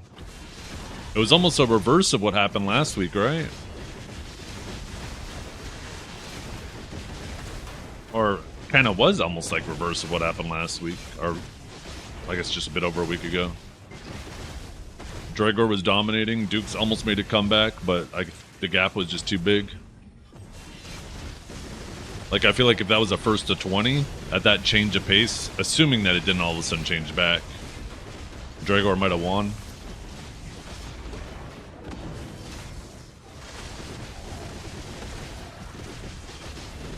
Yeah. Yeah. I mean, you lived some of his combos too, right? But yeah, I think in the case of Wukong, like unless you get some of those specific catches, it's hard to combo off some of the other ones. Where the case of Ninja, you probably should always be one comboing.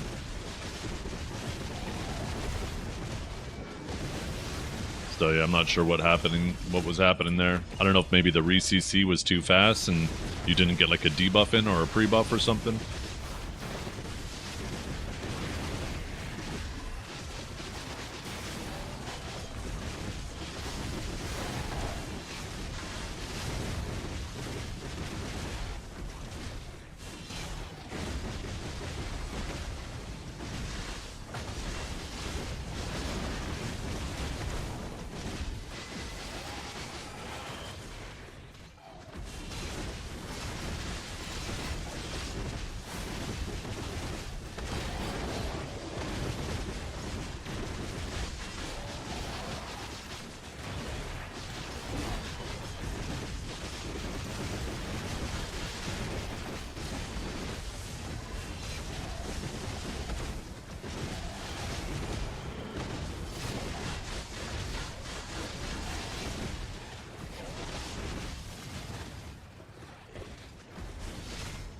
mean, it still doesn't say my shit is out for delivery, and it should by now.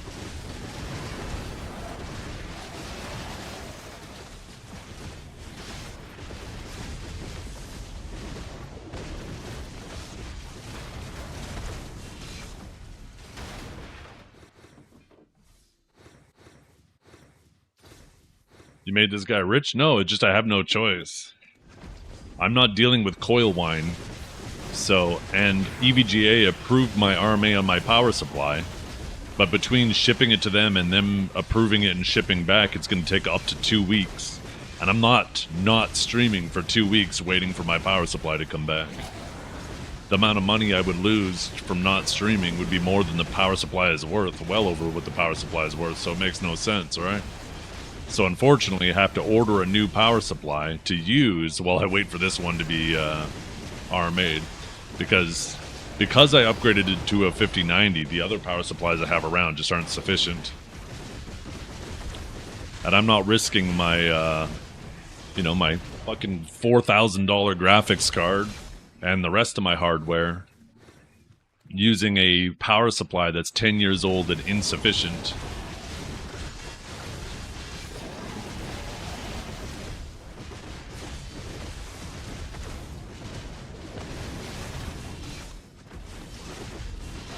Now, I could probably return this 1,000 watt power supply after I get my power supply back from EVGA, but I don't know if I'm going to do that.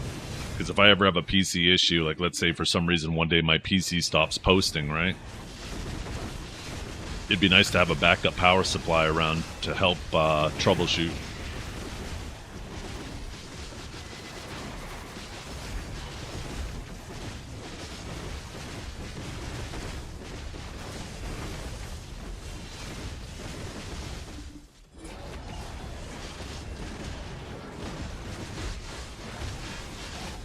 Yeah.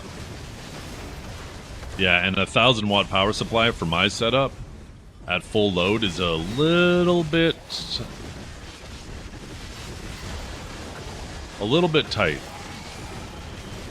But that's at full load, right? I mean, obviously, like, what's my GPU at right now? Well, I mean, 70% utilization.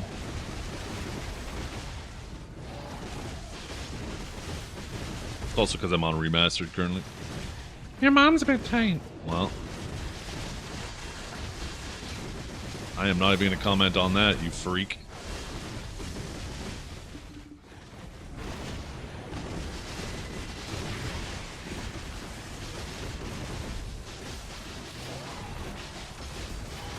Oh yeah, I was going to check the tracking number on the other website in a second.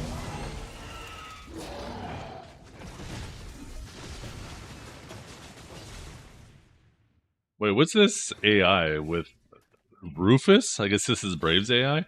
They should make an AI called Doofus. And it just gives you a bunch of shitty information and sees who gets baited by it.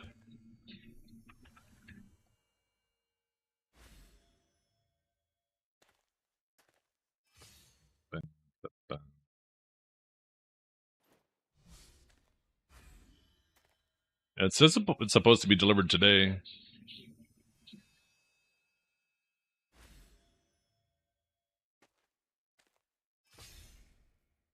It actually says it's supposed to arrive anytime between now and the next hour.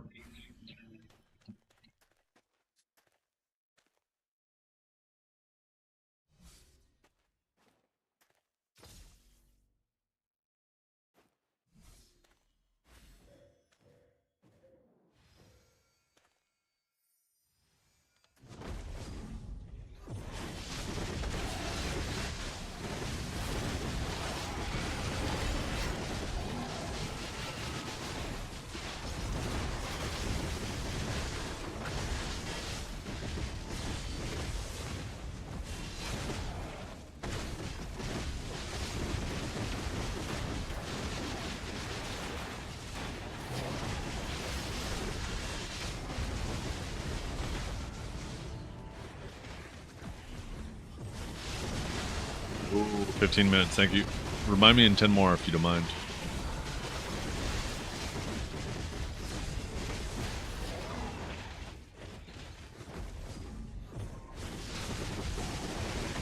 I don't know what I'm gonna make for lunch today.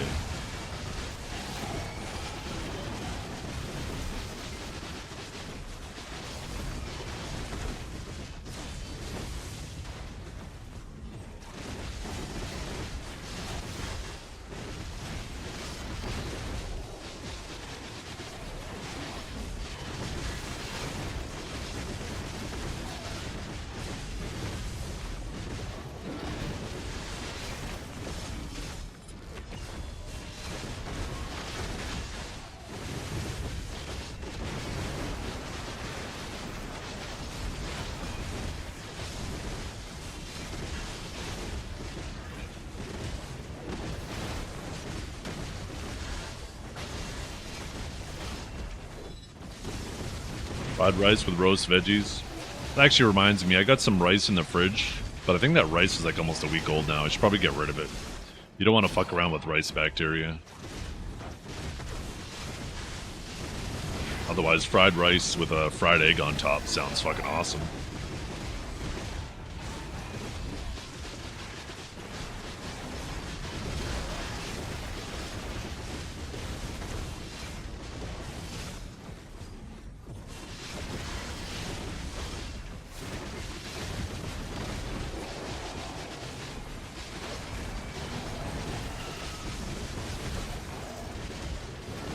Maybe I'll throw some tater tots in the air fryer and, Ooh, actually, I think there's a couple hash browns left in the freezer. I think I saved myself 2 of those. Maybe it's a fried egg angle, like every other fucking day. Throw like 2 pieces of bacon and 2 hash browns in the air fryer and fry 2 eggs.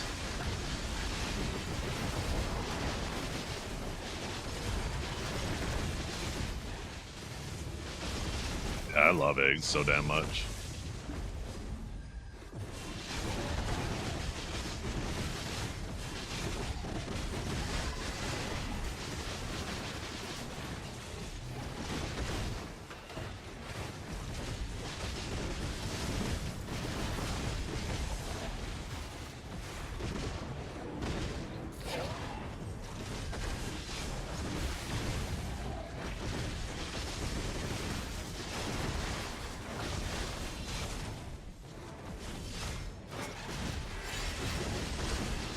What's the point of being hilarious if he doesn't read? Would you say, damn, be your back? Could have swore that was a fart? Is that supposed to be hilarious? I don't understand. Like,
yeah, after this orb, we'll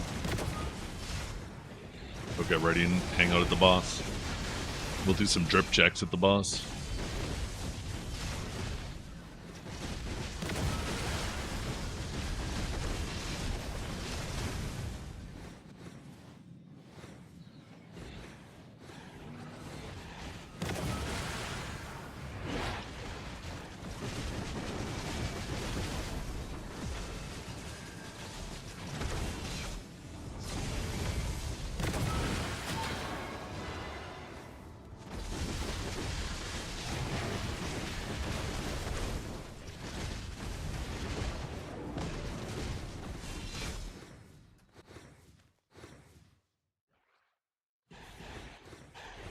Probably the best endgame spot.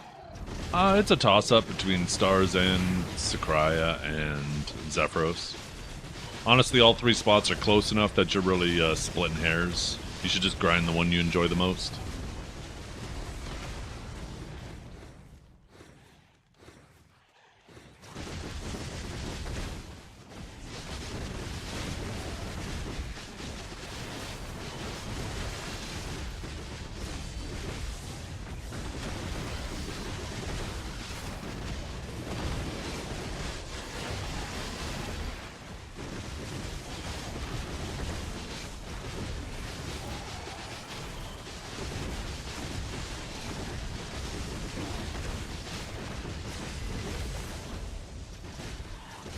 Is this the best rotation? No.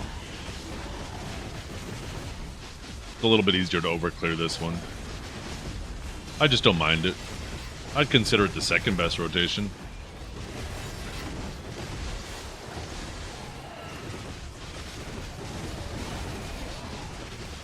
If I were a Suck Megu next week, I wouldn't want this rotation. I tell you what. Suck Megu's gonna start popping off tomorrow. They're probably gonna need 2 rotations.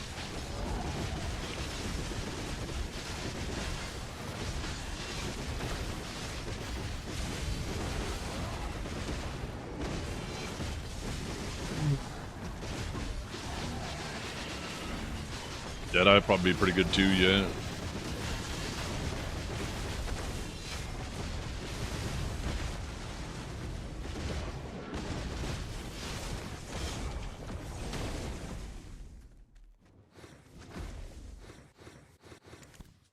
Ooh.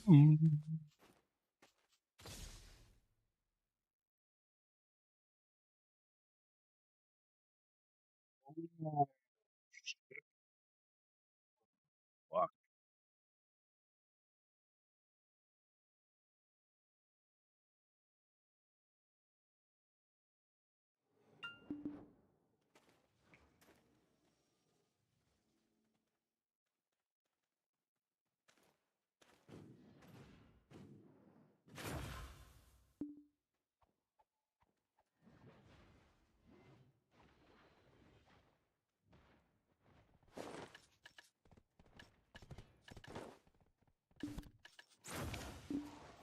All this random shit in my inventory. Ching, ching, ching. Give me that money.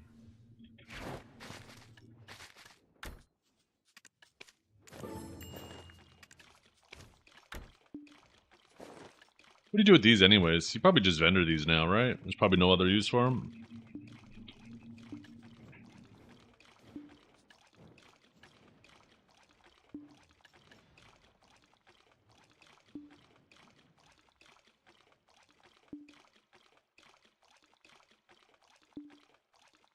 Oh, there we go. Now it says out for delivery.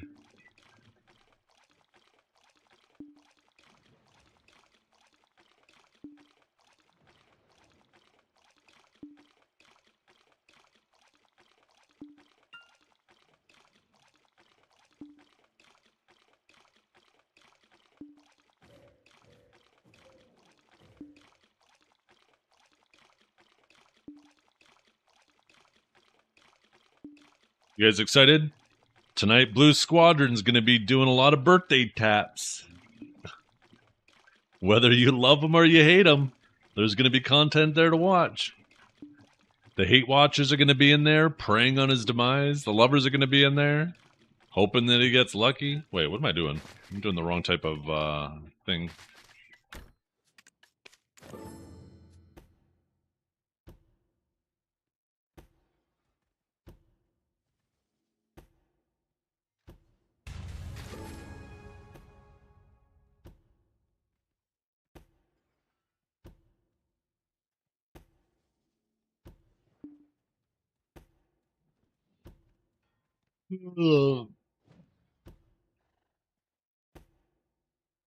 He sticks a candle to his ball dome, just right on top. If you grind with Sucklon, can you queue for AOS as Awakened? No, you have to swap. And there's a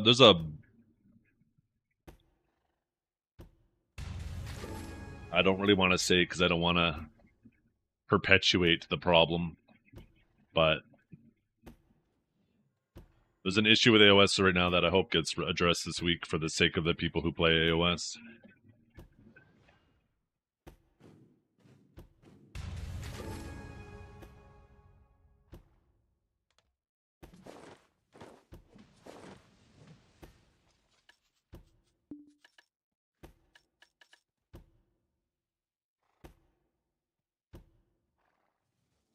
Yeah.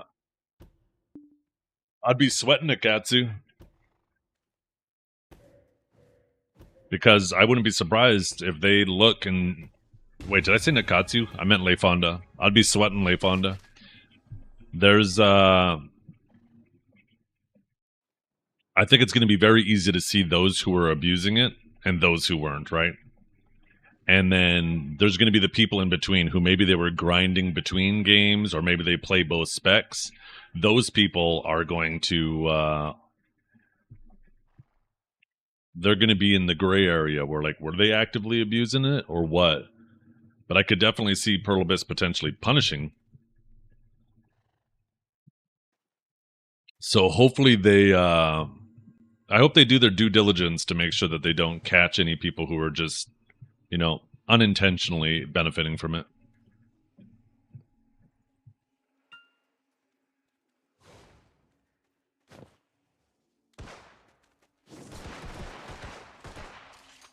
Oh yeah, drip checks. Let's see. Holy. She out here trying to teach me a lesson. Yo, is she actually just drawn in the air? Yo, teach her.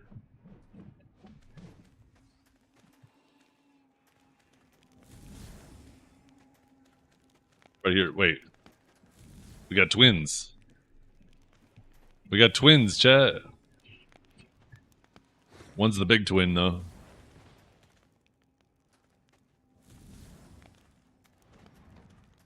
Okay. Thought I had,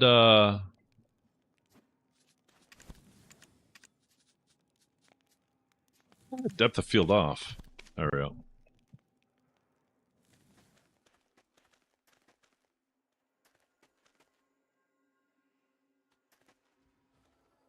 They'll tat it up.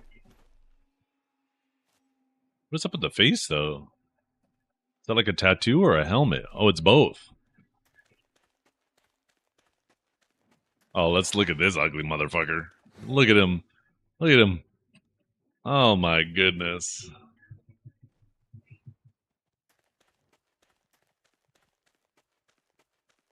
The glasses aren't big enough. It's ruining my immersion. They need to be at least 16 times bigger.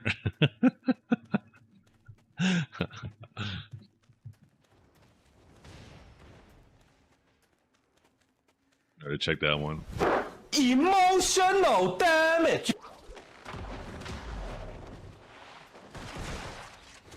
Oh, did we check this one? I think this is a new one. Damn, she got that crazy look in her eyes. Holy. She gonna eat you after she mates with you.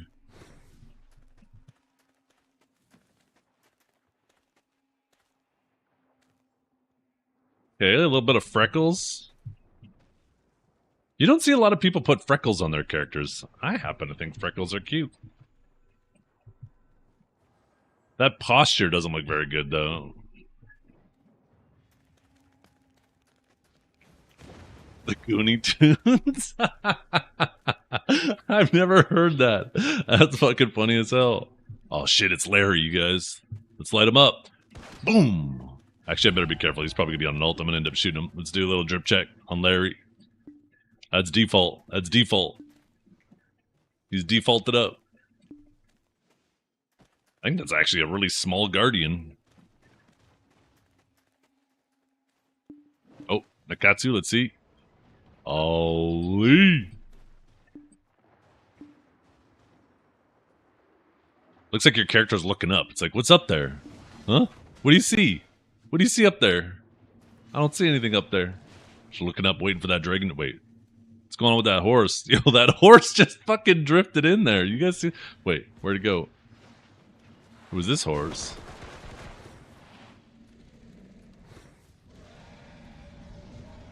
some wizardry going on here. Oh shit.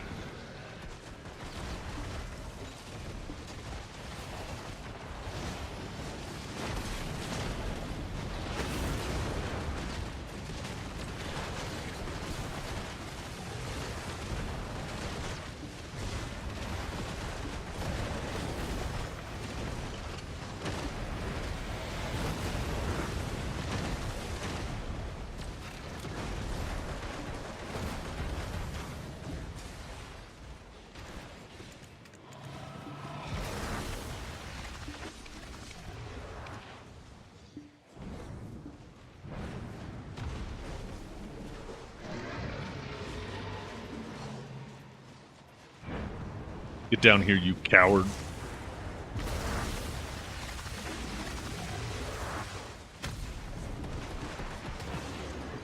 This should be my mount. They should make it purple, and they should let it be my mount. I'm just saying. A little purple lightning dragon? I'm all about it.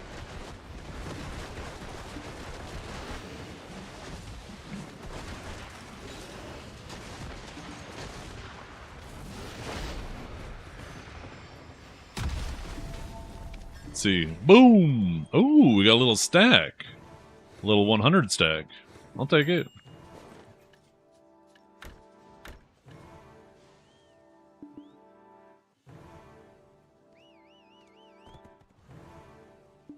Oh, wait, and we got 100 magical shards? Hell yeah. I feel like I didn't get 100. I feel like that must have been, like, accumulating. No, I got 13.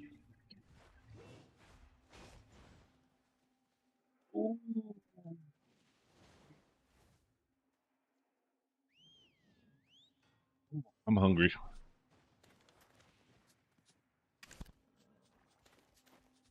Yeah, I'll be back, chat. I'm gonna go quickly slap some food together.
Ah, hell yeah.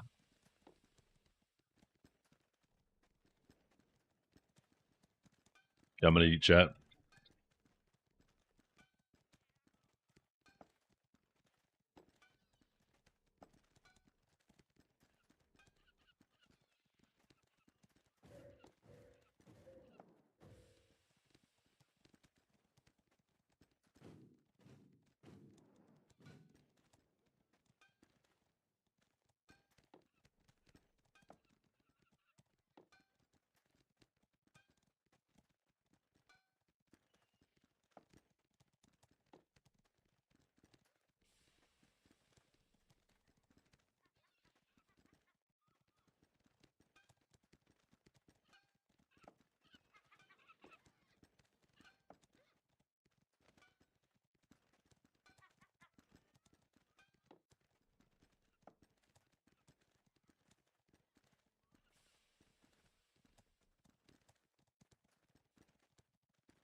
Hey, chat, I'm back. Let me tidy up my desk. I put my dishes away. Glass of water.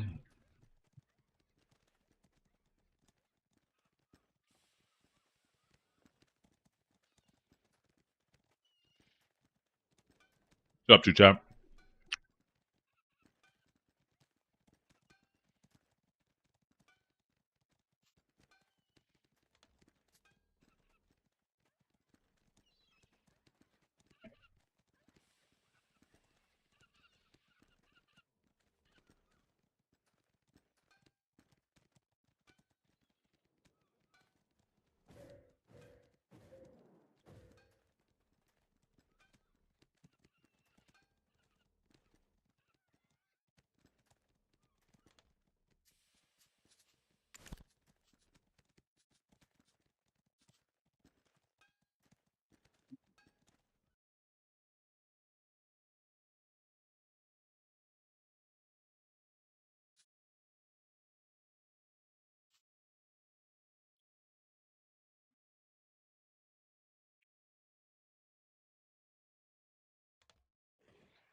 Let's go get it.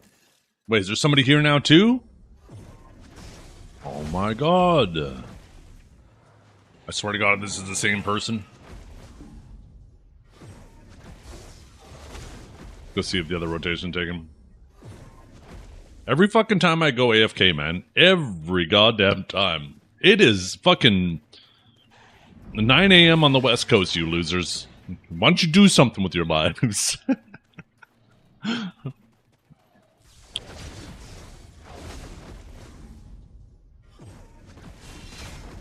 Oh.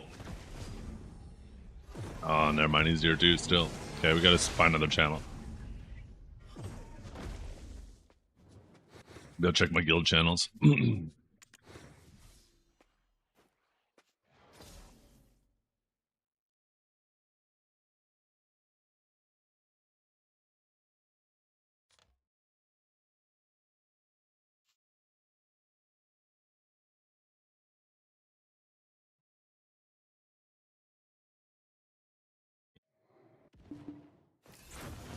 Okay, well, there's already someone here.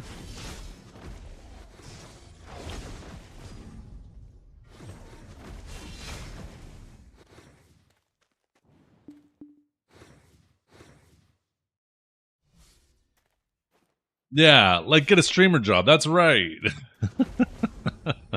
At least I'm sitting here at work right now, okay? I'm being a respectful member of society.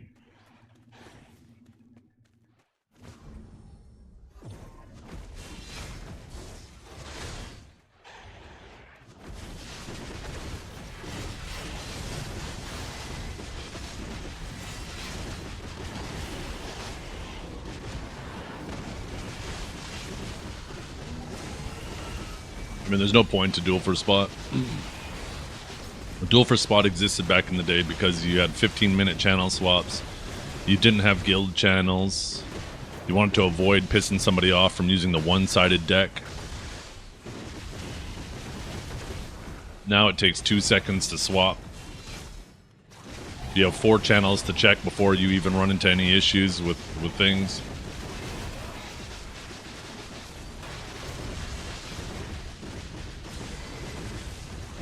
You want Duel for Spot to come back to the game, you need more friction.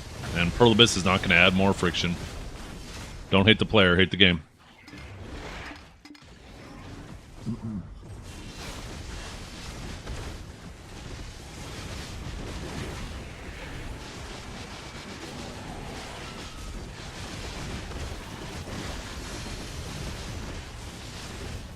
Beta male behavior. Why don't you come to Valencia 6? Come say that to my face, Microic. I'll summon you down here.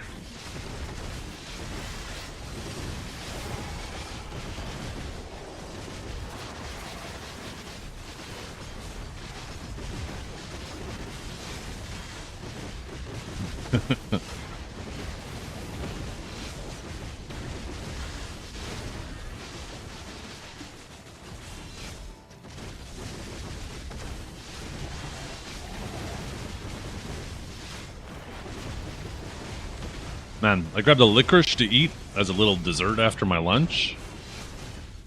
Oh, licorice is stuck on the back of my mouth.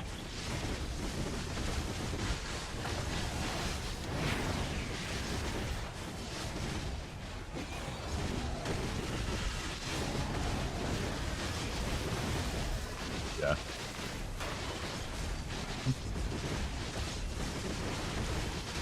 Pretty sure Micro plays on EU anyways.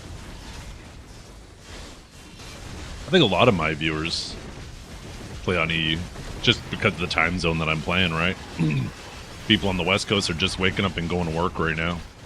People on the East Coast, it's lunchtime, so it's mainly people who are watching from work. How'd you know? Oh, I just pay attention to my demographics. Where right now it's like 6 p.m., 7 p.m. out in EU, right? I know my demographic.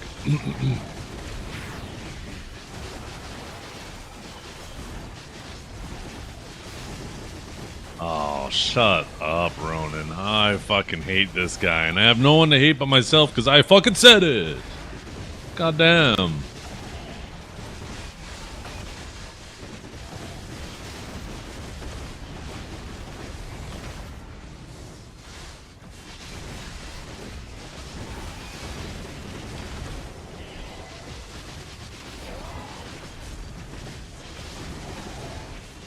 What's my excuse? Do I need an excuse?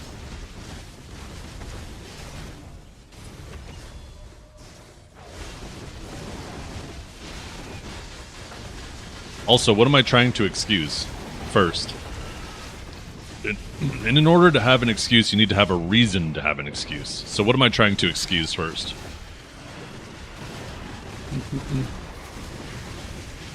With all the costume whales, yeah.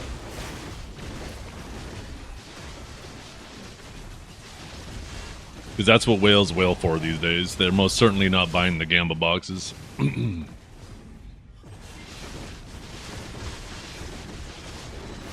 I'd argue EU had it easier because you could actually just buy pen debos for silver on your market long before we could.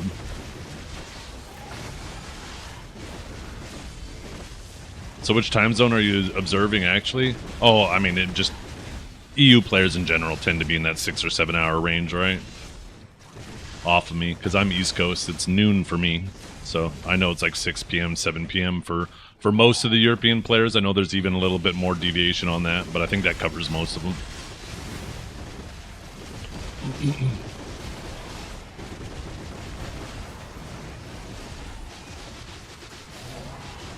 Yo, what's up, Swift? How you doing today?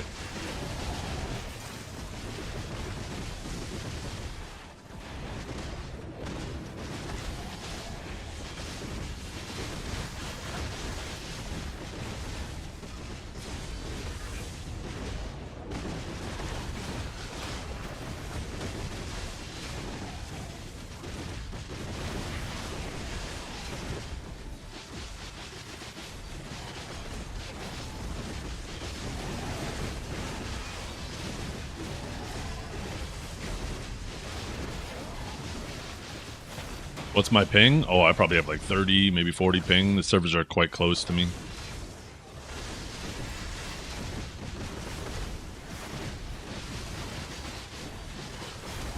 On your way to pitting your second deck, Karazat, after pitting Nov Awakening. All going according to plan. Hey, you know what? Learning to deal with those tough battles now means the easier ones later on will feel so much better. It's my ping variance? Oh, probably like 15 up or down. I mean, obviously there's spikes and shit like that, but in general it's pretty consistent.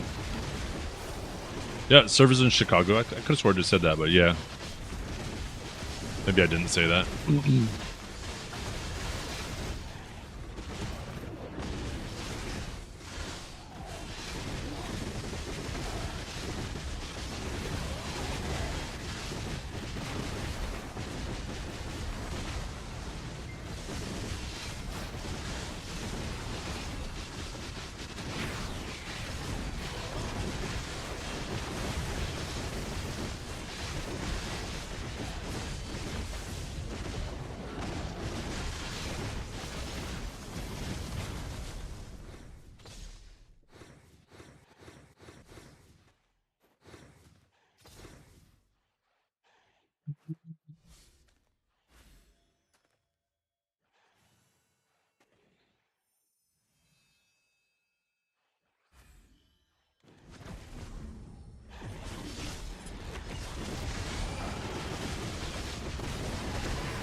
If you can hit the other caps, then you can hit this cap. This cap is significantly lower to make up for the fact that you can't have a species damage for it. Right, the cap at Zephyros is 2010, where here it's actually only 1930.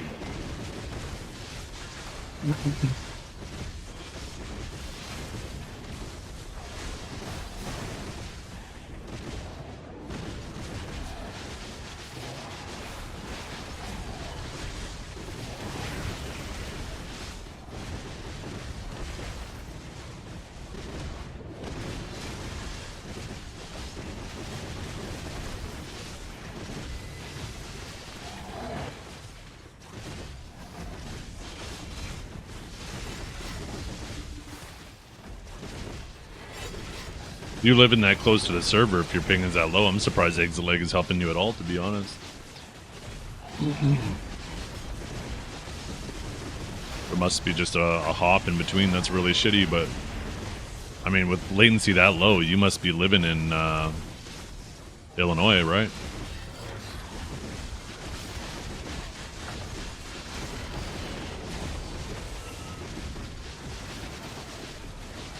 Yeah. It depends on what the cause of those spikes are, right? Because if it's one of the specific hops that's causing the latency spikes that your ISP routes you through versus what your what Exaleg is routing you through, then it might be better. But yeah, it's not just a Chicago thing. It's your ISP that determines your routing.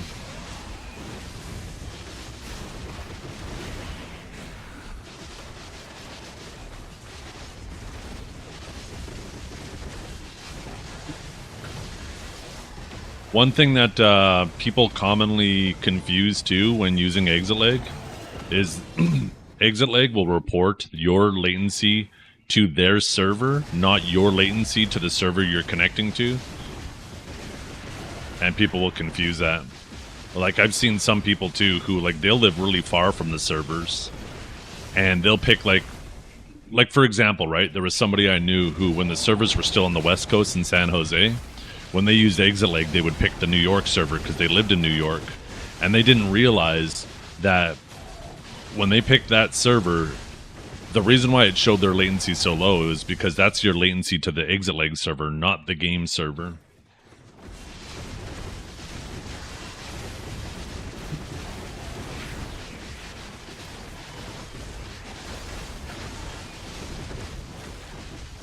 And to be honest, a lot of these tunneling VPNs don't do a good job at explaining that.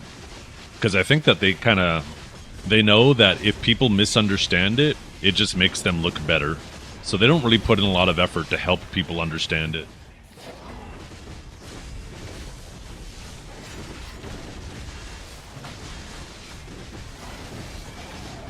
I bet there's a ton of people out there using any of these tunneling VPNs, and they just set the server closest to them. They don't realize that they're supposed to be setting the server closest to the server they're trying to connect to.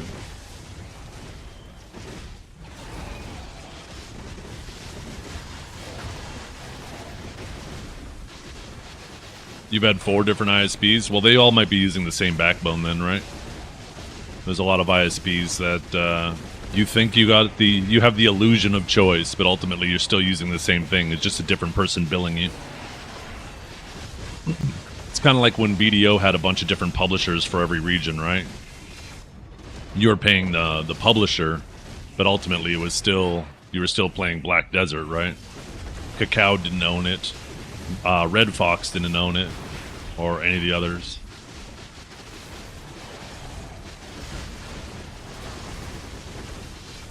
I'm pretty sure almost every ISP uses like either Rogers or Bell, right?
Oh yeah, it's definitely looks like it's going to be over the top.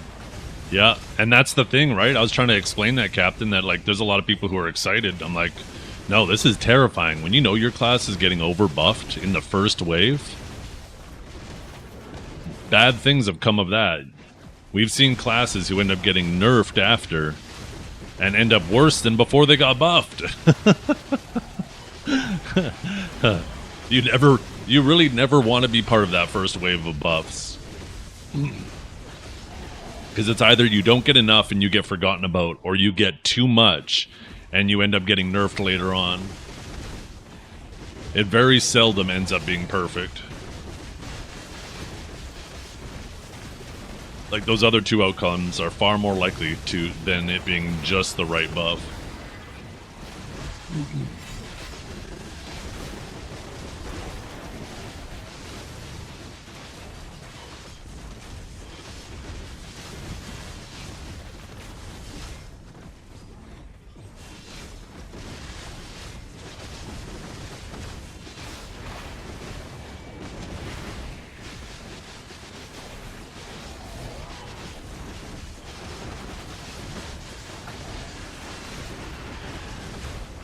How else would be get the rerolls going? I mean, people can reroll anyways, right? That doesn't really affect their money a whole lot.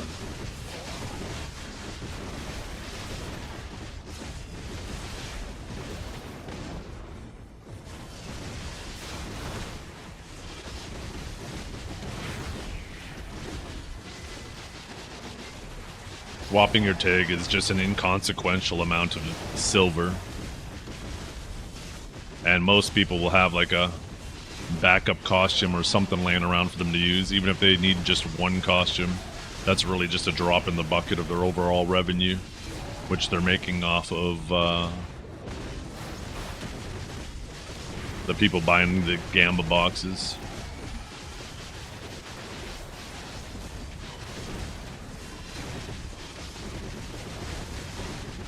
I mean, if Pearl Abyss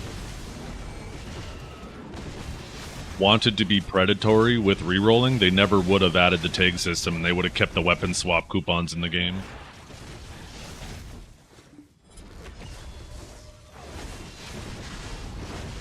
Why are people use VPNs? People will use tunneling VPNs to help stabilize their connection, or if they're far from the server, it can reduce their latency, because your ISP doesn't always... Your ISP is always going to try to optimize for reliability, not for lowest latency, right? Because most people who use the PC don't care what their latency is for most applications that they use it. But they will care if there's connectivity issues, right? So ISPs, yeah, they'll optimize for stability as opposed to performance. And that's where these tunneling VPNs come in, right? Is basically you will connect to their network, and like you still connect to the internet how you normally do, but it'll route to their network through the software and then follow a very specific path to minimize the amount of hops and distance being traveled.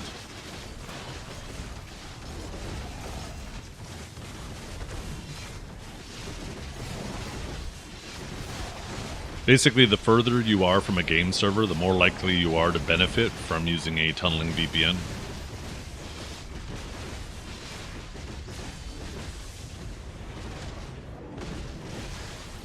And one thing you should do before even trying that is you don't have to just use your ISP's DNS. You can always use the Cloudflare or Google DNS as well, right? Basically what a DNS is it's kind of like a phone book that you use to reference. Like whenever, you know, you have a destination of where you want to go, it basically looks it up through the DNS, what their planned route is from where you are to where you need to go. And the Google and Cloudflare DNS are generally pretty good.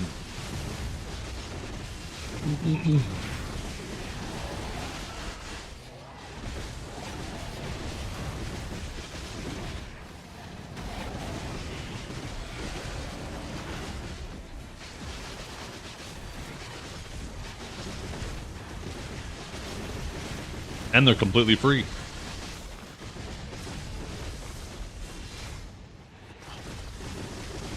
Takes about 2 seconds to change in your network settings.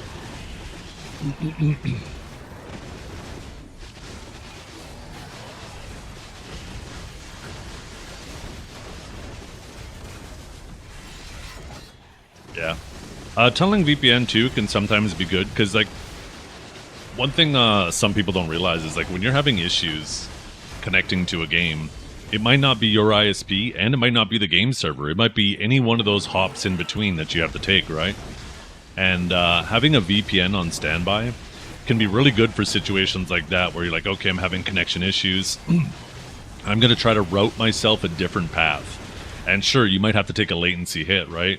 Maybe, you know, you'll have to route yourself somewhat south first before coming back, going west and then back north. But sometimes that might allow you to avoid the hop that's causing instability in DCs. Which, you know, like I said, sometimes, you know, if I have to choose picking up a couple dozen extra milliseconds latency, but have a stable connection, I'm taking that every day of the week. I don't want to be DC'd while playing.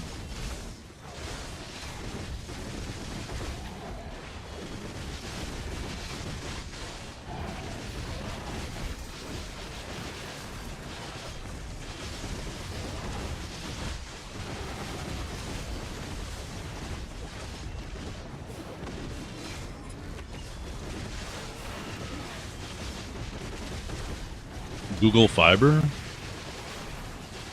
Is that actually a thing? Is Google an ISP? Never heard of that before. I'd imagine if it is, though, then yeah, they would obviously use their own DNS, right?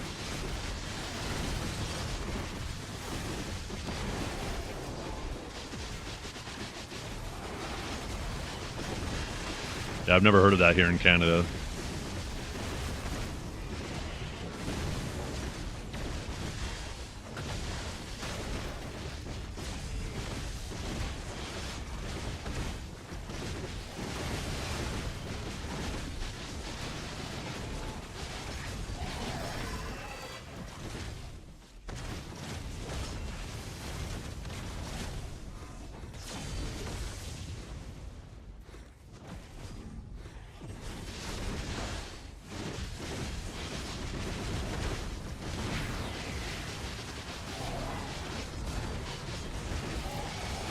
Yeah.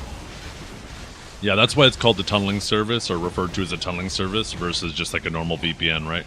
Where a normal VPN, once again, it's not really optimizing for speed, it's optimizing more for stability and just being able to choose different locations.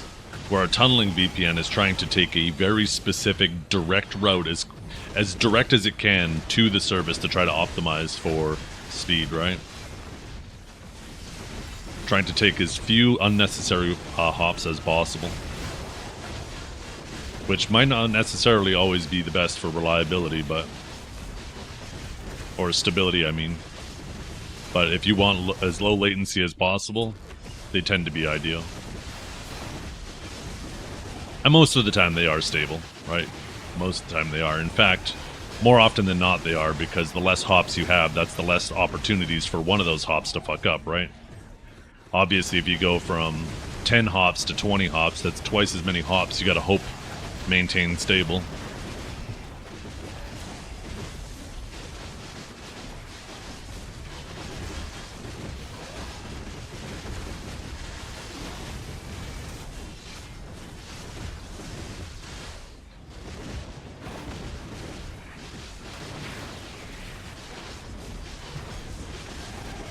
You guys use the exit leg, though. You could type !exit leg. I actually have a code.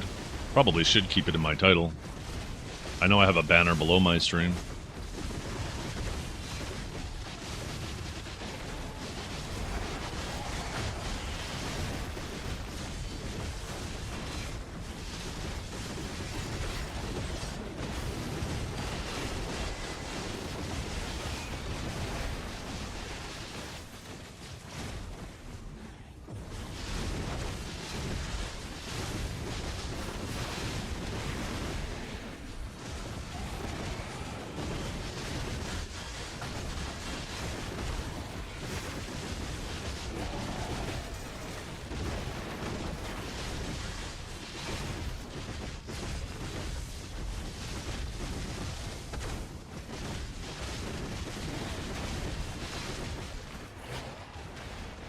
Yeah, I live close enough to the Chicago servers, and the routing of my ISP is actually really good that it's not really necessary for me to do any of that either.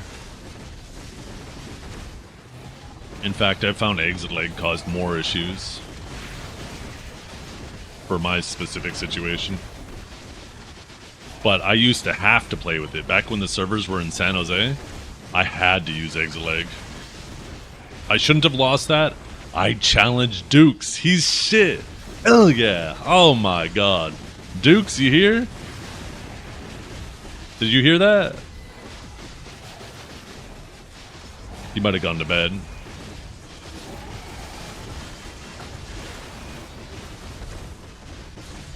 You think he sleeps with that shower cap on, Dragor? I bet he does.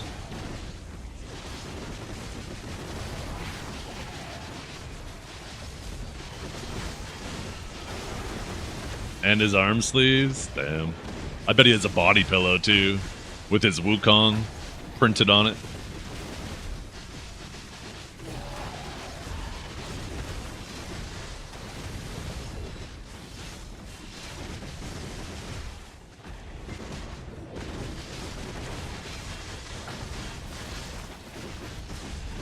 Oh yeah, the old lease webs was awful. I had to do the same thing too. I had to use I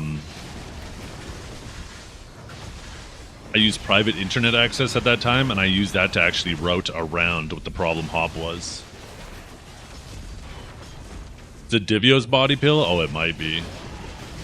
Maybe it's two body pillows. He has one of Divios and one of Armin, and he puts them next to each other like they're kissing. And then he just like puts himself in between them.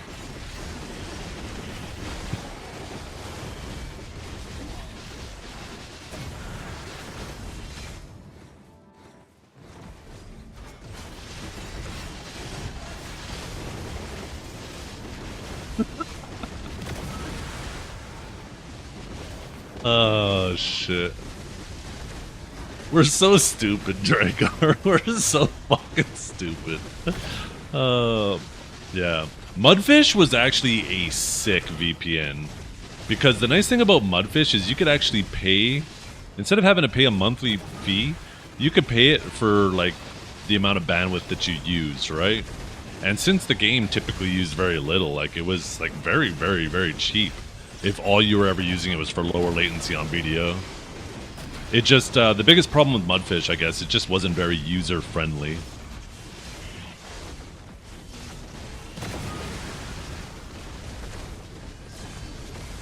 Yeah. Duke's out there between a Divios and Armin body pillow feeling like a reverse Oreo cookie.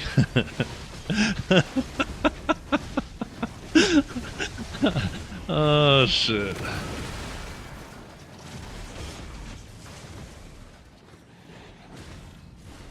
I did not ban. I can't ban you from the bit shit. I do not understand.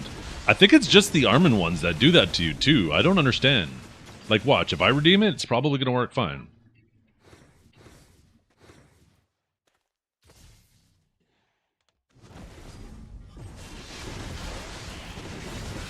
I could actually only blacklist people from using the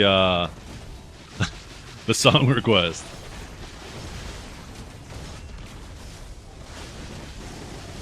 I don't think I can do that with like the text to speech. I'm a diva. I'm a diva. I'm a diva. No, a diva is a female version of a hustler. Damn, that was so loud. Did my mic pick that up? That was so fucking loud. Yeah, it doesn't look like it worked for me either, so I think it's just TTS Monster having issues again. Considering I pay fucking TTS Monster $25 fucking a month, man, I'm starting to get frustrated with this shit.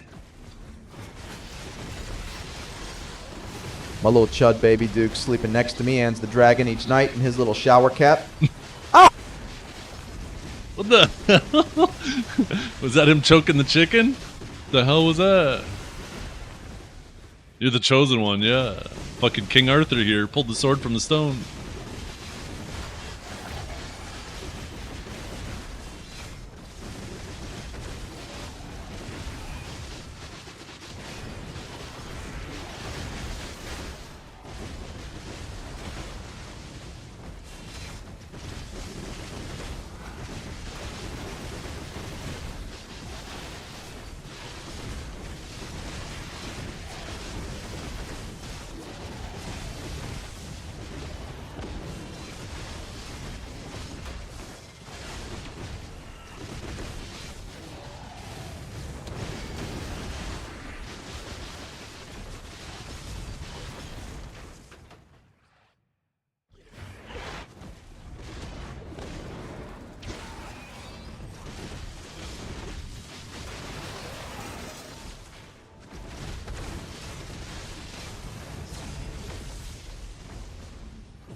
Not the chosen one anymore.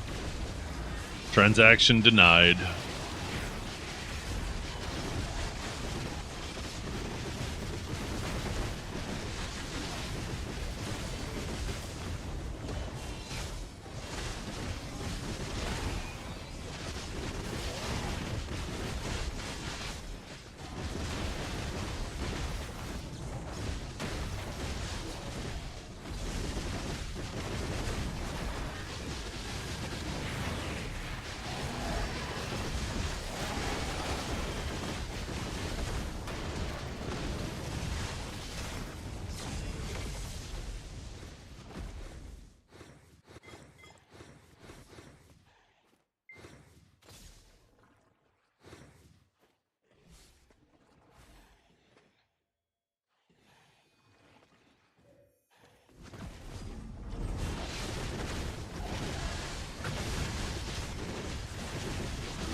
Im relearning Ninja. If I failed this week's challenge, expect a 30 meme apology video to Dragor.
I think they should drop the pities of all the Fallen God by like 50%.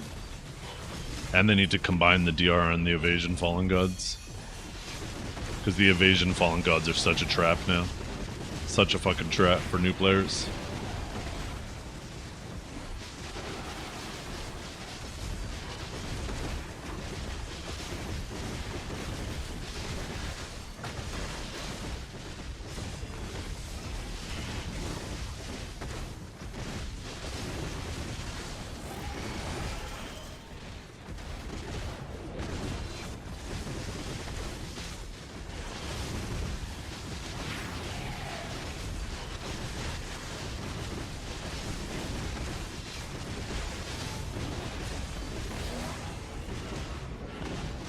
Yeah, they might. I think there's a real possibility of that. And I think they should too. One Tet Fallen God. Reduce the pities. Because reducing the pities will drop the price, but it'll take time for it to drop the price. Where if they reduce the pities and give away one, it immediately drops the price. Because all of a sudden you got a ton of volume of Tet Fallen Gods that get listed immediately. Because everybody who still has a Tet Fallen God obviously sells the one that they have and then uses the free one that you can't sell, right? It floods the market and forces that price swap ASAP.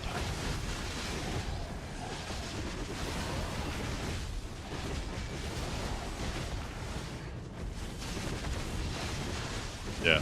Well, I think they need to adjust all the pities. Yeah, all the pities need to come down. Tries finally bounced back after a long time, right? Hoping for some Adonia hammers? Yeah. Well, that's why I'm still holding on to all these boxes. I'm hoping that one day maybe they add Adonia stones to those boxes. They've retroactively changed boxes in the past, so maybe, you know, maybe I'll get lucky holding on to them.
Yeah. Yeah, it can go either way. Worst case scenario, I mean, if they make a new box, then I'm no worse off than I am now. If they give away a free Tet Fallen God, I'll probably, and if they don't do anything with those boxes, then I'll just click that free Tet Fallen God with those hammers and see if I get lucky and get a pen. If I don't, then... oh well. No big deal.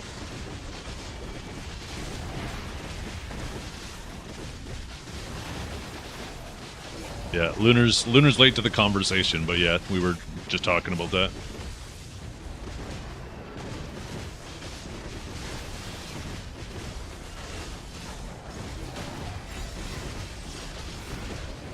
I think they need to do it for all levels. I think they should just cut it in half all the way from base up to pin.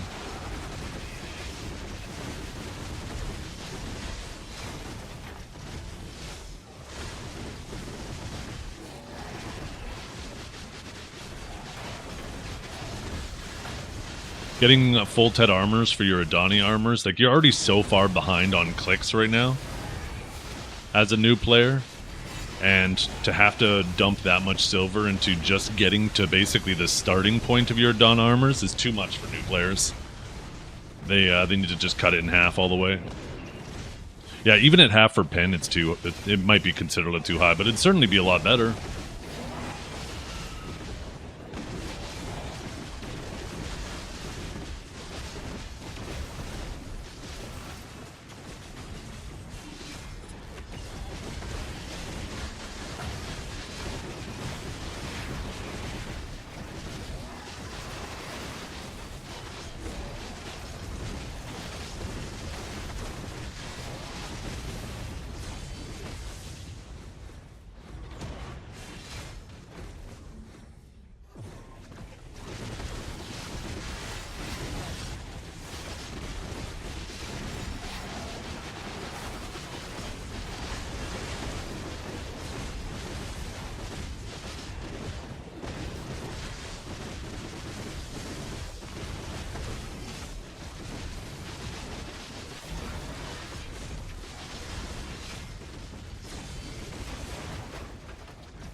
Yeah.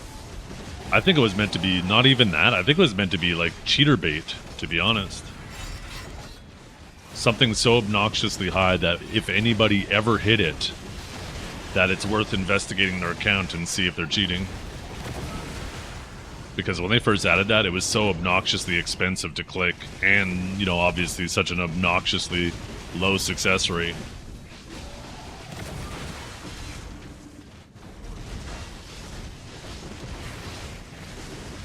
That's not saying that anybody who hits it is a cheater, but certainly would be a good red flag to investigate. Obviously, people will always get lucky.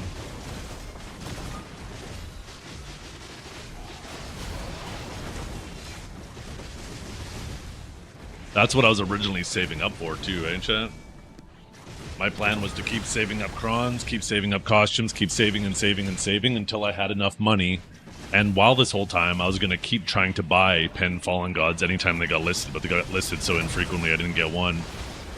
But when I eventually reached the point where I had either A, managed to buy all the Pen Fallen Gods, or B, get enough silver to pity them all, I was just going to have a massive enhancing stream. But then they added the Adana armors.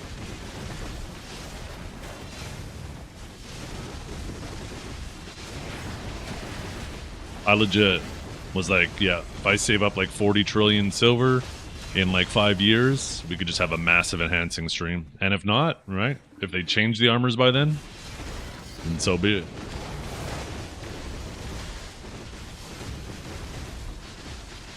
Yeah, they ended up changing them.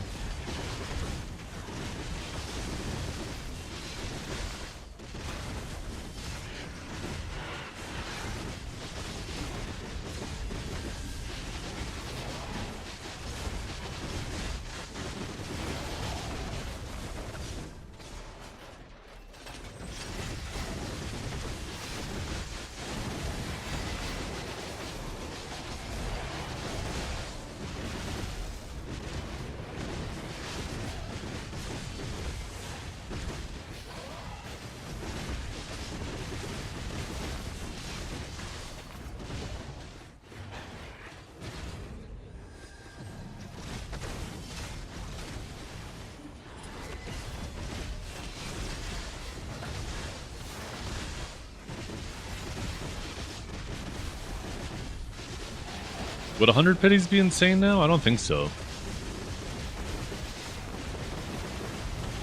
What is it? 4,000 crons per click. That's 12 bill.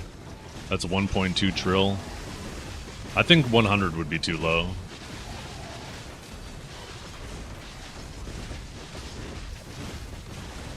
I think 250 is like the lowest they can go.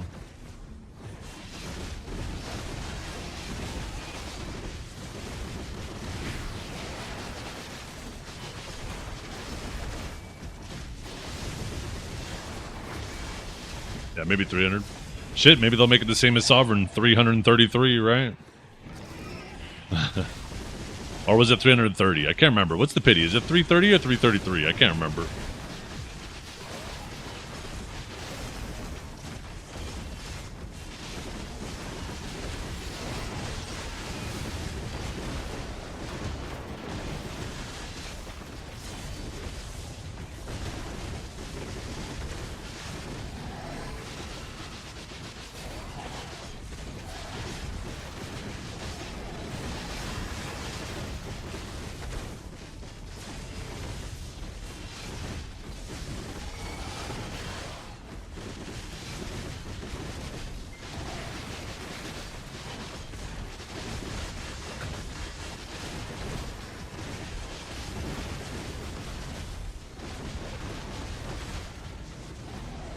Oh, man.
shit. And then popped up on my side monitor. It's so fucking loud. Holy crap.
I never understood their scale system to trade an item up. Pities are so much higher for the original.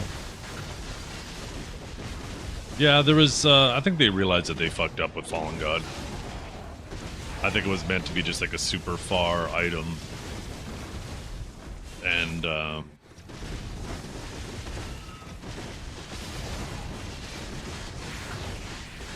yeah, maybe they never expected anyone to get it, but enough people had got it that by the time when they had a replacement item, they had to do something to kind of accommodate those people. I honestly think that a much better choice, instead of having a time-gated system that allows the owners of Pen Fallen Gods to have an advantage early on, what would have been far more interesting to me is, like, if you had a Pen Fallen God, you should have got a title, right? A title that only the people who had a Pen Fallen God before the change...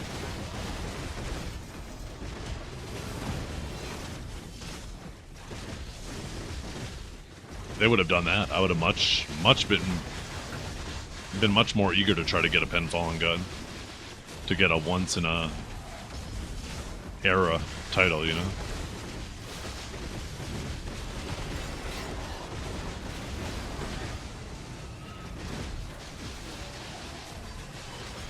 Imagine if you got a title named Fallen God. I don't think that's already a title, right? No. You got Fallen God's right hand. It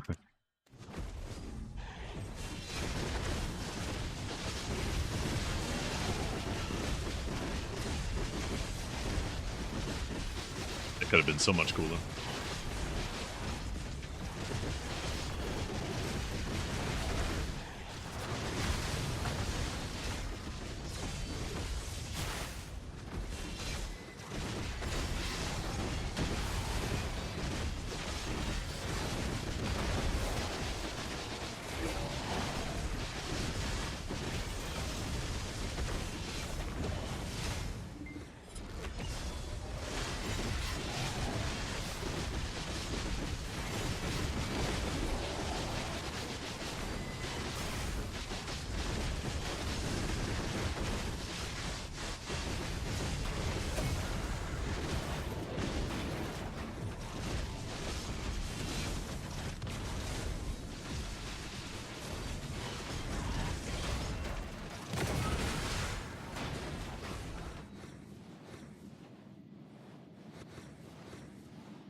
You think a swipe or no swiping title? They could use that. Maybe do that for something else. I don't know about Fallen God. It's crazy to think some people did swipe for Pen Fallen God, though. Whether you swipe for the silver to buy it or you swipe for the clicks for it, it's such a large amount of money.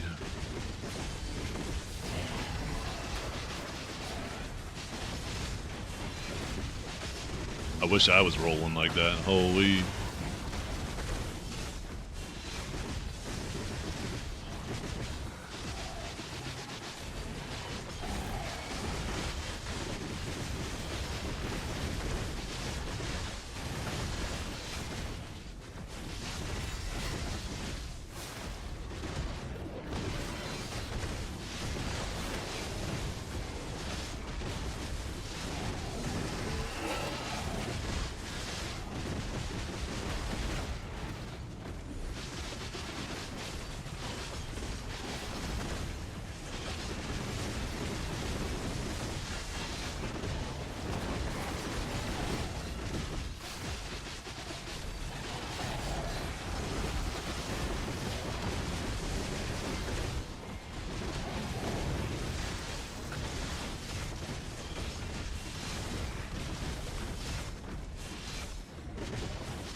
Is it Cavell? You still out there moving fucking rocks and dirt, man?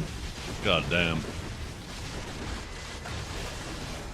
I got a little too much sun on my face yesterday when I was at the track. My fucking nose is burnt. My face is a bit red. It's calming down a bit now. I even have a fucking red spot on my chest right here from my coat, from my my flannels.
Holy shit.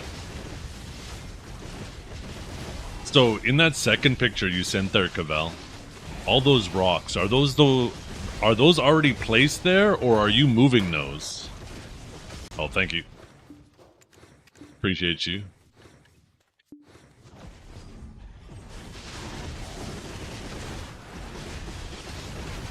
Okay, I was gonna say, yeah.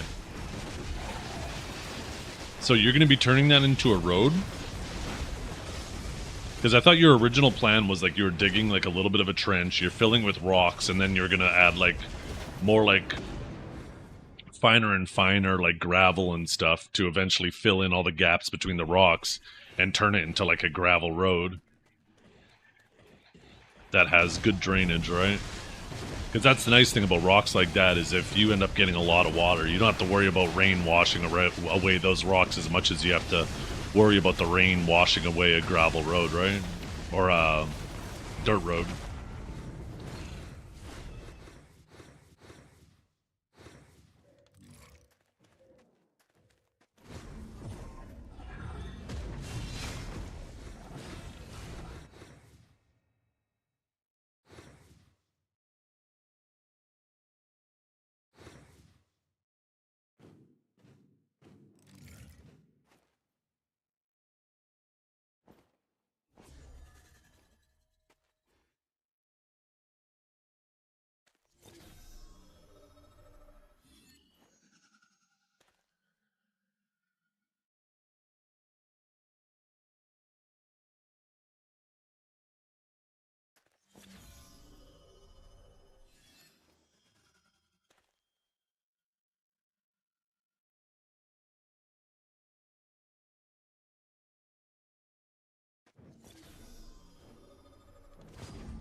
$100 by 50 square foot flat spot, 1.5 inches of rock, 2 inches of small crushed stone on top. Then you're building a timber frame bay for a portable mill to work undercover. Oh, nice. Yeah, and it looks like there's a lot of trees around there, too. So are you going to get, like, all the equipment for the mill, too? Like, everything? You're going to make your own boards and stuff? For when you're building shit? God damn.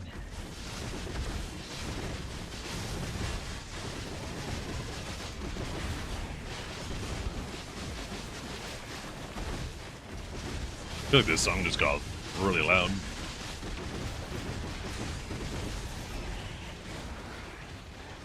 Wait. Why did Spotify get turned up so much there? Did I accidentally click that shit? Wait, why is Black Desert turned back up again, too? Wait. Even my microphone is turned up. I wonder if...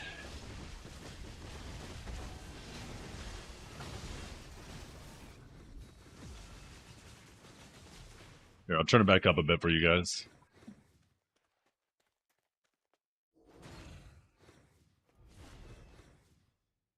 I'm gonna see something. No, I didn't even change scenes. Huh. I feel like something reset my software mixer. And I put all the volumes back at max.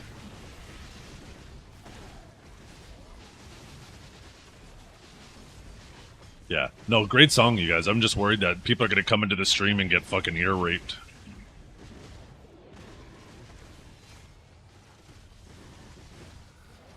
Ah. Oh, that's a good idea, Cavell. Yeah, and then they can run their own equipment. They can bring in their own trucks and haul it out. And, yeah, you just sell them the wood. That's a great idea. And then you use the money from that wood to basically pay to run your own equipment to clear the area and build other shit.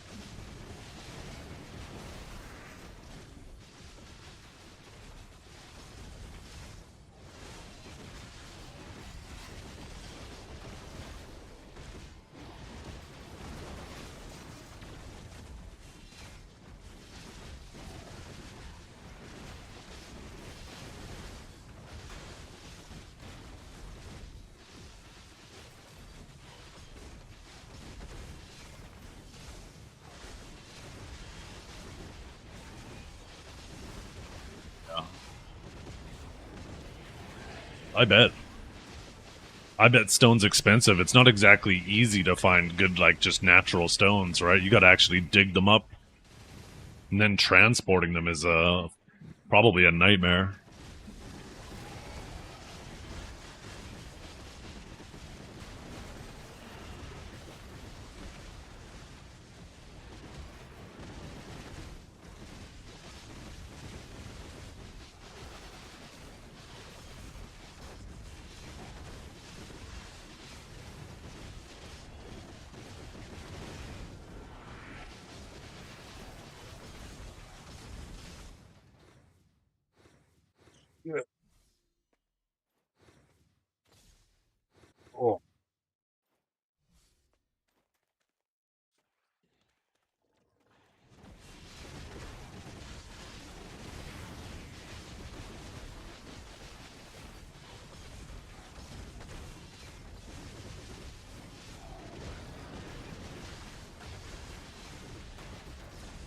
a drop off that'll be 14 feet at the end. God damn.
Yeah, I imagine if you have that extra elevation, that drop off, it does make it a bit easier.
Yeah.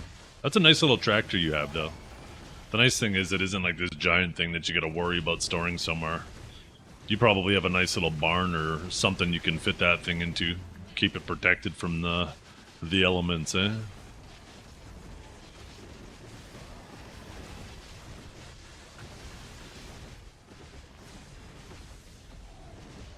Wait, what are you dotting me? Don't? Do you just cover it in a tarp? Ah, gotcha. Well, hey, you're clearing enough area if you want to build a big old barn or shed. You're gonna have the space pretty soon with all the shit you're clearing.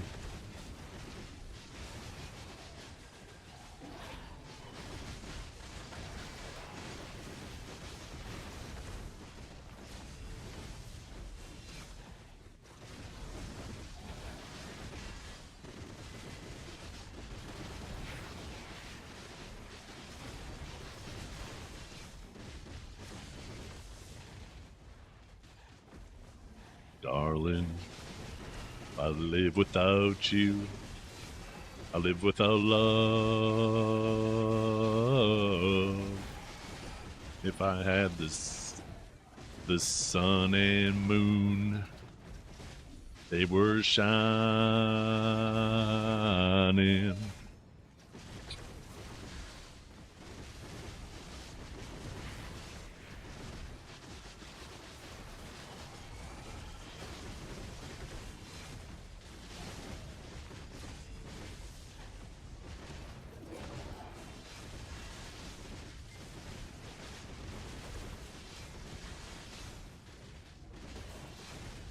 You have the space for a 60 by 25 bay already off the backside of my barn. It's not accessible, which is why I need to build the road back there, yeah.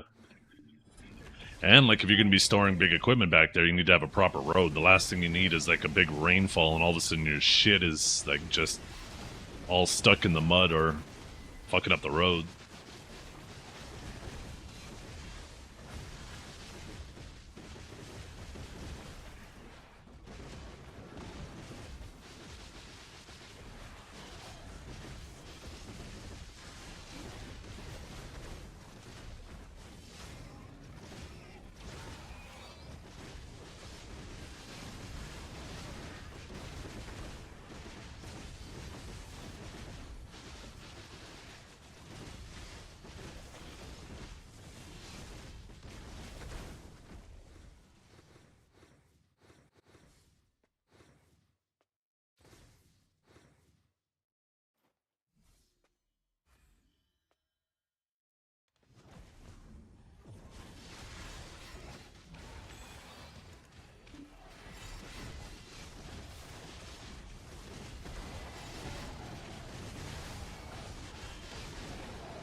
I did, but I don't like talking about it, Lunar. I kind of alluded to it a little bit, but I don't want to spread it around any more than it's already spread around. And I know a lot of people are already aware of it, but I feel like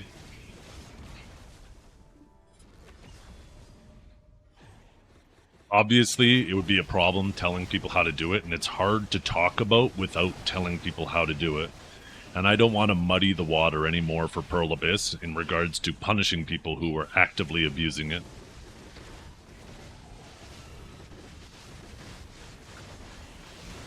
Because it's going to be very easy for them to see who were actively abusing it.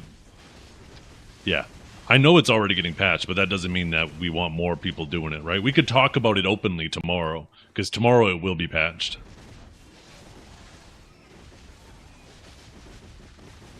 But until then, like, I don't want people to be abusing it tonight, and then it muddies the water for PA if they decide to punish anybody.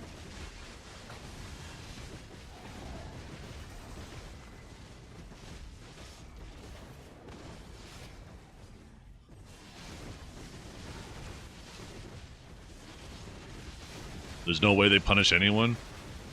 I would normally be inclined to believe you, but considering what they punished Divios for, it would be weird if they have cases out there that people were doing it every single AOS match they joined, very clearly they would be abusing it.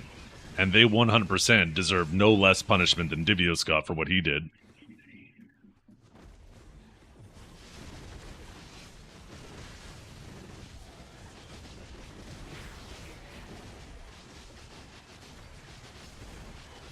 Well, that's the thing, is you don't need to... It's obviously one thing to accidentally do it here and there. I agree that it's very easy to accidentally do.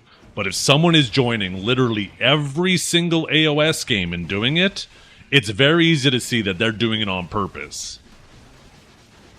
And those people should definitely be punished. There's no confusing them.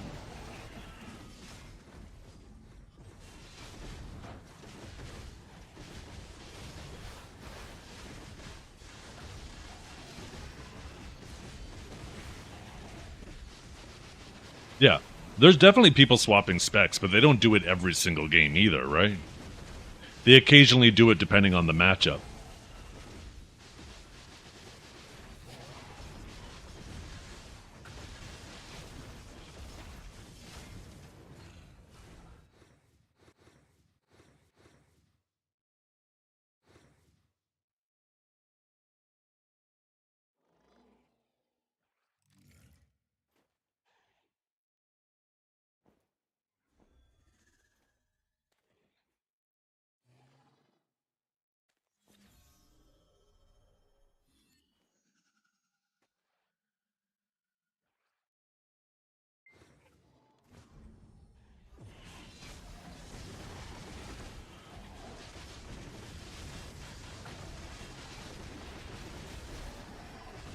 What if they're grinding and they don't queue much? I mean, once again, it's easy to see, right? If between matches they're actually grinding, and they're grinding with one spec consistently, and then they come back out, obviously anything that falls in that gray area, then you don't punish it. It's not a lot of investigation. There's filters for that. You just set up a filter, right? You isolate everybody's AOS games and all of the people who activated this thing. Then, amongst all of that data that you've now filtered, you now see who is grinding between games. And then you filter out all of those. If they were grinding between games, then you isolate all those very quickly to see if they were killing any mobs and collecting any loot between games.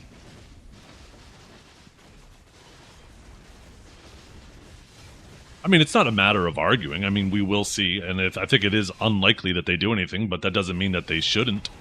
I think they absolutely should.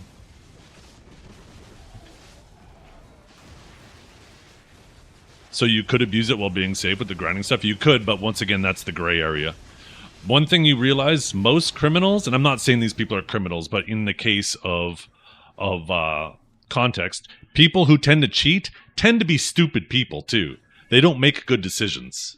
So yeah, there would be some people who are smarter that maybe masked it and will get away, but that doesn't mean that we shouldn't punish the people who are very obviously abusing it because some people might get away with it.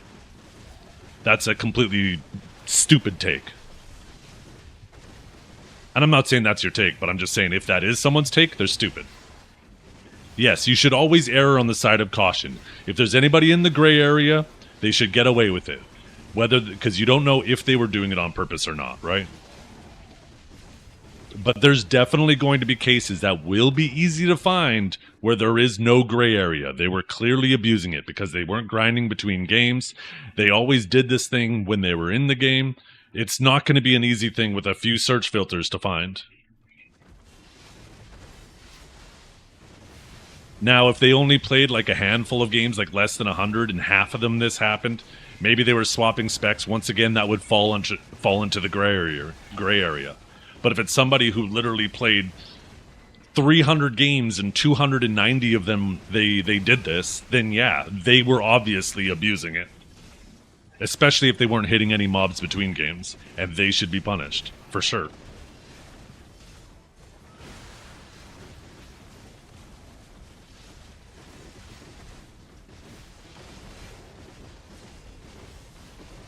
It's just always a very dangerous precedent when Pearl Abyss doesn't punish things, because it creates this mentality of exploit early, exploit fast, and exploit often. It's always extremely important to make sure people stay fearful of their accounts whenever they're considering exploiting.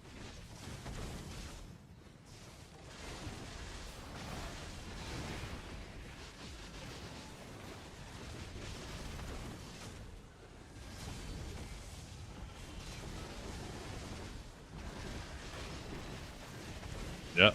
Once again, yes, that's true, but that does not mean people shouldn't be punished.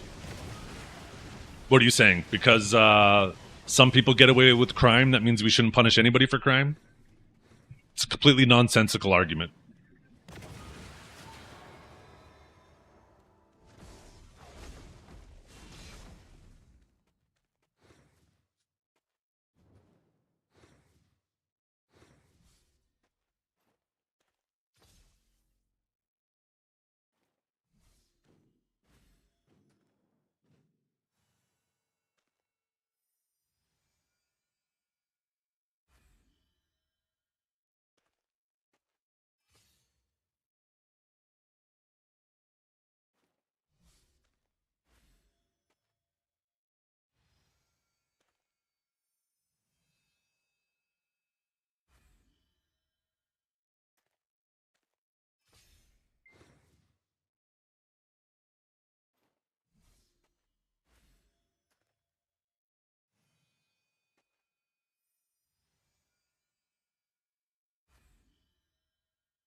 Yeah, it's your fault for not locking the door, right? It's completely nonsensical.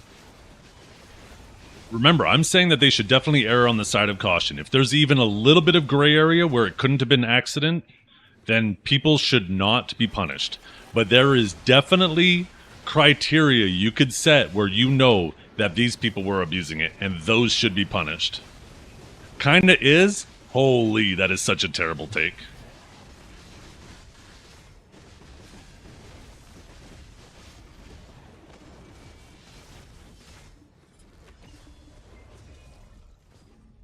That is such a bad take.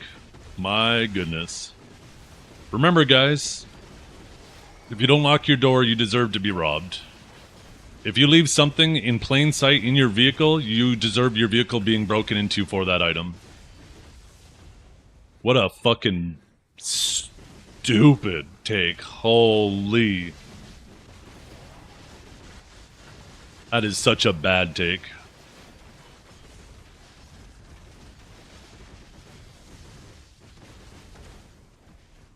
Virgil, 100%. BDO has a lot of really good things going about it.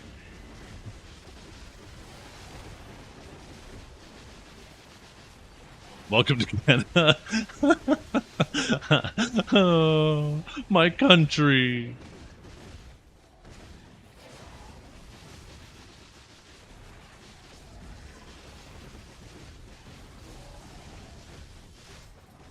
Yeah.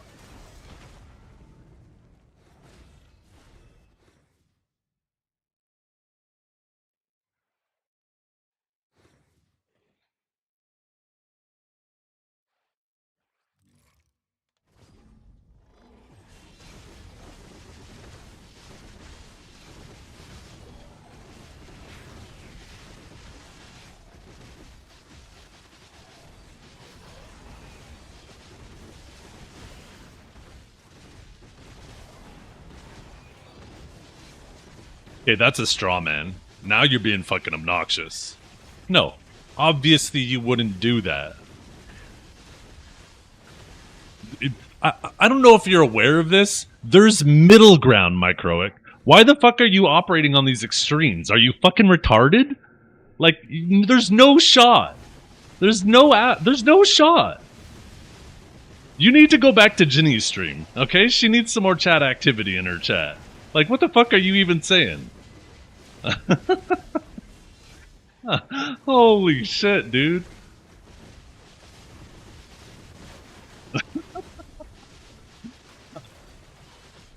Why does it always have to be this extreme?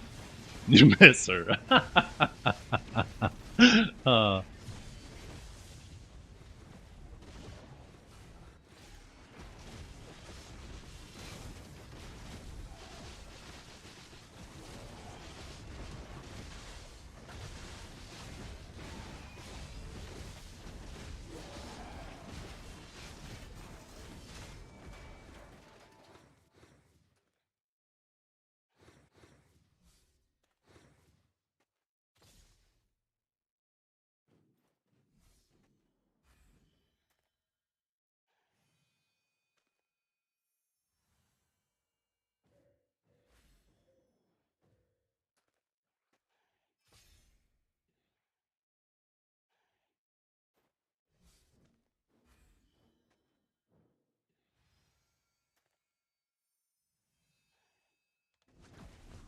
this game's so fun for me. It's a lot of fun.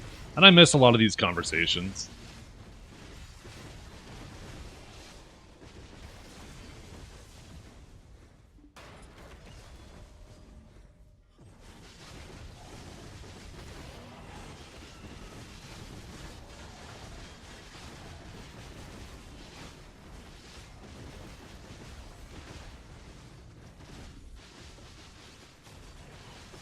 Yeah. And that's true, right? The person would still be in the wrong. Now, obviously, you would also be an idiot for doing that, right? For leaving your vehicle in that area. And by no means am I saying Pearl Abyss isn't dumb for allowing bugs into the game. But it happens, unfortunately. But they need to set a precedence that if a bug shows up in the game that people figure out and exploit, that people aren't eager to try to quickly take advantage of it. That people say, hey, you know what? We're going to report this and we're not going to take advantage of it because, one, we want it to be fixed, and two, we don't want to compromise our account. And if you don't punish people for exploits, that's the mentality they have, is where they exploit early, fast, and as often as possible.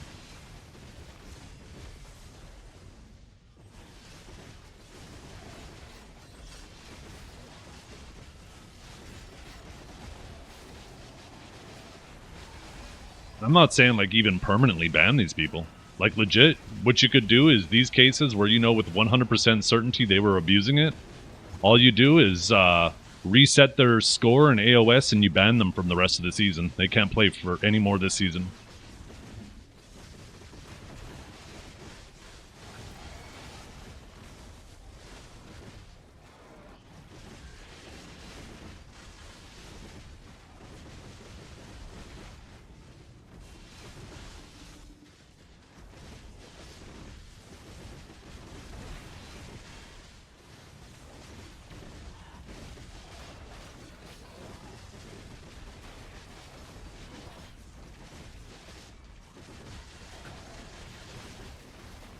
Yeah.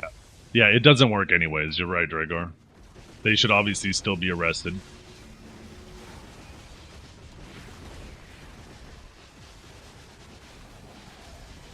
It doesn't matter the circumstances of which you commit a crime. You still committed a crime. Not saying that, obviously, you know, abusing a bug in a game is the equivalent of a crime, but the analogy still sticks, right? If you exploit in a game, you should be treated as if you exploited in the game.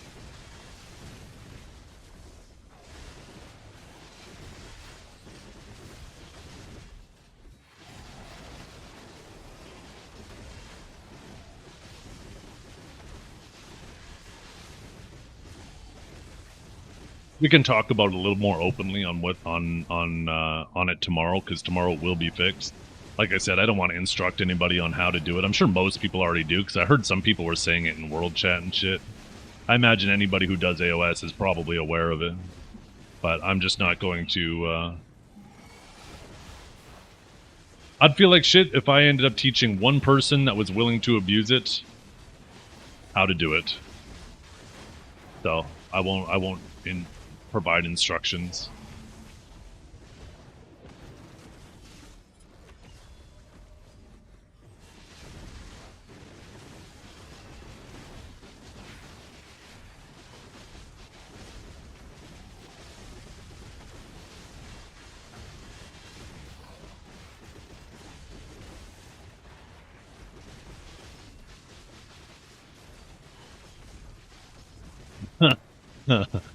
Did you decimate an Aurelio? God damn. Is that what that picture is, Cavell?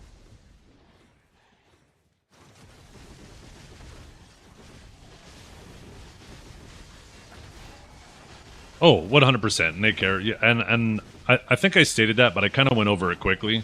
Yeah, obviously in a perfect world, there would never be any bugs or exploits, but we don't live in a perfect world. You're right. There's thousands of lines of code that and interactions between systems that sometimes it's fucking damn near impossible to account for every single one of them, right?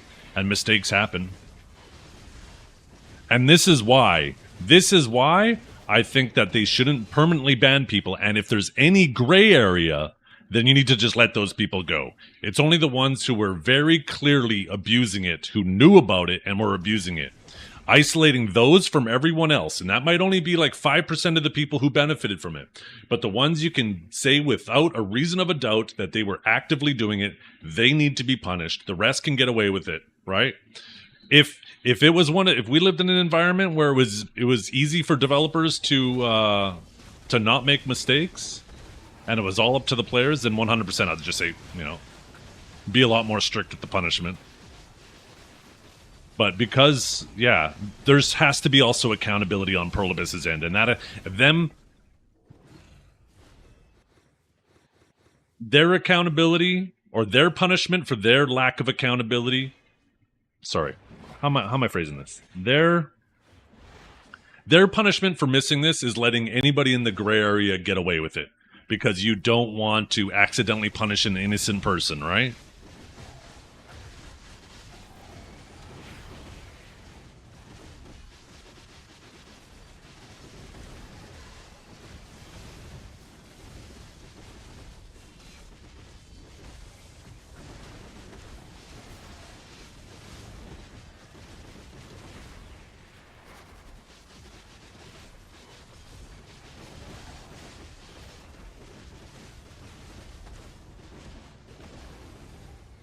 They also get bad reputation for it too, right? Whenever something like this happens, obviously it doesn't look good for BDO.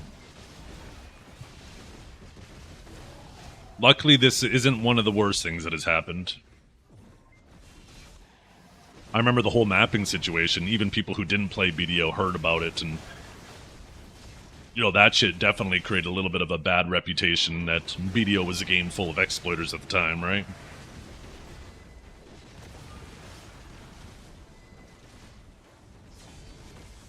Yeah, it's tricky for Armin, right? Unfortunately, he would fall into that gray area because he didn't do it every game, but he did do it lots of games, whether it was intentional or not.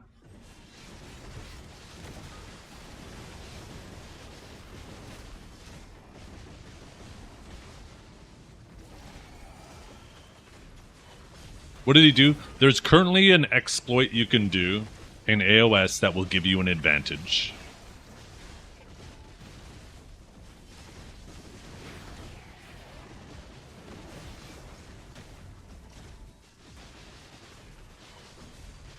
And there's certainly a lot of people who accidentally took advantage of it.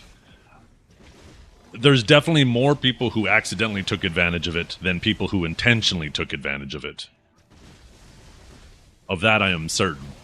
Now, whether or not he did it intentionally or not, the only person who knows that for sure is him. We do know that he didn't do it every single game, which implies that it wasn't intentional.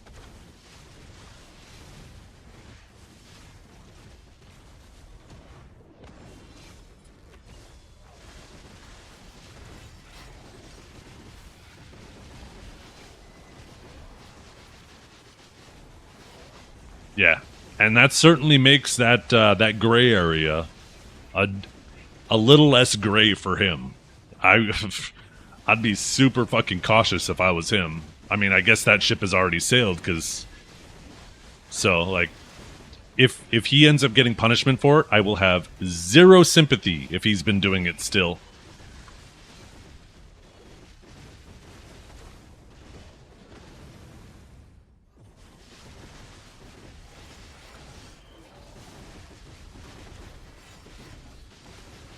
So So just because Armin is the babyface of BDO, it doesn't matter that he only used it for AOS? Well, you could only use it in AOS, and I'm not saying it doesn't matter. I'm just saying there's a gray area. You don't know who was doing it intentionally or unintentionally. It was something very easy to do by accident. If they genuinely feel like he did it intentionally and have proof to do it, then he deserves punishment, 100%. I'm not saying he doesn't deserve punishment, but that's up for Pearl Abyss to decide. And he's definitely put himself in a much less gray area than other people, right?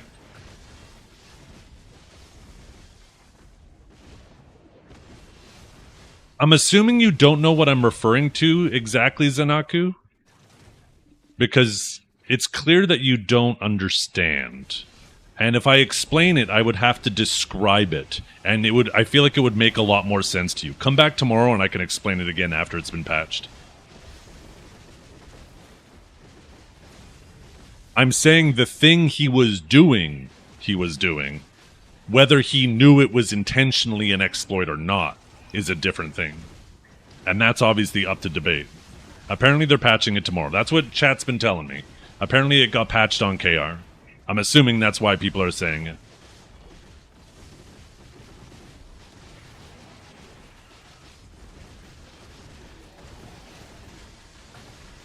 Yeah. And that's why I think, Pinks, if there's any reasonable doubt, even a shred of reasonable doubt, then people should not be punished. Only the people who very clearly, 100% of the time, after hundreds and hundreds of games, if they were doing it and they weren't even grinding in between. And the thing is I want to say more that you could add to this criteria to catch people, but by saying more, I'm going to explain how to do it. So I'm going to refrain. Come back tomorrow, we can have a much more open conversation about this, where I don't feel like my hands are tied, worried that I'm going to teach someone how to do it, right?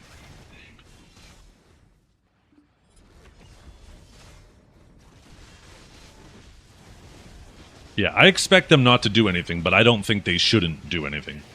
I think there is 1,000% some cases they can find that people were intentionally doing it beyond a reasonable doubt.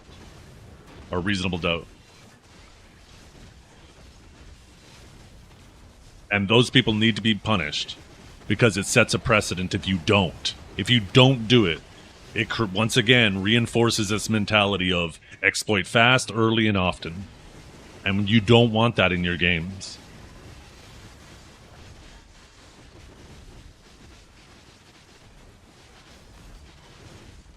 But ultimately, it's up to Pearl Abyss to decide.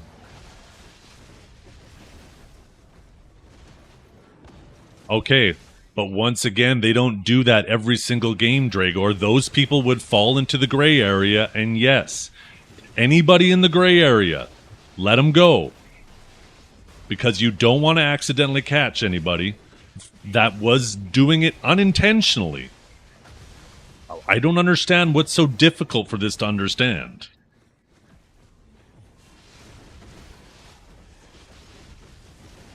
Okay, and once again, those people would still be in the gray area. You can't tell me that they're doing it every single game. Every single game. Yes, maybe they do it often. Maybe they do it 50% of the time, where they see... Once again, my hands are tied. I can't even fucking talk. Just, you're retarded, Dragor. We'll continue this conversation tomorrow. I just hope that they actually punish the people that they can deem as, that have been clearly abusing it.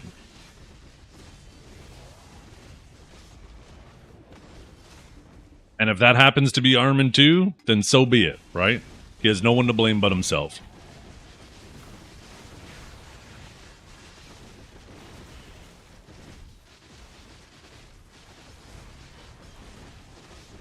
That's true. He will be. You're right.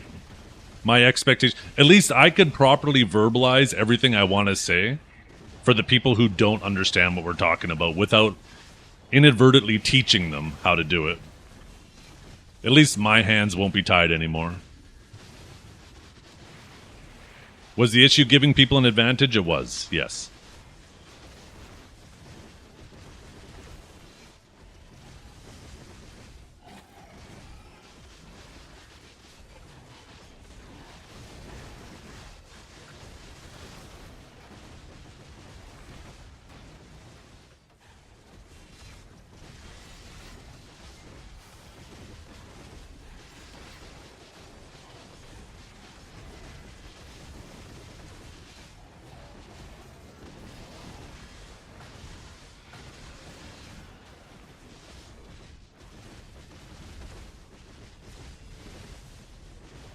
Yeah, but that's because you're retarded, Dragor. Of course you struggle with it.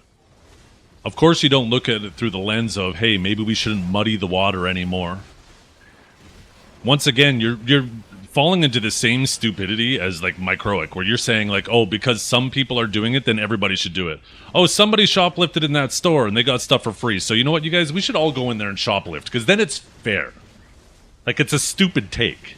It's stupid. Like, you and Microic need to go and play with each other.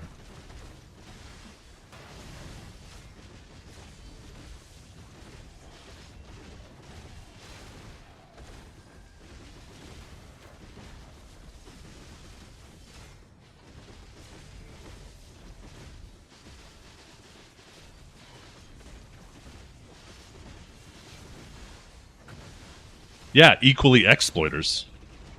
You're right. If everyone's doing it, then you're all equal. You're equally exploiters. You're absolutely right. Finally, a good take.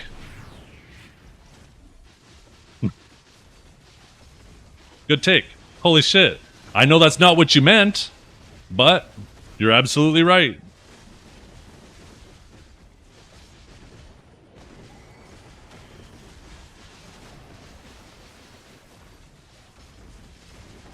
Yes, it gives a stat advantage.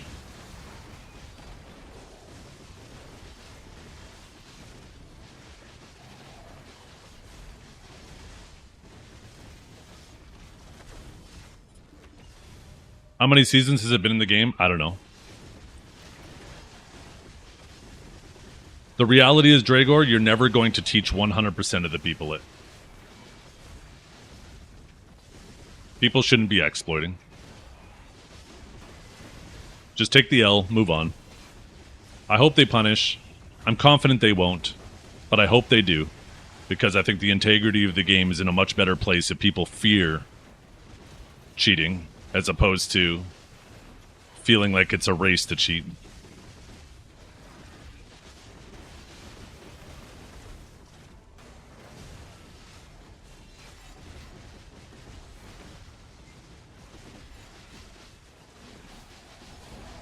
I'm kind of new to life skill stuff in BDO overall and saw artifacts for each of them, but don't really know how to get them. Typically, you do like whatever life skill it is will typically get you it. Oh, I could still call you a retarded. Doesn't mean I'm wrong, Dragor. I enjoy calling you retard because you regularly act like one. It doesn't mean I'm wrong. So you could try to pretend like that means anything, but it really doesn't.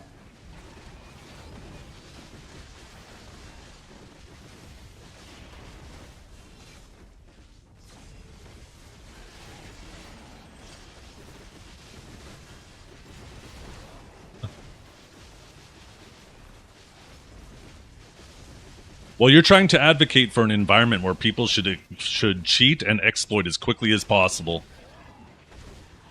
Where I'm advocating for an environment where people fear cheating and exploiting because there might be repercussions.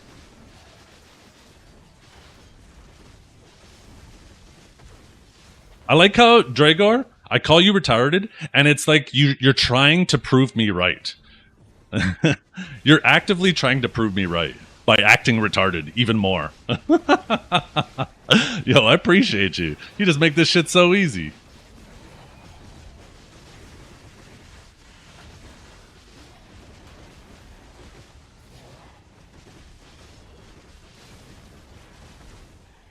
He steps up to the challenge, yeah.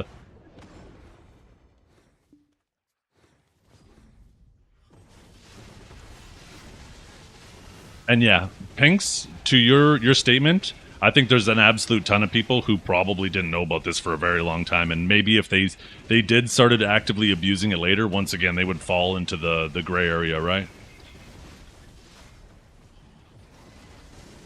I think if there was any punishment, there would be probably like 99% of the people would fall into the gray area, whether they were intentionally doing it or not. But you can't tell me that there isn't going to be anybody who 100% were taking advantage of it.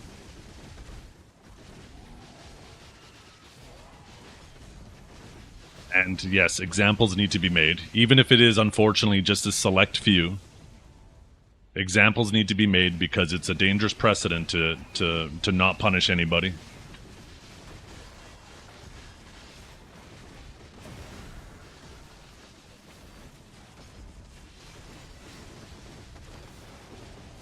Well, definitely if you do it more than a few times. Well, like I said, tomorrow I can talk about how this thing happens, and you'll understand there's a lot of people, like even Goldstein, right? He unintentionally has been benefiting from this. You'll realize that there's a specific type of player who very, very easily, they were benefiting from it completely unintentionally. Once I could talk about it more openly, you guys will understand.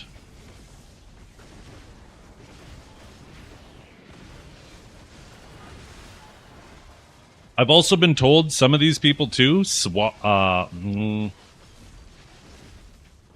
No, I can't even explain this. I'll talk about this tomorrow too. Some people who have been unintentionally benefiting from this have taken countermeasures to make sure that they don't unintentionally benefit from it. So, but once again, by explaining what that is, I'm going to explain how to do it, and I don't want to do that. So, we'll be able to talk about it a lot more openly tomorrow.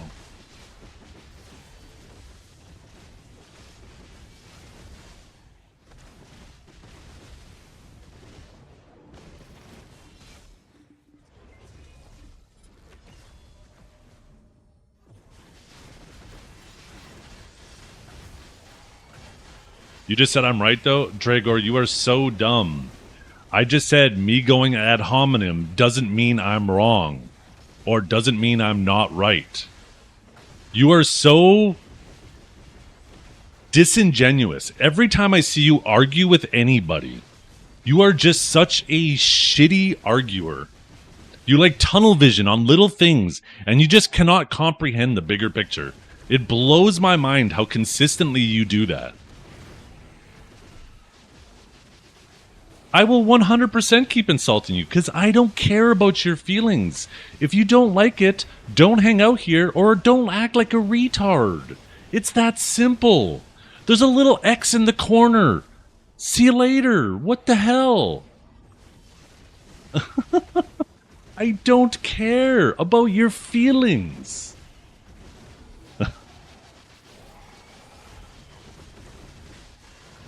Great. And I own it. There's definitely going to be people out here who don't like it. And you know what? There's a little X in the corner for them too. I ain't going to sugarcoat anything for anybody. Because that's what you're going to get when you come here. You're going to get fucking real. I ain't going to kiss your ass, hoping you give me money. I ain't going to do any of that shit. We're going to have tough conversations. We're going to have easy conversations. And we're going to have everything in between. And if you don't like it, fuck off.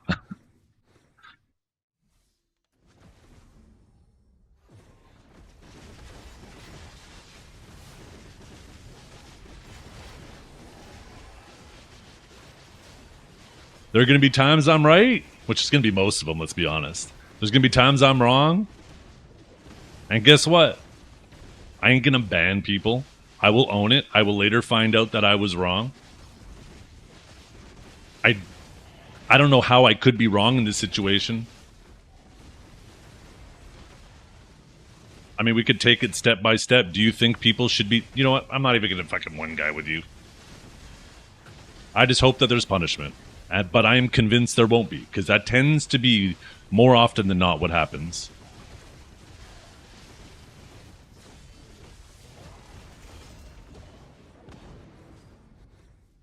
For Undersacria, the tower's spawn is full RNG, right? Because sometimes I end up without having to buff tower for a long time. It is, yeah. So while you're killing the towers, when the tower respawns, sometimes it'll spawn with a title over its head in red called accelerating. When you kill that tower, that's when it gives you the buff. If you want, I'll try to remember and I'll point it out to you the next time I see it.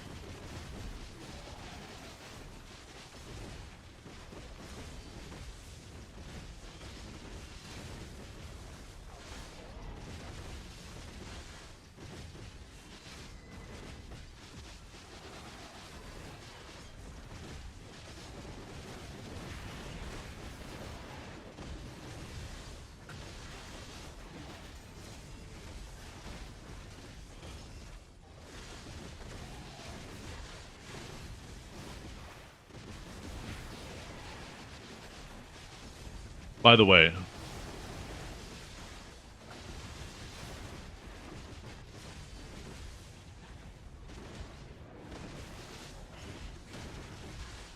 once again,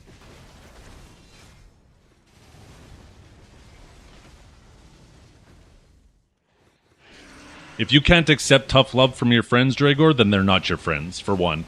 I ain't gonna kiss my friends' asses. Two, I didn't tell you to leave. I said if you don't like it, you can leave. I'm not changing to accommodate for your feelings. Once again, you completely missed the fucking point. For the third fucking time in this conversation, it's actually fucking wild. Like, you have to be doing it intentionally.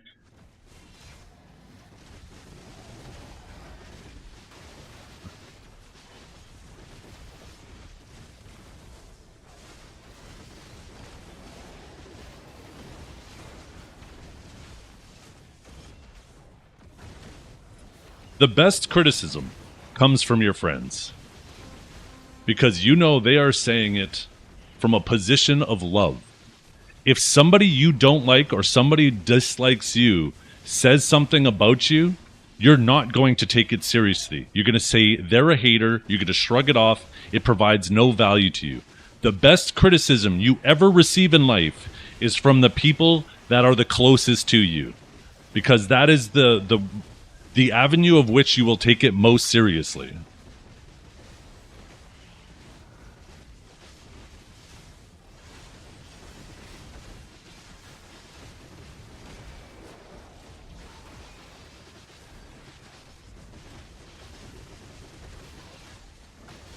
God, you're such a shithead.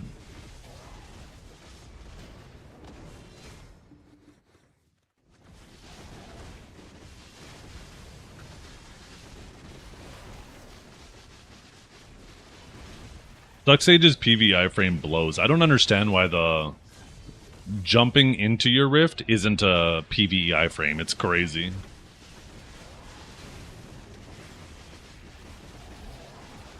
Especially since it forces you out. If you could just sit there and stall in it and have it consume stam, then it wouldn't be so bad, but...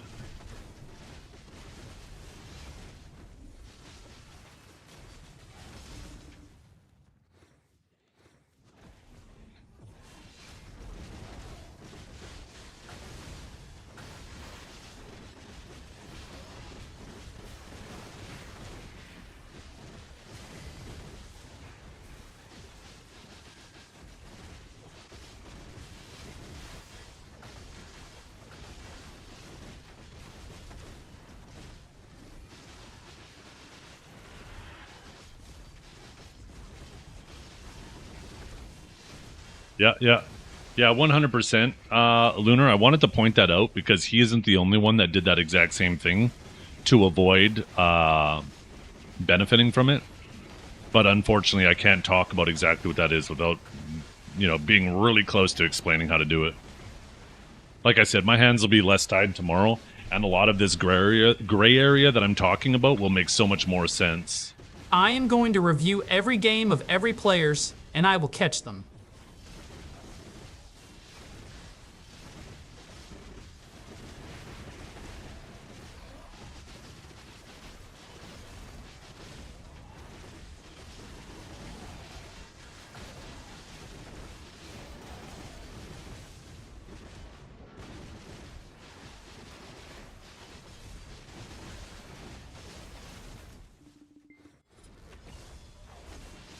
By the way, Dragor, I do consider you a friend.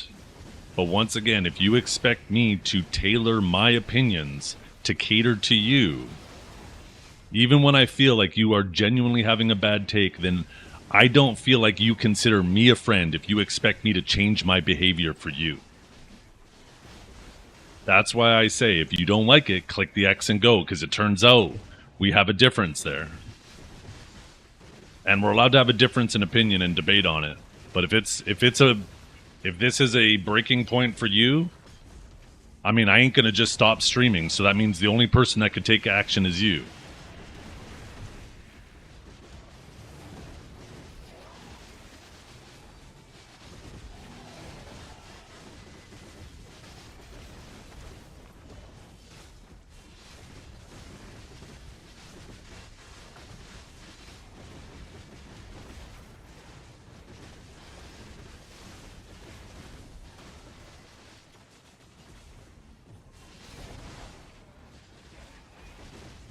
That's a lot of rocks you moved.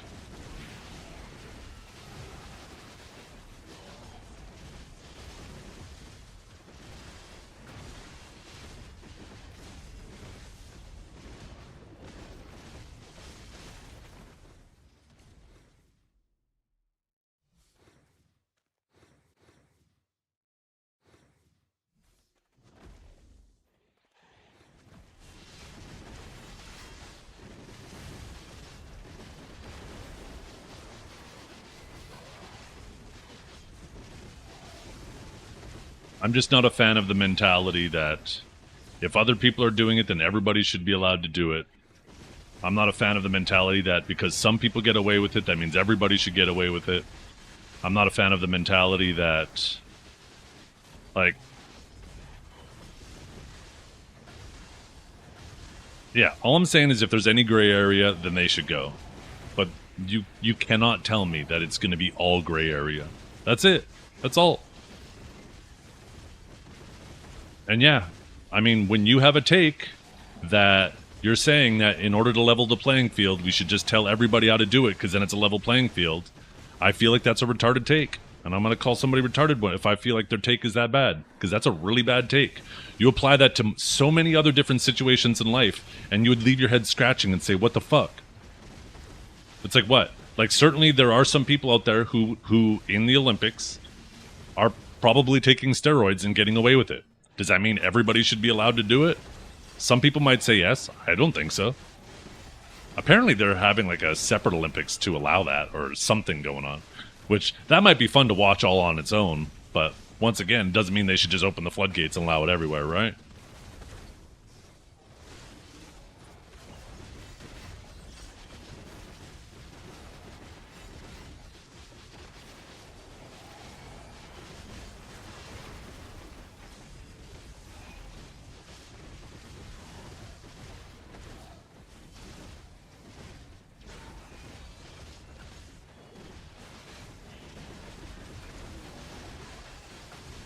Well, we're not talking whether it's intentional or unintentional. We're talking about people getting away with it and not getting away with it, right? There's two different conversations in regards to both of those things at the same time.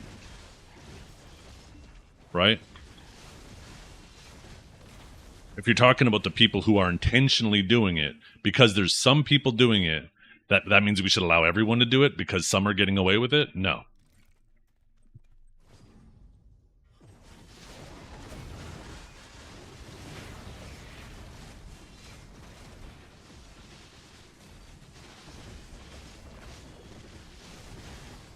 Doesn't matter how much of a gray area there is in the middle, there's still the two ends of it. And the one end where you can clearly say without a reason of a doubt people were taking advantage of it, there's no doubt in my mind that you would be able to find a small handful. And even if it ends up only being like 3 people out of 1,000 people who might have benefited from it, and only 3 are in that black area, then they need to be punished because it's about the precedent you're setting. It's about Perlibus taking a stand saying, hey, if you do things, you run the risk of your account being in big fucking trouble. Because that, setting that precedent is extremely important. It makes people think twice whenever a new exploit comes around.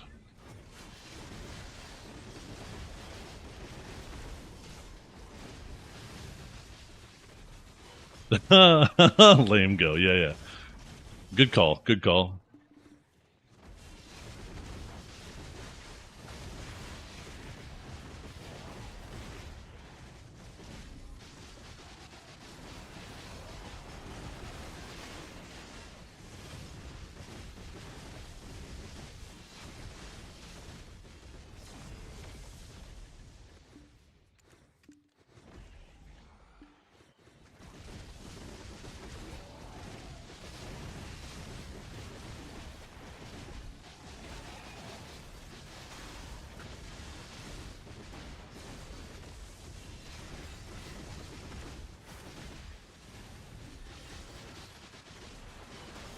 If every single time there's a new exploit or bug in the game that can be taken advantage of, nobody ever gets punished, then the whole mentality shifts to exploit fast, early, and often.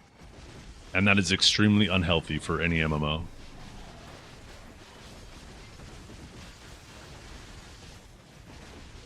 Divios did, yes.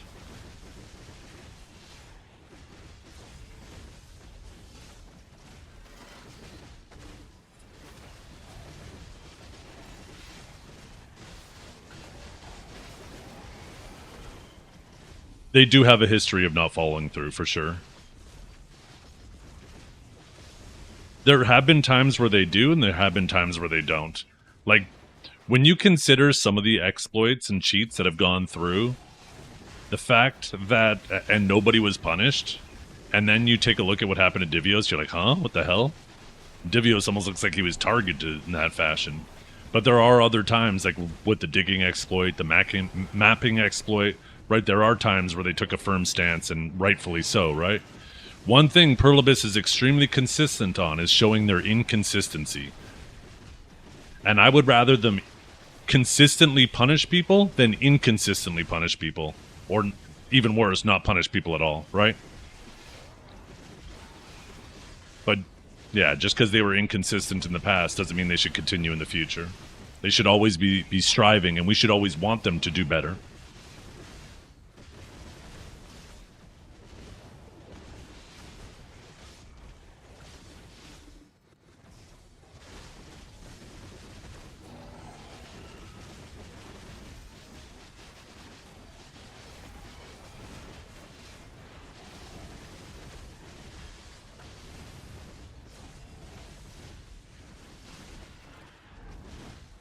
Yeah. The Pearl Shop thing was crazy. Especially when you could see people's V's with it, too. That was even crazier.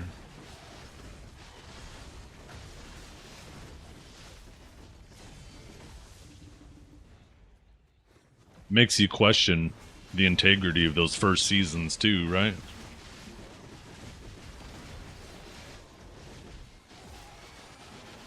But we should always want Perlibus to do better. We shouldn't ever be satisfied for just the status quo. Am I gonna try new meta? What do you mean by new meta? Oh, do you mean like Suck Megu? No, probably not. I don't really have any interest in Suck Megu. I'm hoping that they give Sucksage some good PvE buffs. I could see Sucksage getting some really nice buffs.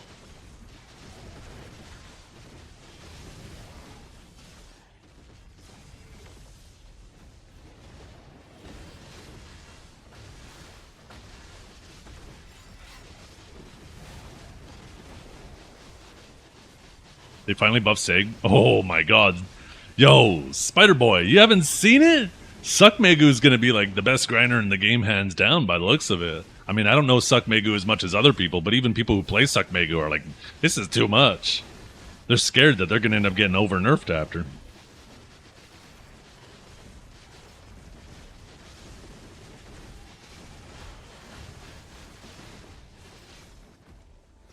you have any tips to get into Ultra Blood? You tried finding matches multi times, but it never pops up. And yeah, I have no idea. I don't think a lot of people use the queue system. I think the best thing you could do is just try to join a guild and try to ask people in your guild.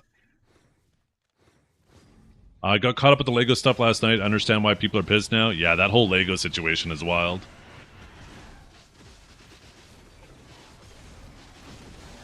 Fuck this guy, by the way. Why fuck Board Warrior? What happened to Board Warrior? What did he say?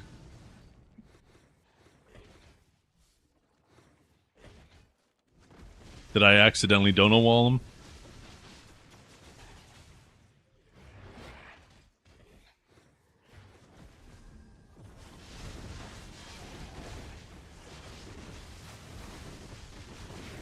Just because someone agrees with me doesn't mean they're simping.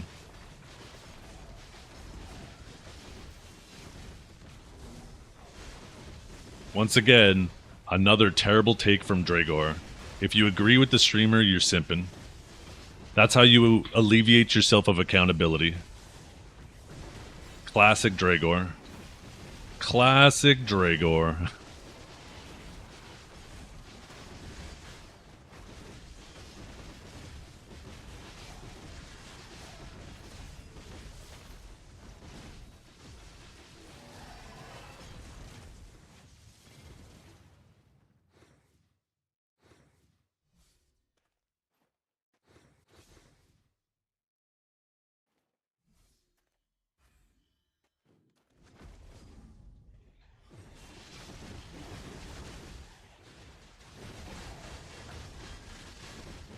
Trigger takes got from Frosty? No, don't you dare do that to Frosty.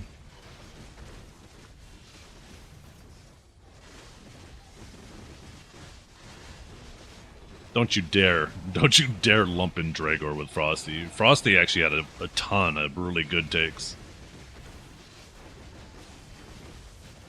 I don't know if I ever disagreed with Frosty on anything that wasn't just like a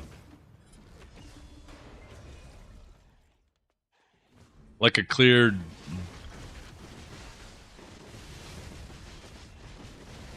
I don't know. I don't know how to characterize what I'm saying.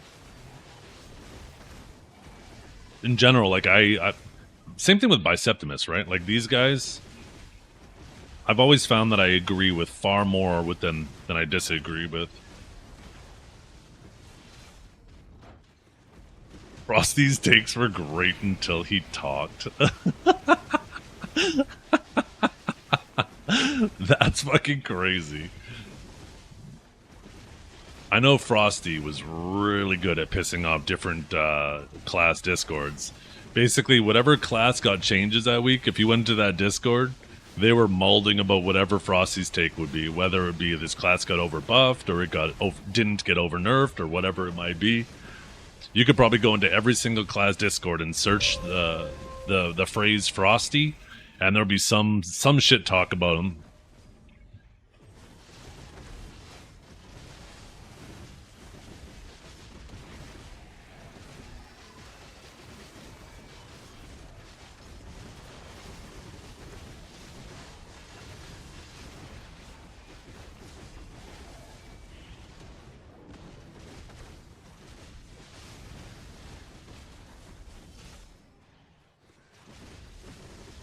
Well, and this is what I was trying to allude to, right? Like, when they first did that whole 3-option kind of suggestion where we should either give everybody a grab, give more forward guards, or whatever, right? There was a whole stream immediately after that where Frosty and... I can't remember who was in comms with them, but they just started going through every class. Like, which ability would we change to a forward guard on every class? And... even though in general, like the premise is great, give everybody a forward guard, not everybody needs a forward guard. There's already a ton of classes out there that have enough forward guards that obviously don't need to be involved in those changes, right? So, like, obviously some of those classes that, for the sake of just going through every class, I wouldn't agree that they need a forward guard. But there's obviously a ton, way more classes out there that definitely need maybe even more than one forward guard, you know what I mean? So even though the premise was good, and that's why I don't fully disagree, there are some classes that, I mean, you can't really find a good forward guard to place somewhere without it, in some cases, it being a buff. Because the reality is not all forward guards are created equal, right? Ranged abilities with forward guards tend to be stronger than melee abilities with forward guards, right?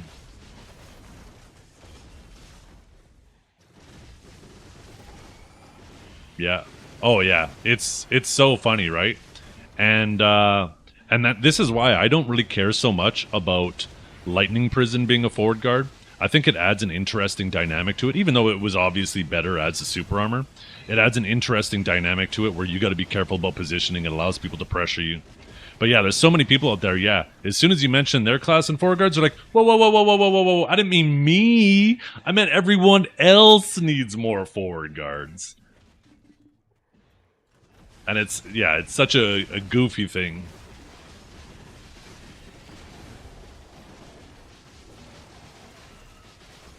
I think Lightning Prison was a good ability to make a forward guard, though, but I would have flipped it with Interrogate. Because it used to be super armor into forward guard. It should be forward guard into super armor. Because you can punish the forward guard of Lightning Prison, because they tend to be a little bit closer to you. And you can punish the super armor Interrogate, but at least it's still somewhat of a useful ability because you're locked in that animation. You can trade Interrogate, and you can grab it, right? Oh, it is so hard to get people to talk rationally about their own class. The problem is everybody tunnel visions on their own class, and they look at any changes that happen to, like, for example,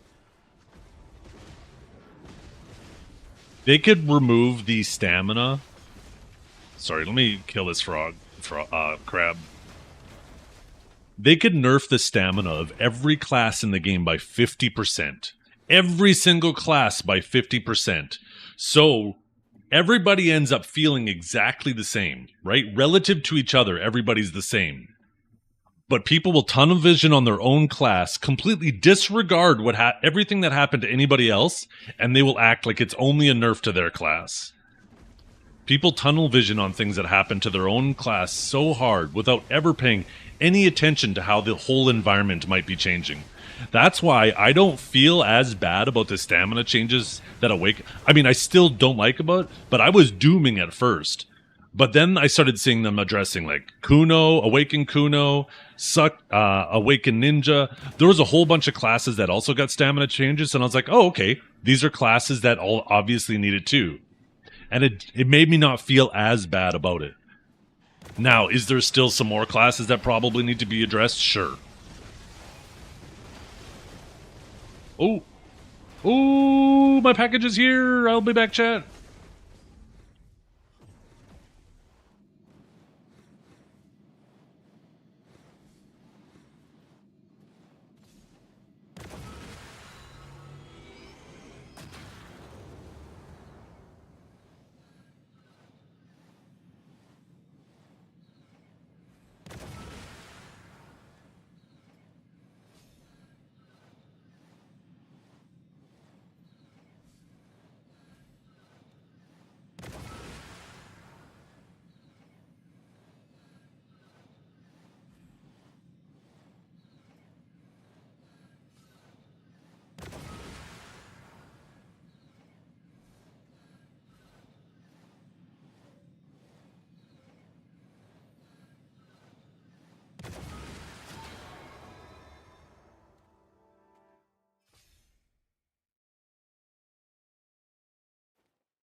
You know, it'd be kind of cool if you could get like a power device where you could hot swap.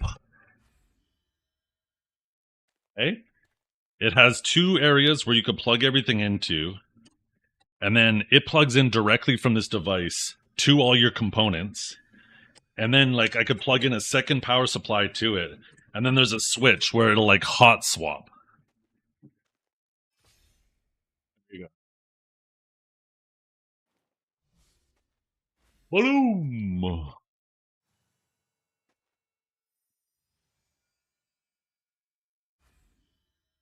There we go. I'll get that installed later today. And then I'll... Oh, shit. I flung my thing around. I'm going to install that later today, and then I got to ship off my current power supply to BR Made.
Either everyone gets gaps or no one should have gaps. I think, too, there's this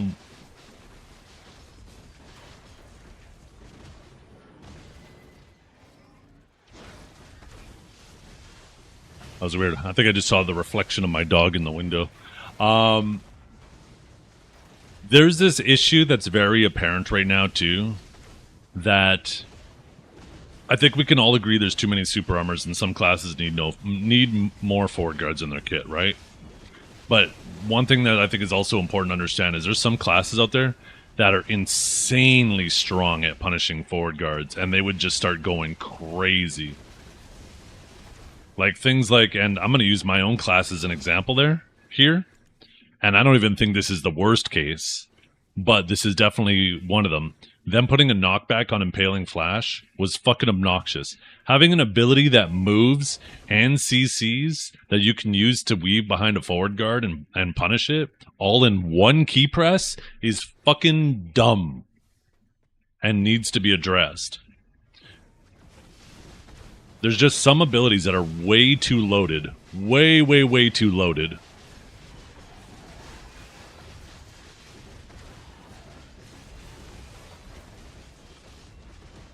Because you know what happens with an ability like this? You just make sure you use it every single time it's on cooldown, because there's zero risk and only reward.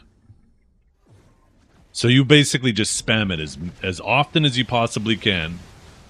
Now, that doesn't mean that you're going to be optimal doing it that way, right? Obviously, the better players who know when to use it and use it strategically are going to be better. But when you have an ability that there's no risk and only reward, then it provides a skill floor that's so accessible that people can just spam it and be moderately successful. One thing you'll notice too is some of the most overpowered classes in BDO during the time they were overpowered were strong to the point where they didn't need to worry about what other classes were doing anymore. When your class is so strong that all you have to ever worry about is what you're doing, and you will eventually kill the person, that's a problem. Your class is a problem.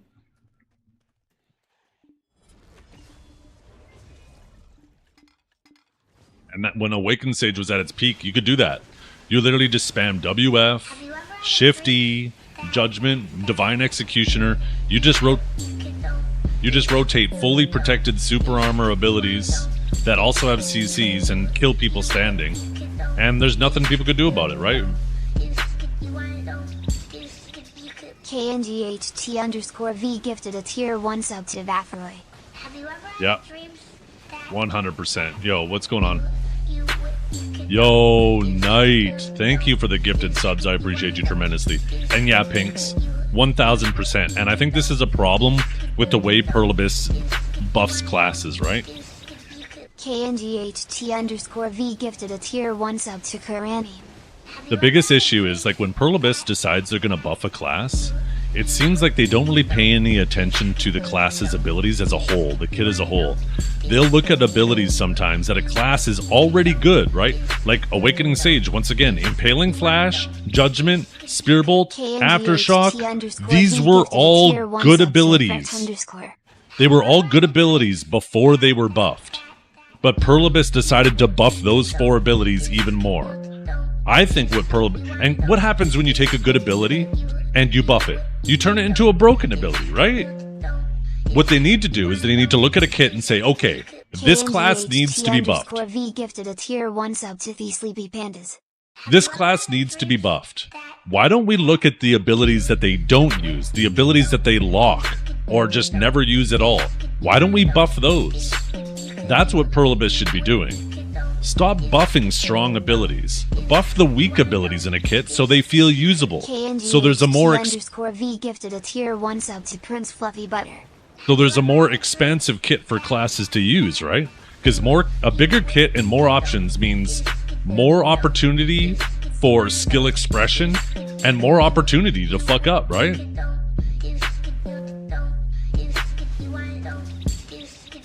KNGHT_V gifted a tier 1 sub to Z. Like every single ability, when that patch that made Awakened Sage busted, like every single ability they buffed were abilities that we already used. They were already like some of the best abilities in our kit.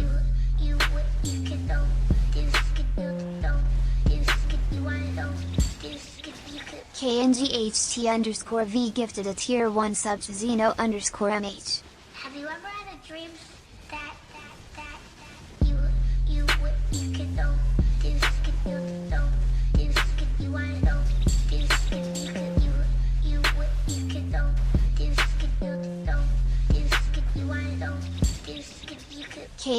KNGHT_V gifted a tier 1 sub to him_Kaz. Have you ever had a dream 1 second, telephone. that you could don't you could you don't you could you want don't you could you could you could don't you could you don't you could you want don't you could you could. KNGHT_V gifted a tier 1 sub to Eternal Fate. Have you ever had a dream that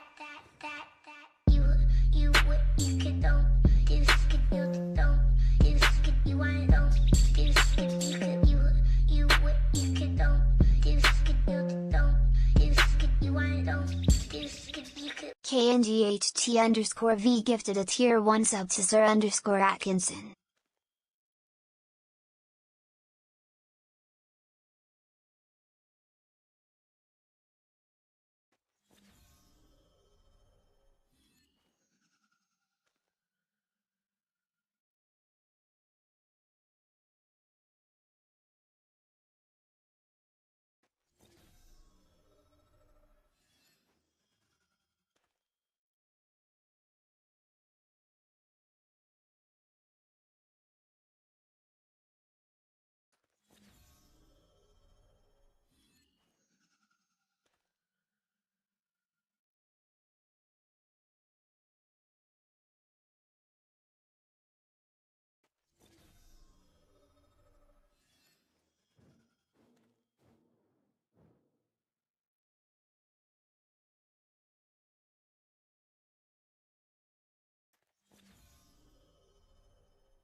Shut up, bitch!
Oh, sorry. I turned off the music on you guys, didn't I? Fuck you guys. Oh. So, Saber. Yeah, unfortunately, that's just a pipe dream. It's impossible to...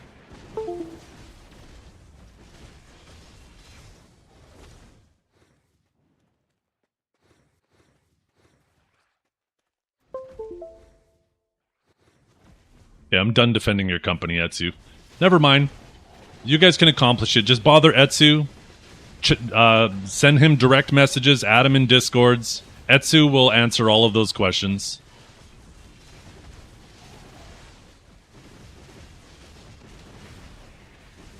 Etsu's the one directly involved for all class balance discussions. DM him.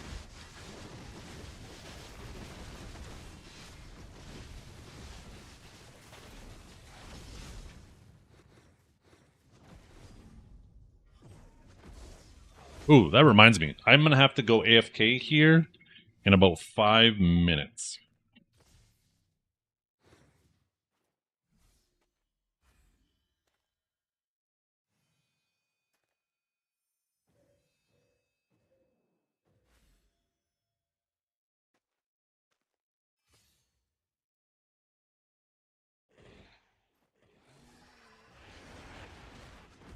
Stupid phone. Why the fuck would you do that? God, you're just so dumb.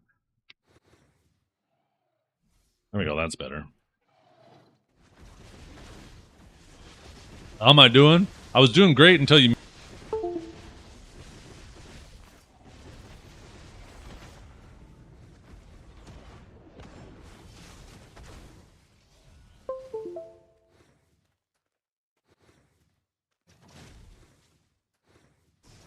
Holy shit.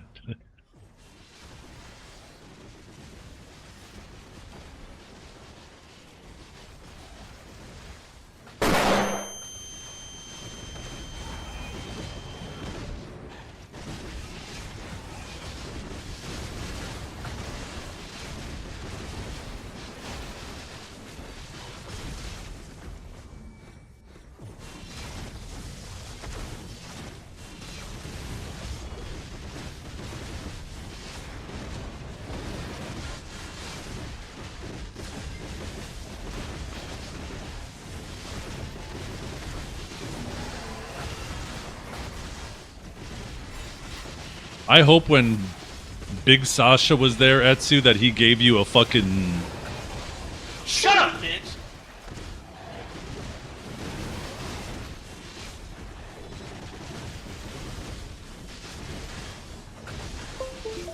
I hope Big Sasha gave you a fucking... a noogie and a fucking swirly while he was there.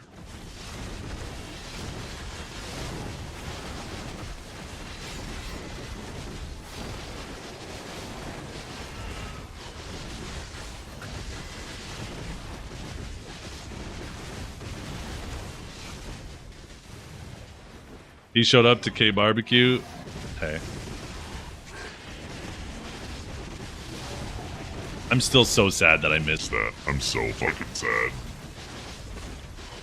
I wish I didn't feel like shit that day.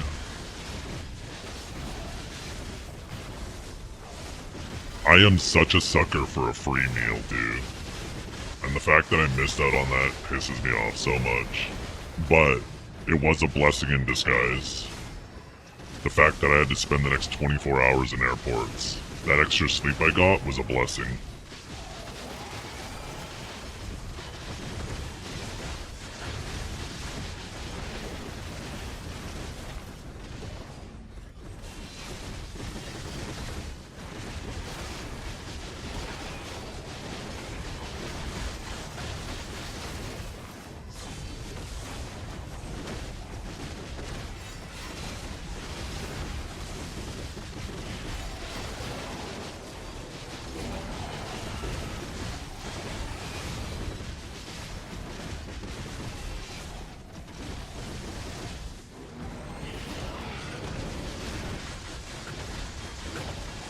By the way, what'd you guys talk about, huh?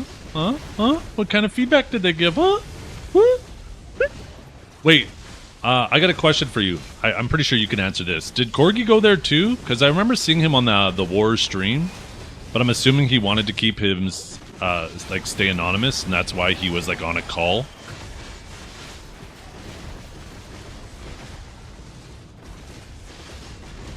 Yeah, he was there with us? Okay, yeah, that's what I thought. I thought he just wanted to remain, like, maintain his, anonymity?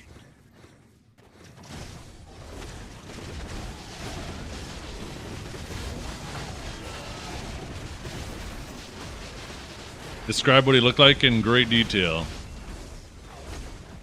I mean, I could just show you guys a picture. I asked him one time, I said, if you're going to be my GM, I got to know what you look like, because I got to know if I can respect you or not.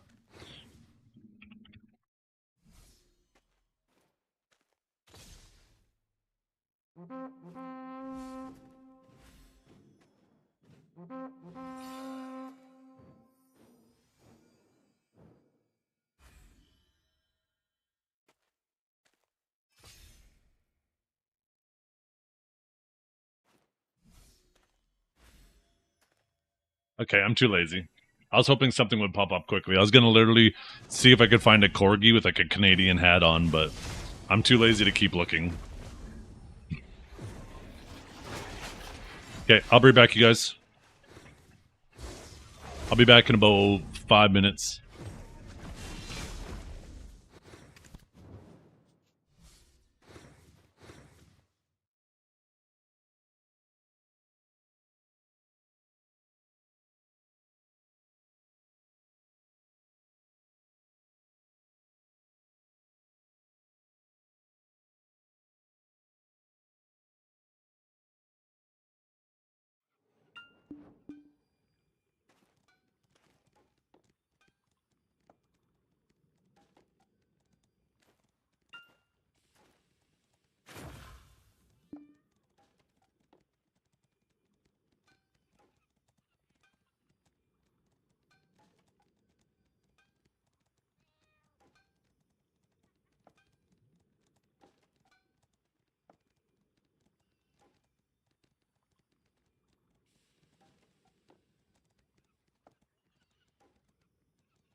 I'm back, you guys.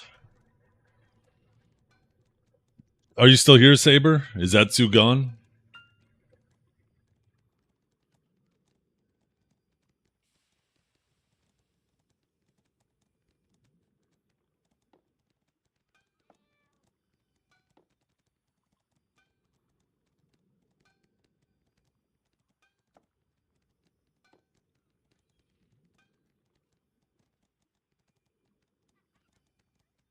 Yes? Okay. So, to your question, right? In regards to PvE balance, we have better PvE balance than we've ever had in like the history of BDO right now with the way they've done things. And I think it's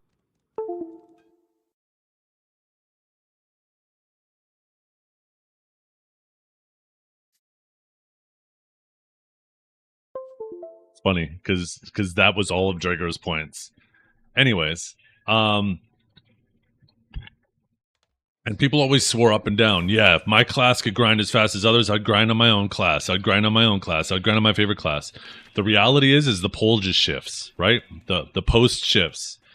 Now people aren't grinding on they're still not grinding on their favorite classes. Now they're just grinding on the classes that are the easiest. The reality is it's always going to be a slippery slope. First, they're going to be like, oh, well, DPS. And then people are going to say, well, how come, what about classes with better movement? What about classes that have bigger AoEs? What about classes that have lower cooldowns? What about classes that are better at pulling, right? There will always be the next thing to complain about. That how come that class has it easier? I think what Perlbis should do is just make sure there's a variety of grind spots. So sure, maybe your class might not be the best at 1, 2, or 3, but maybe it's really good at option number 4, right? So this way we can maintain class differences. But you could, like, if you play a class that's super mobile, there'll be spots with lots of rotating. That'll benefit you. If your class has small AoEs, well, maybe there'll be single target areas where it's all about burst sustained damage. If your class is more about AoEs, then maybe there'll be a spot where there's like ranged mobs and they're kind of scattered, but those AoEs will benefit you more, right?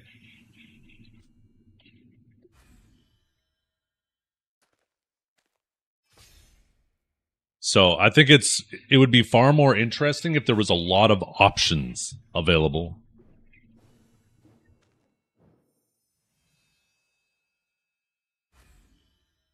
My God, Methany, your toothless gums are the best.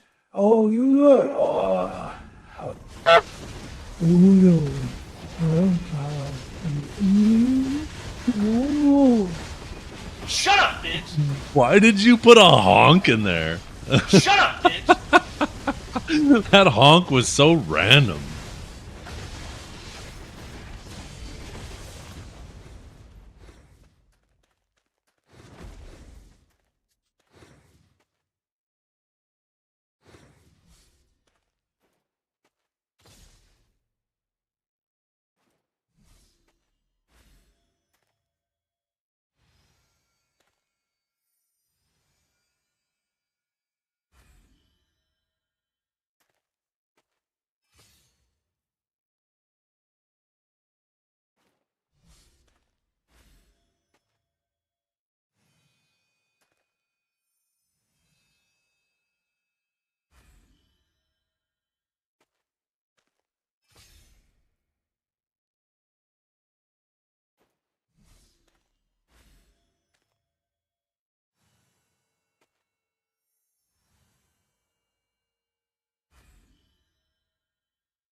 I don't know if we're going to say goodbye to Blackwing today.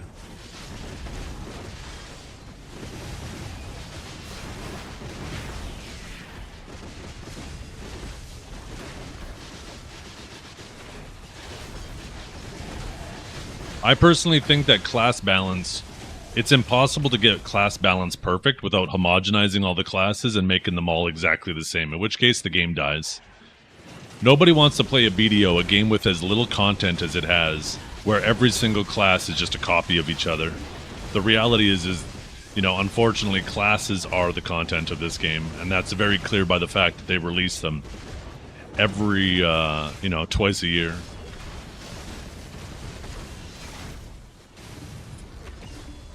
I think the better options are to just make sure that there's lots of variety available. And it's okay for classes. It's okay for classes to have differences. And it's okay for classes to some to be better grinder than others. It should be related to how risky and how much effort your grind is. I don't care if a class that can die really easily and has to press, you know, 100 buttons every minute just to grind is grinding more trash. I do care when you have a class that can rotate 4 skills, 5 skills, and has 0 risk of dying is the best grinder in the game.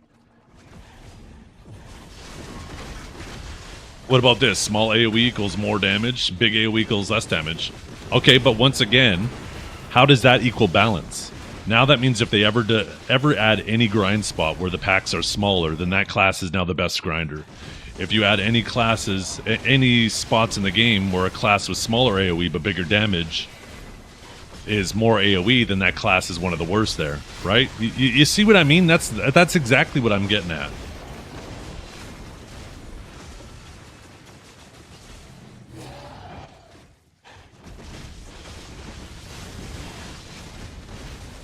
Am I going to try Suck Mega tomorrow? No.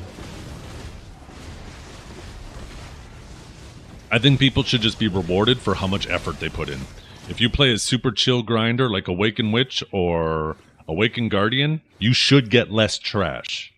You have 0 risk of dying, and the amount of inputs are super small. You finish the map? Nice render.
Well, I mean, it has to be within reason, right? Obviously, you can't have classes grinding 500% faster than another. It has to be within reason.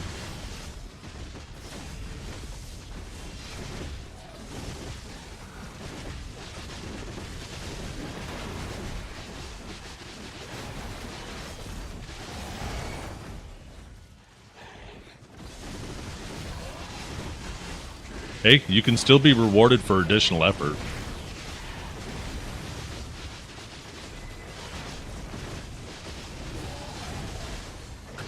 Definitely not worth 500%. There isn't a linear correlation to effort and how much you deserve to be rewarded for it.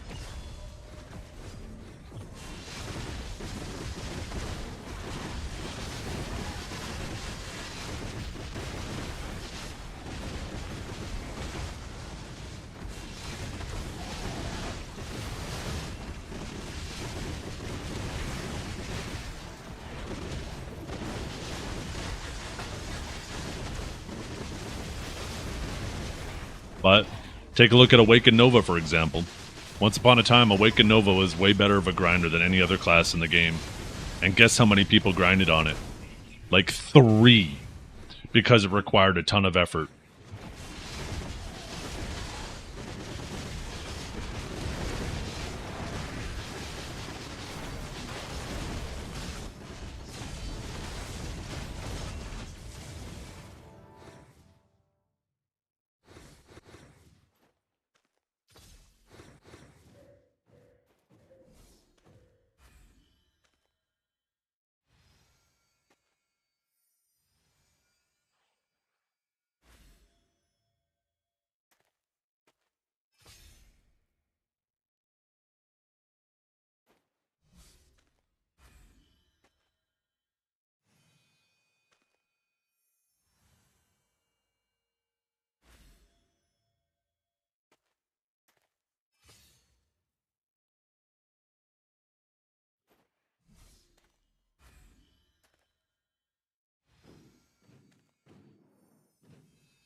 What treasure items am I still missing?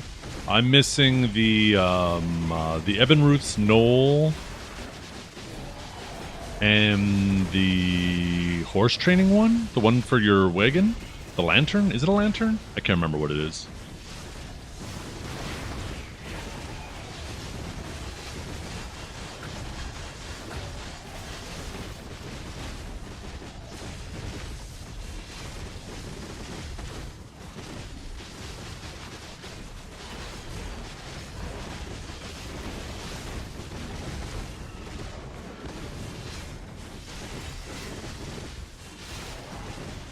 This is one thing that I feel like they've done kind of right now, though, in regards to grind spots.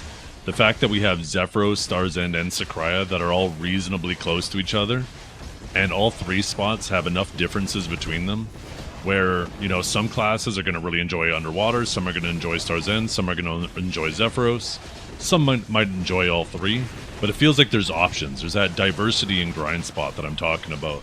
I hope that they continue a trend like this, where you have multiple options. I think this is one area where AP caps have failed, is now you don't feel like you have as many options. You have a little range where you can grind, and all of those are just like you can't go back to an older spot that you enjoy and use your gear score to make it a bit better. You know, once you hit that cap, it's like, okay, that's it.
You hate Star's End because of the trash loot?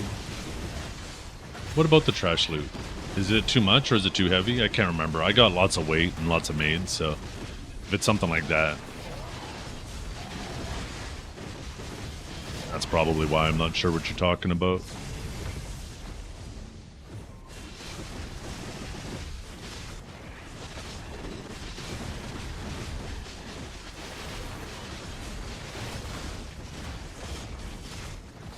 Need to oh, because there's so much of it. Yeah, that is kind of annoying. Holy fucking Dragor summoned Frosty and he. For the record, Pinks didn't like my opinions on balance because he played one single class, and when the class was obnoxiously OP, he didn't like me saying so. No one does. And that is one thing that I respected about your opinion. And I say this all the time, is like these single player classes, these single class players, they look at everything through the lens of how it affects their class. And I'm not saying Pinks specifically. I personally actually find Pinks to be relatively objective. I haven't had that experience with him, but I mean, we've all had opinions change in the past. But I found you, because you played a lot of different classes, a variety of classes, you tend to give more objective takes on classes, on how they fit into the environment, instead of just tunnel visioning on that class specifically, right?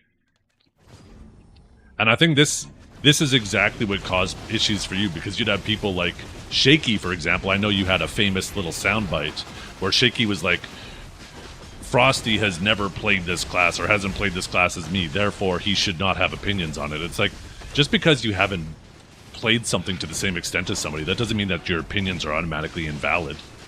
Like, sure, you can put more weight into the opinion of somebody with more experience on it, but that doesn't make them by default right.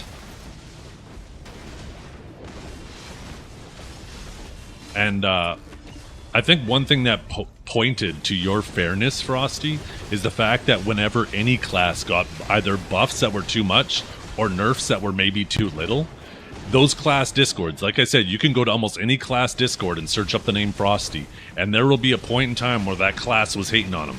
And the fact that you had so many classes that disliked your opinions showed that you were, maybe you were unfair, but at least you were equally unfair, right? That's not saying you were unfair, but by their standards, you were being unfair, right?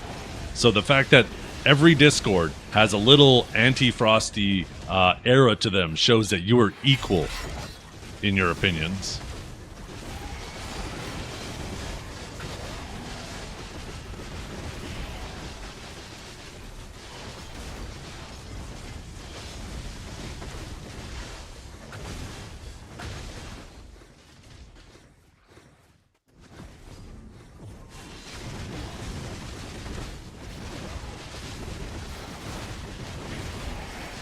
Yeah.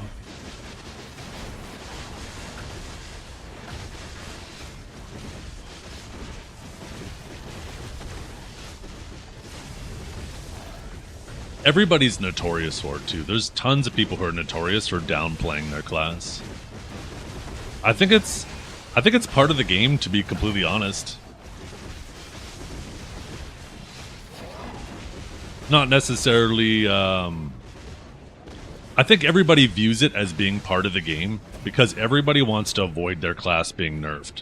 So they do their best to try to downplay their class. Maybe not necessarily to get less attention from Pearl Abyss, but to try to make sure there's as few people flavor of the month re-rolling to that class as possible. Because as soon as like that shit starts snowballing and people start swapping to that class, it starts to become more and more and more apparent of how broken that class becomes, right? Because you just start running into it more and more often. So I feel like people always try to downplay their class even when it's busted to try to stop that momentum and slow it down.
What's up, Marijuana? Your little what thing is muted?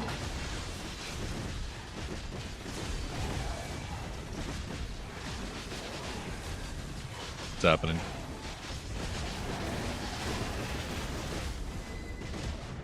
I must have been like tuning Pinks out or something and not even realized it. Because I feel like there's a lot coming up right now that I don't remember us having a conversation of. I gotta check Pinks' chat history because I feel like Dragor might have been fucking gaslighting you into thinking like Pinks was on this tirade in here. But maybe I missed it.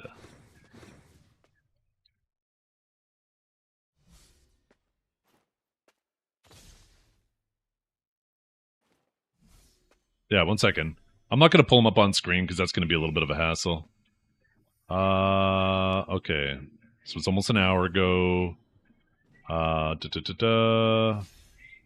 Actually, you know what we could do?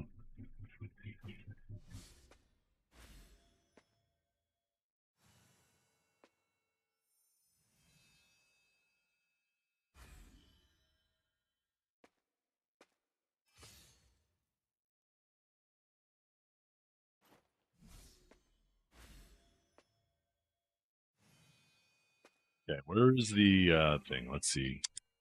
Logs. Here we go.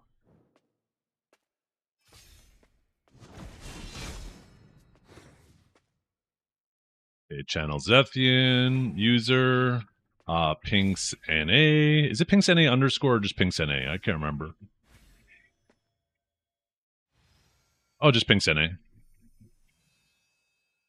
Wait, why did it load caster? What the hell? Did I click the wrong button? I think I did.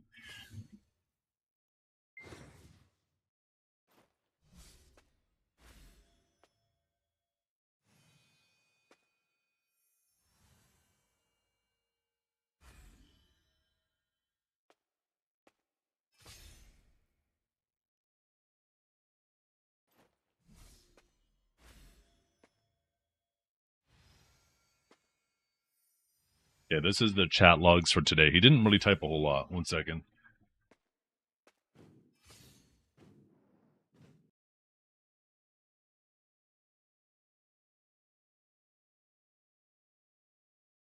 Yeah, these are his chat logs for today. Let's see. See if I can make it a little bit bigger.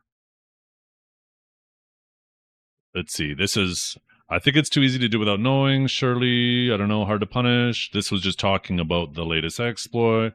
That's what I would expect. Intentionally abusing it. Nothing about Frosty yet. Definitely can. Again. Dragor's a special B guy.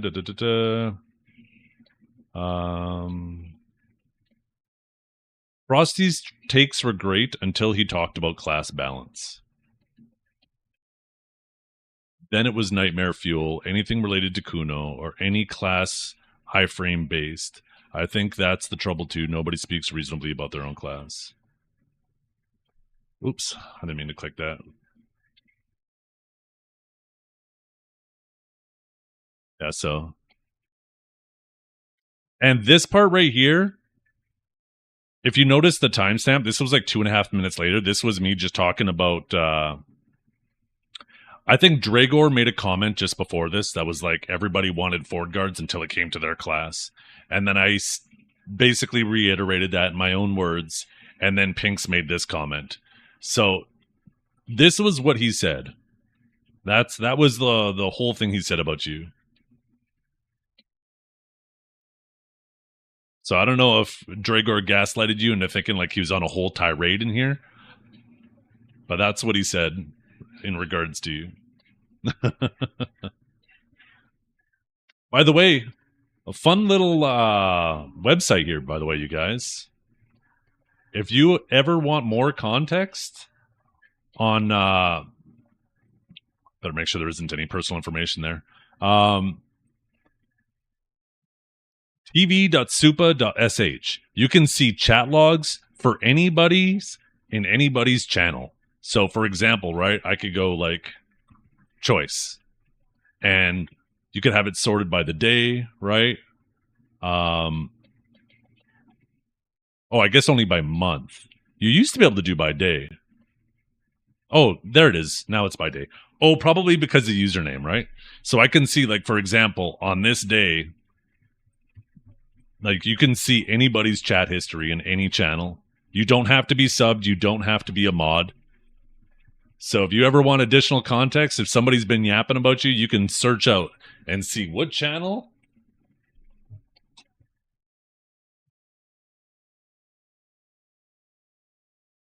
So when you have people like Dragor who are out there gaslighting you, you can go get the Carfax.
Deadlock videos. Hope you're well. I am. Hope you're well too.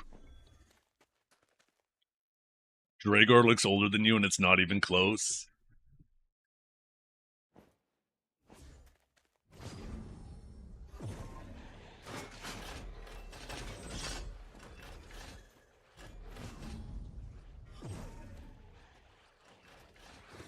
I don't know what to say. I don't think anything needs to be said. I know the damage is already done. And I'm just gonna leave it there with the fat fucking grin on my face. I hope you have a wonderful day, Frosty.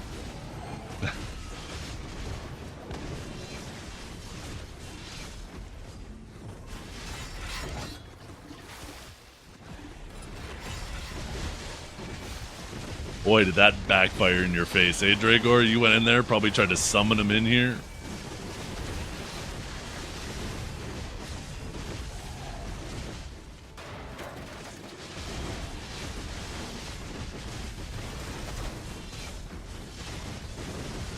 Y'all talking about Guild Wars 3? I know it's far out, but I'm so hyped about a Western MMO in this goddamn century. Yeah, I mean, Guild Wars 2, Guild Wars in general, obviously, right, had good things going for it. It's one of those things where we gotta kind of just cross our fingers and pray that it doesn't get annihilated by some publisher or some poor decision. We've seen so many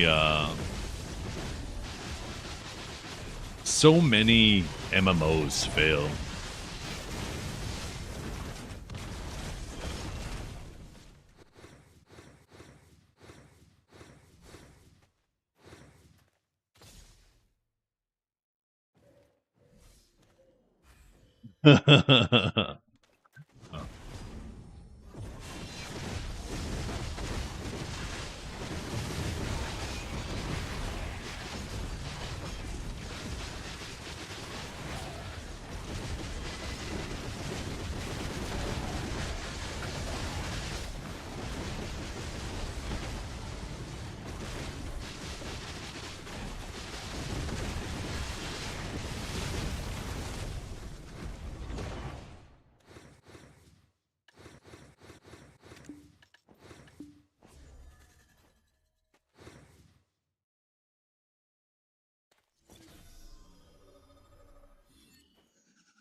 The hell, I'm stuck in here. Where's the door?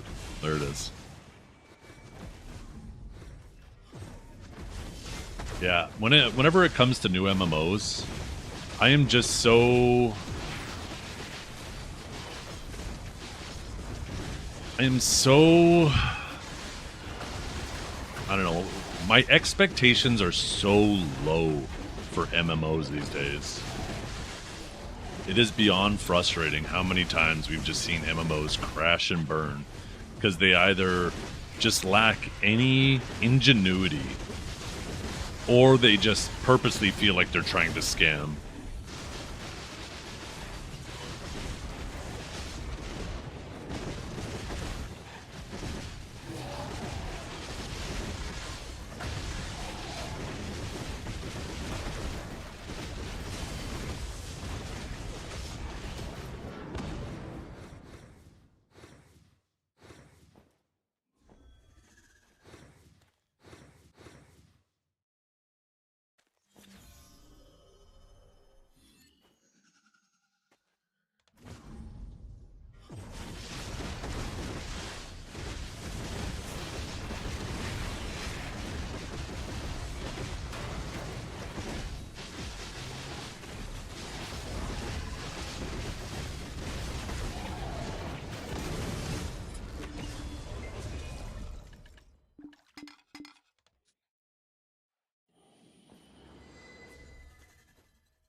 Like, what was that latest one? Ashes of Creation? Like, that was freaking tragic.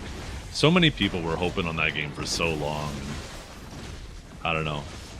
This is why, too, like, I've been saying this for years, and this is why I didn't play BDO. Like, I've been saying this for over a decade. But,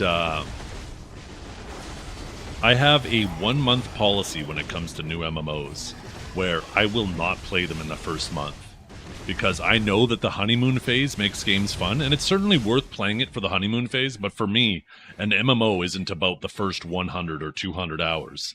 An MMO is like, what are you doing at 1,000 hours, right? What's the gameplay loop look like there?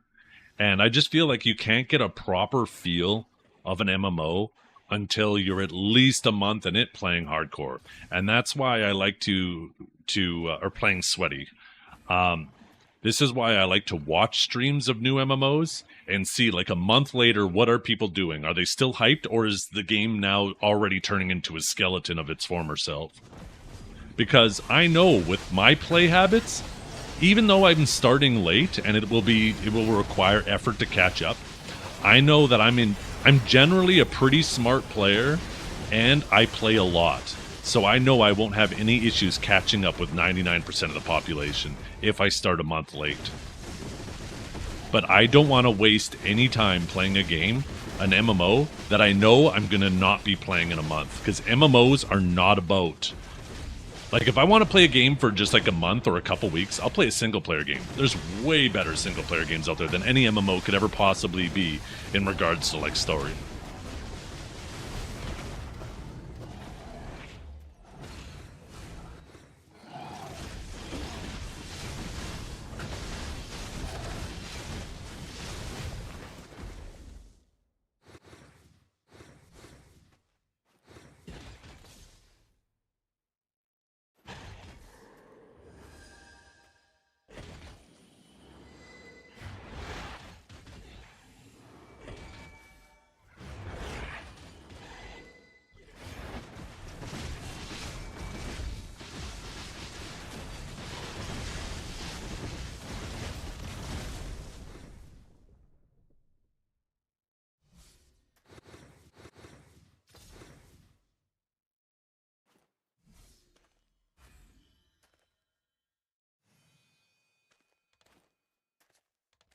Arms race, yeah, it can be fun, but it's still fun with a handicap too, right? It's still fun where even if I'm a month behind, I still manage to overtake a ton of people.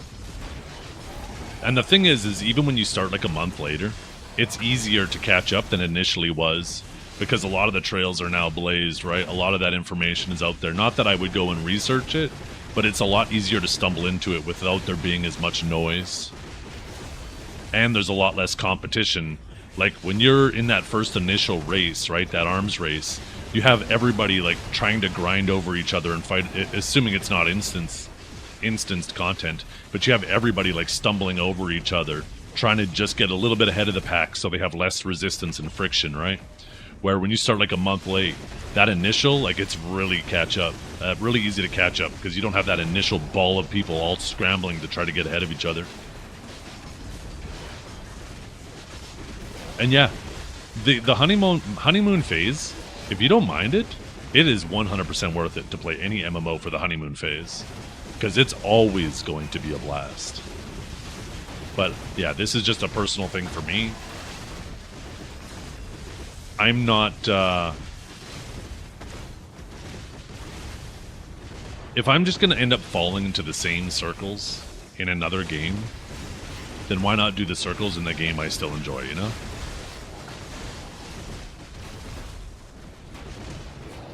There has to be something more to that game to bring me to it. And that's why I wait that month to see, is there something more?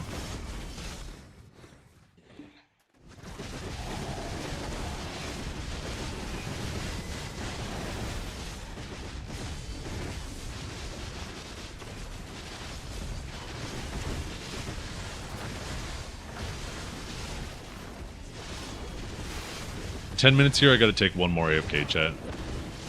And then we'll have about an hour-ish before I gotta go."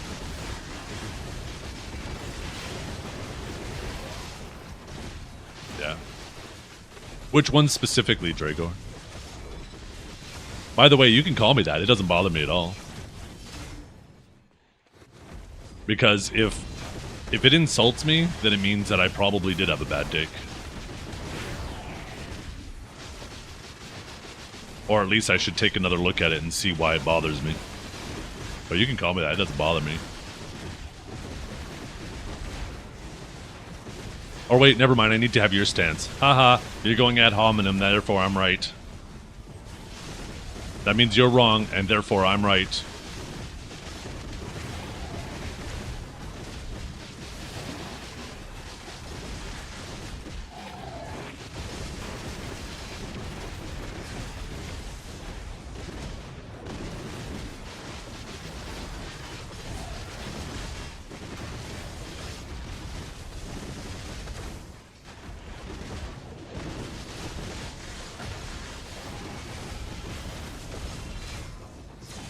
.9, we're getting there. We're trimming away at it. At first I had to ask myself, I was like, 8.9? 8.9 what?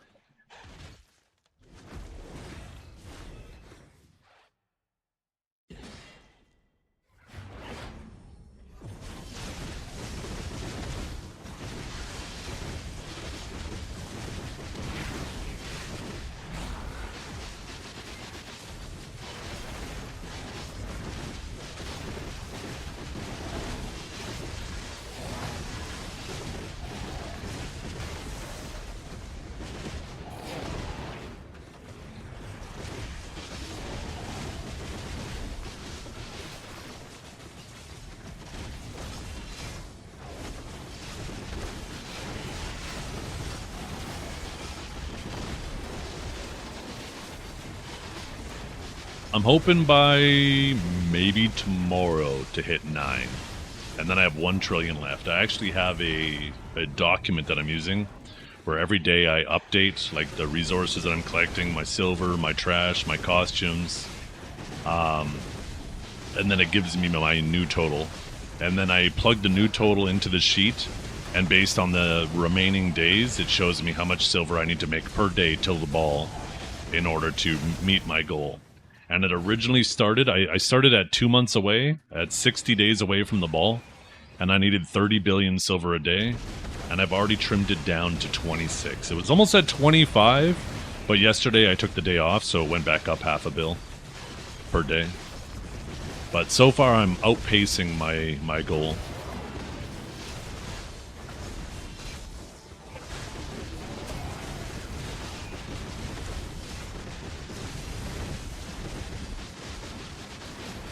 Today should be a good one too, because the night before last I didn't include it, but the 2,000 crons we got from what the hell is it? The login rewards, right? The night before last I didn't include this, and then tonight we're also getting this. So there's going to be 5,000 crons just between those things given to us. That's going to add 15 bill, which is, you know, 60% of one of my day's quotas, just right there. So hopefully I can make up that, you know, mostly make up for not grinding yesterday. Haven't really had, haven't had terrible luck with grinding today.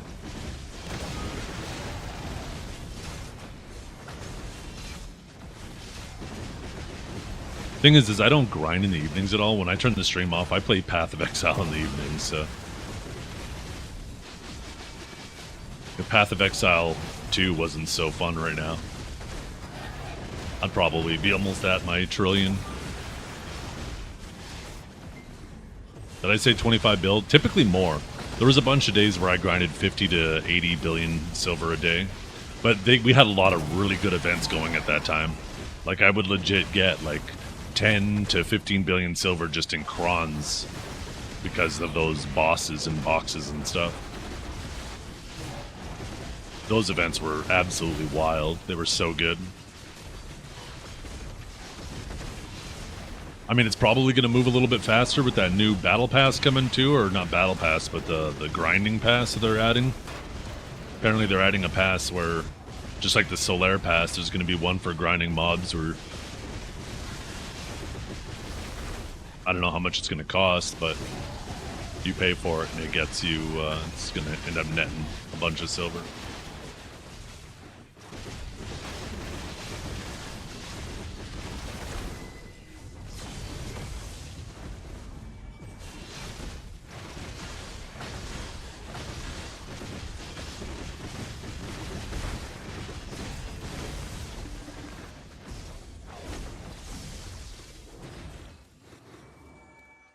My kids were playing this game called Shawarma Kiosk, and this is a Roblox game, and there's a radio you can turn on in the kiosk, and one of the songs sound a lot like this song at the beginning.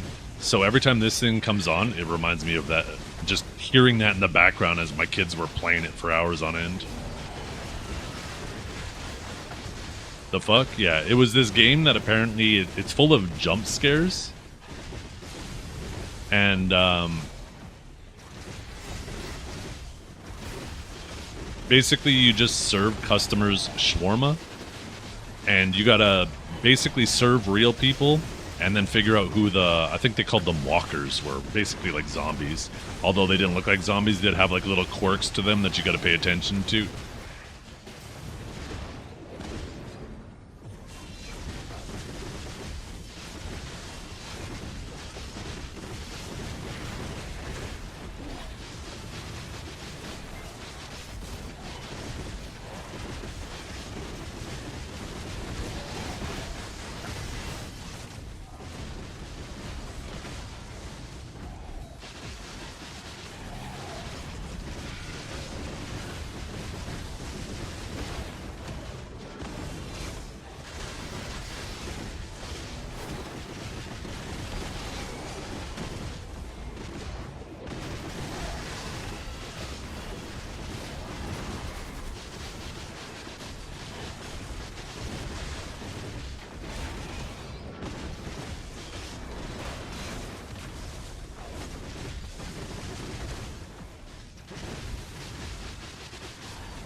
Man, I am so not excited about later. The fact that I have to open up my case, pull out my power supply. I'm gonna very likely have to remove my radiator from the top of my case so I can plug in the 8-pin power connectors for the CPU, because I'm pretty sure my radiator and the fans are blocking that. It's just fuck. It's probably gonna end up taking me an hour.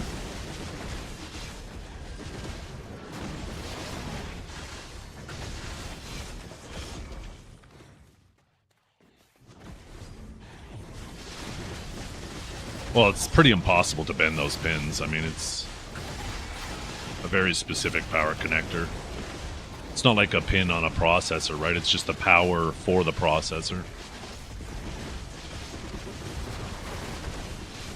Wait, did you accidentally do that one time?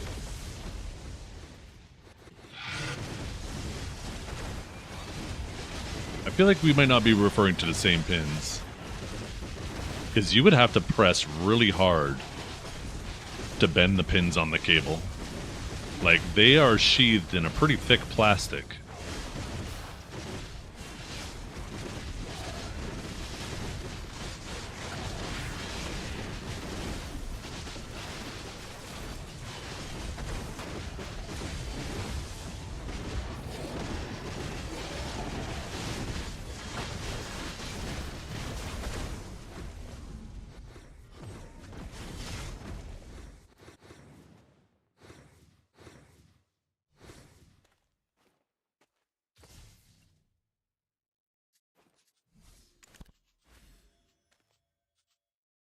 I'm gonna open this really quick, and then I gotta dart out for 5 minutes.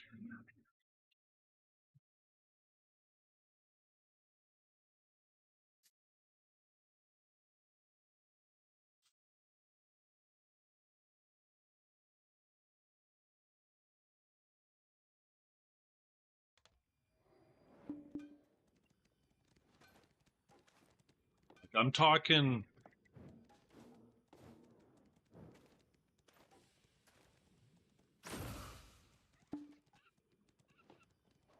Right? You see CPU on the side there? Like I'm talking these pins, right? These are blocked. There's no way you bent one of those, right? You bent one of those? Holy shit. What are you, Hercules? Holy crap. That poor motherboard.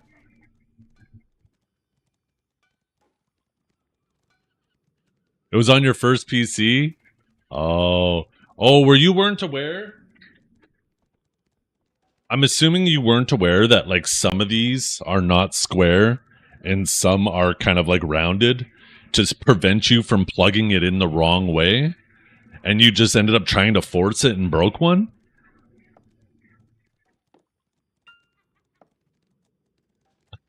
Okay, I'll be right back.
Oh, okay, I'm back.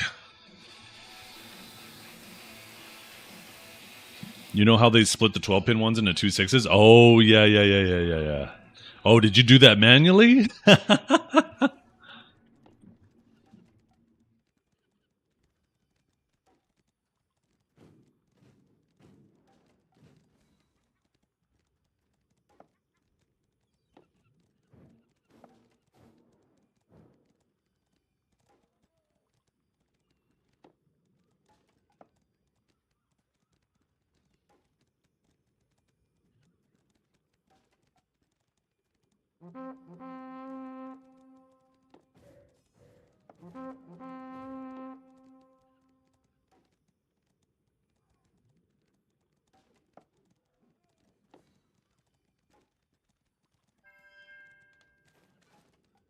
Yeah, there we go. No more interruptions, chat. Sorry about that. A little bit of interruptions today. Tomorrow we should be back to normal, whatever normal is.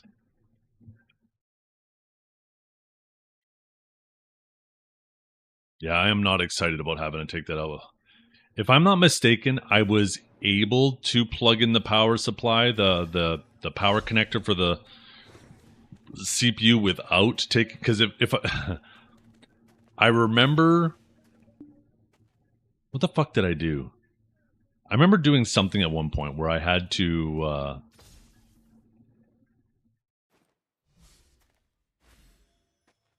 I think I ended up fighting with it with like my 2 fingers, trying to reach in as deep as I can. It sounds so dirty.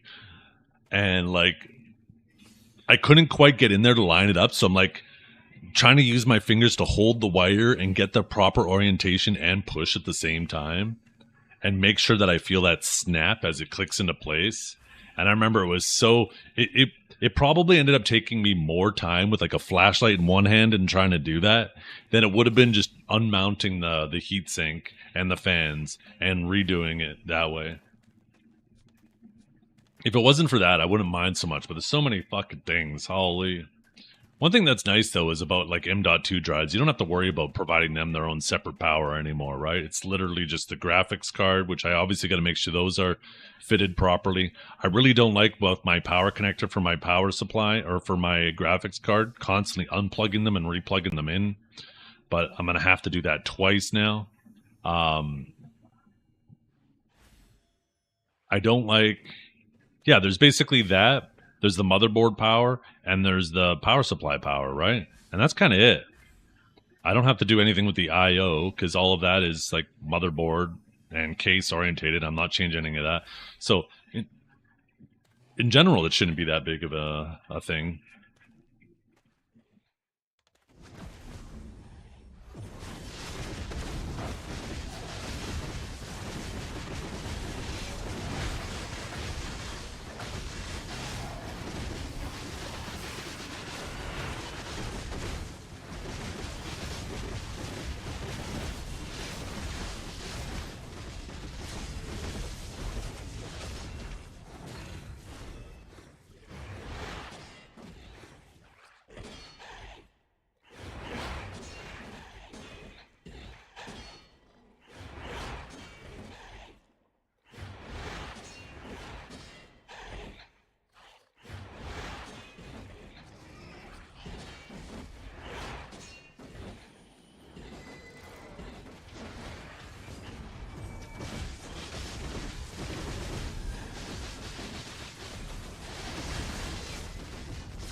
One bent out of the way and you didn't see? Oh, yeah.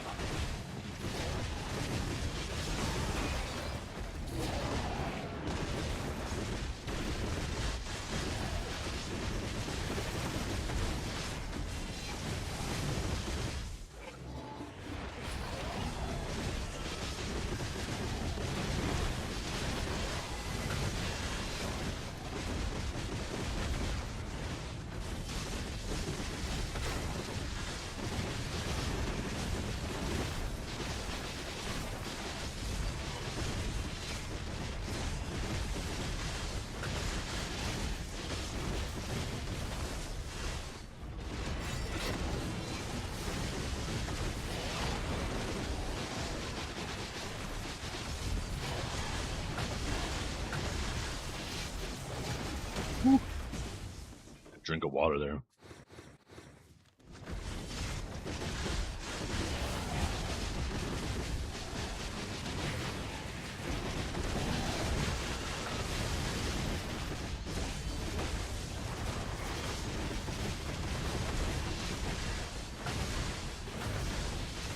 Wait.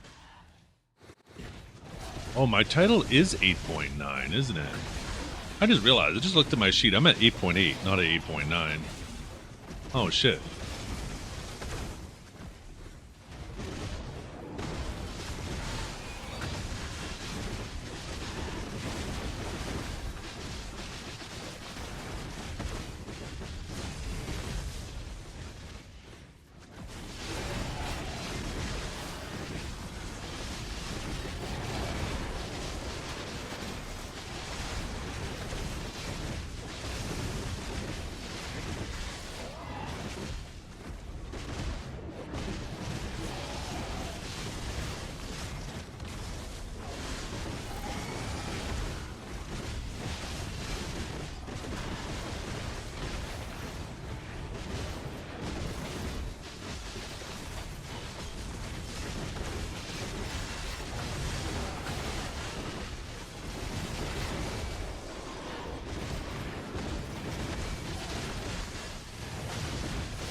Or maybe I'll end the stream a little bit earlier.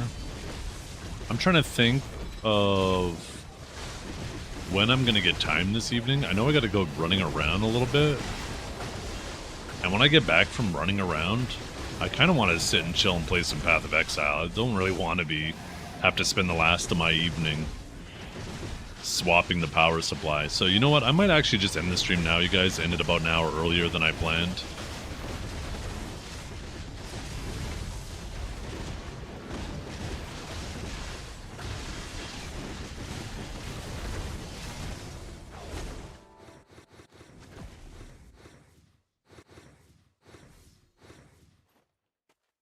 I'm going to send you guys over to Divios.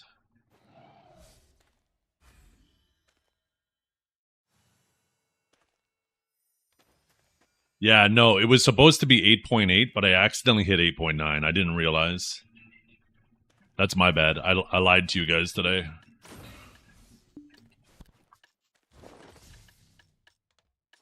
Here, maybe before I go, let's see what we're at.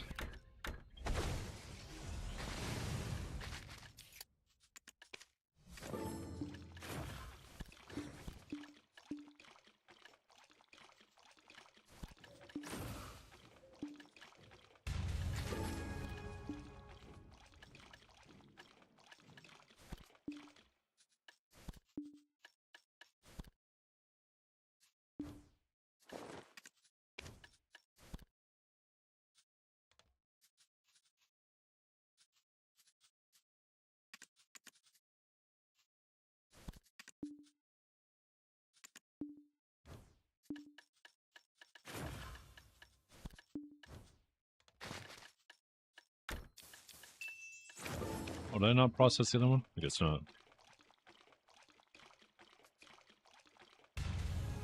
This is a Splendid, but it has a skin on it, so it looks fancy.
Yeah, let's see. Where's my sheet?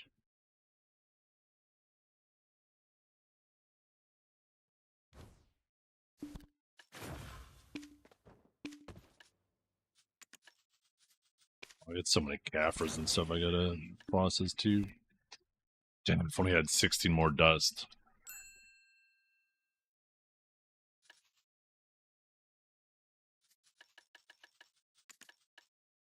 Oh, Ancient. Why am I thinking Arcane?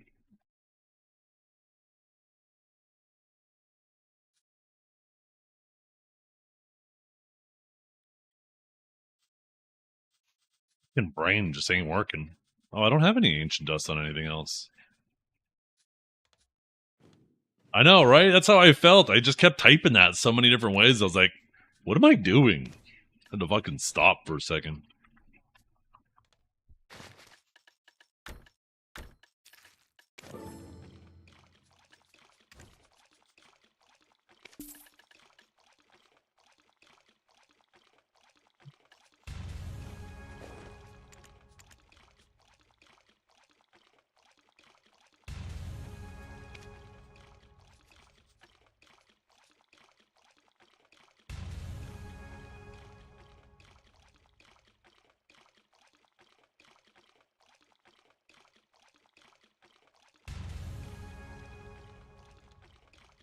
Trash it. 680. Oh, we did good today. We did very good. So let me get these Caffers done. Not counting the Caffras, we are up 50 bill today. So once the Caffers are sold, we've definitely over doubled our goal today.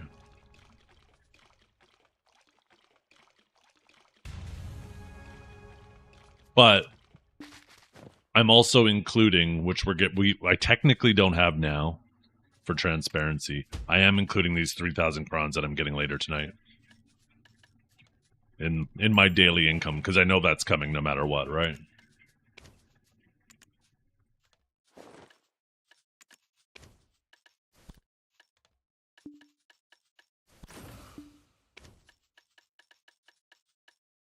Did I not finish? Oh, I just grabbed way too many Blackstones. I don't know why I grabbed so many.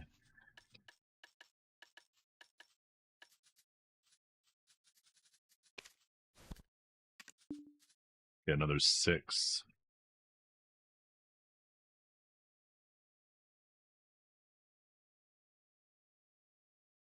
Ooh, we're 8 bill away from actually being 8.9 though.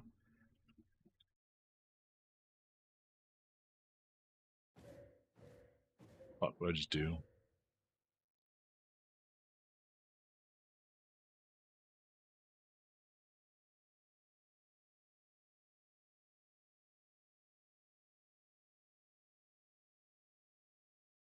Nice. Made up for not grinding yesterday.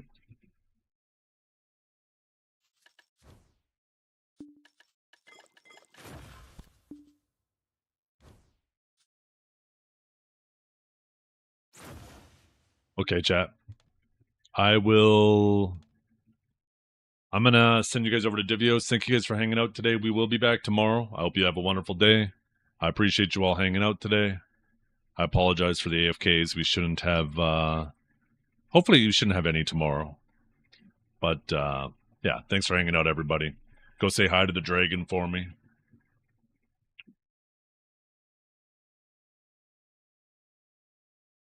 Oh, apparently Divios is headed to LA tomorrow. What the hell? What is he going there for?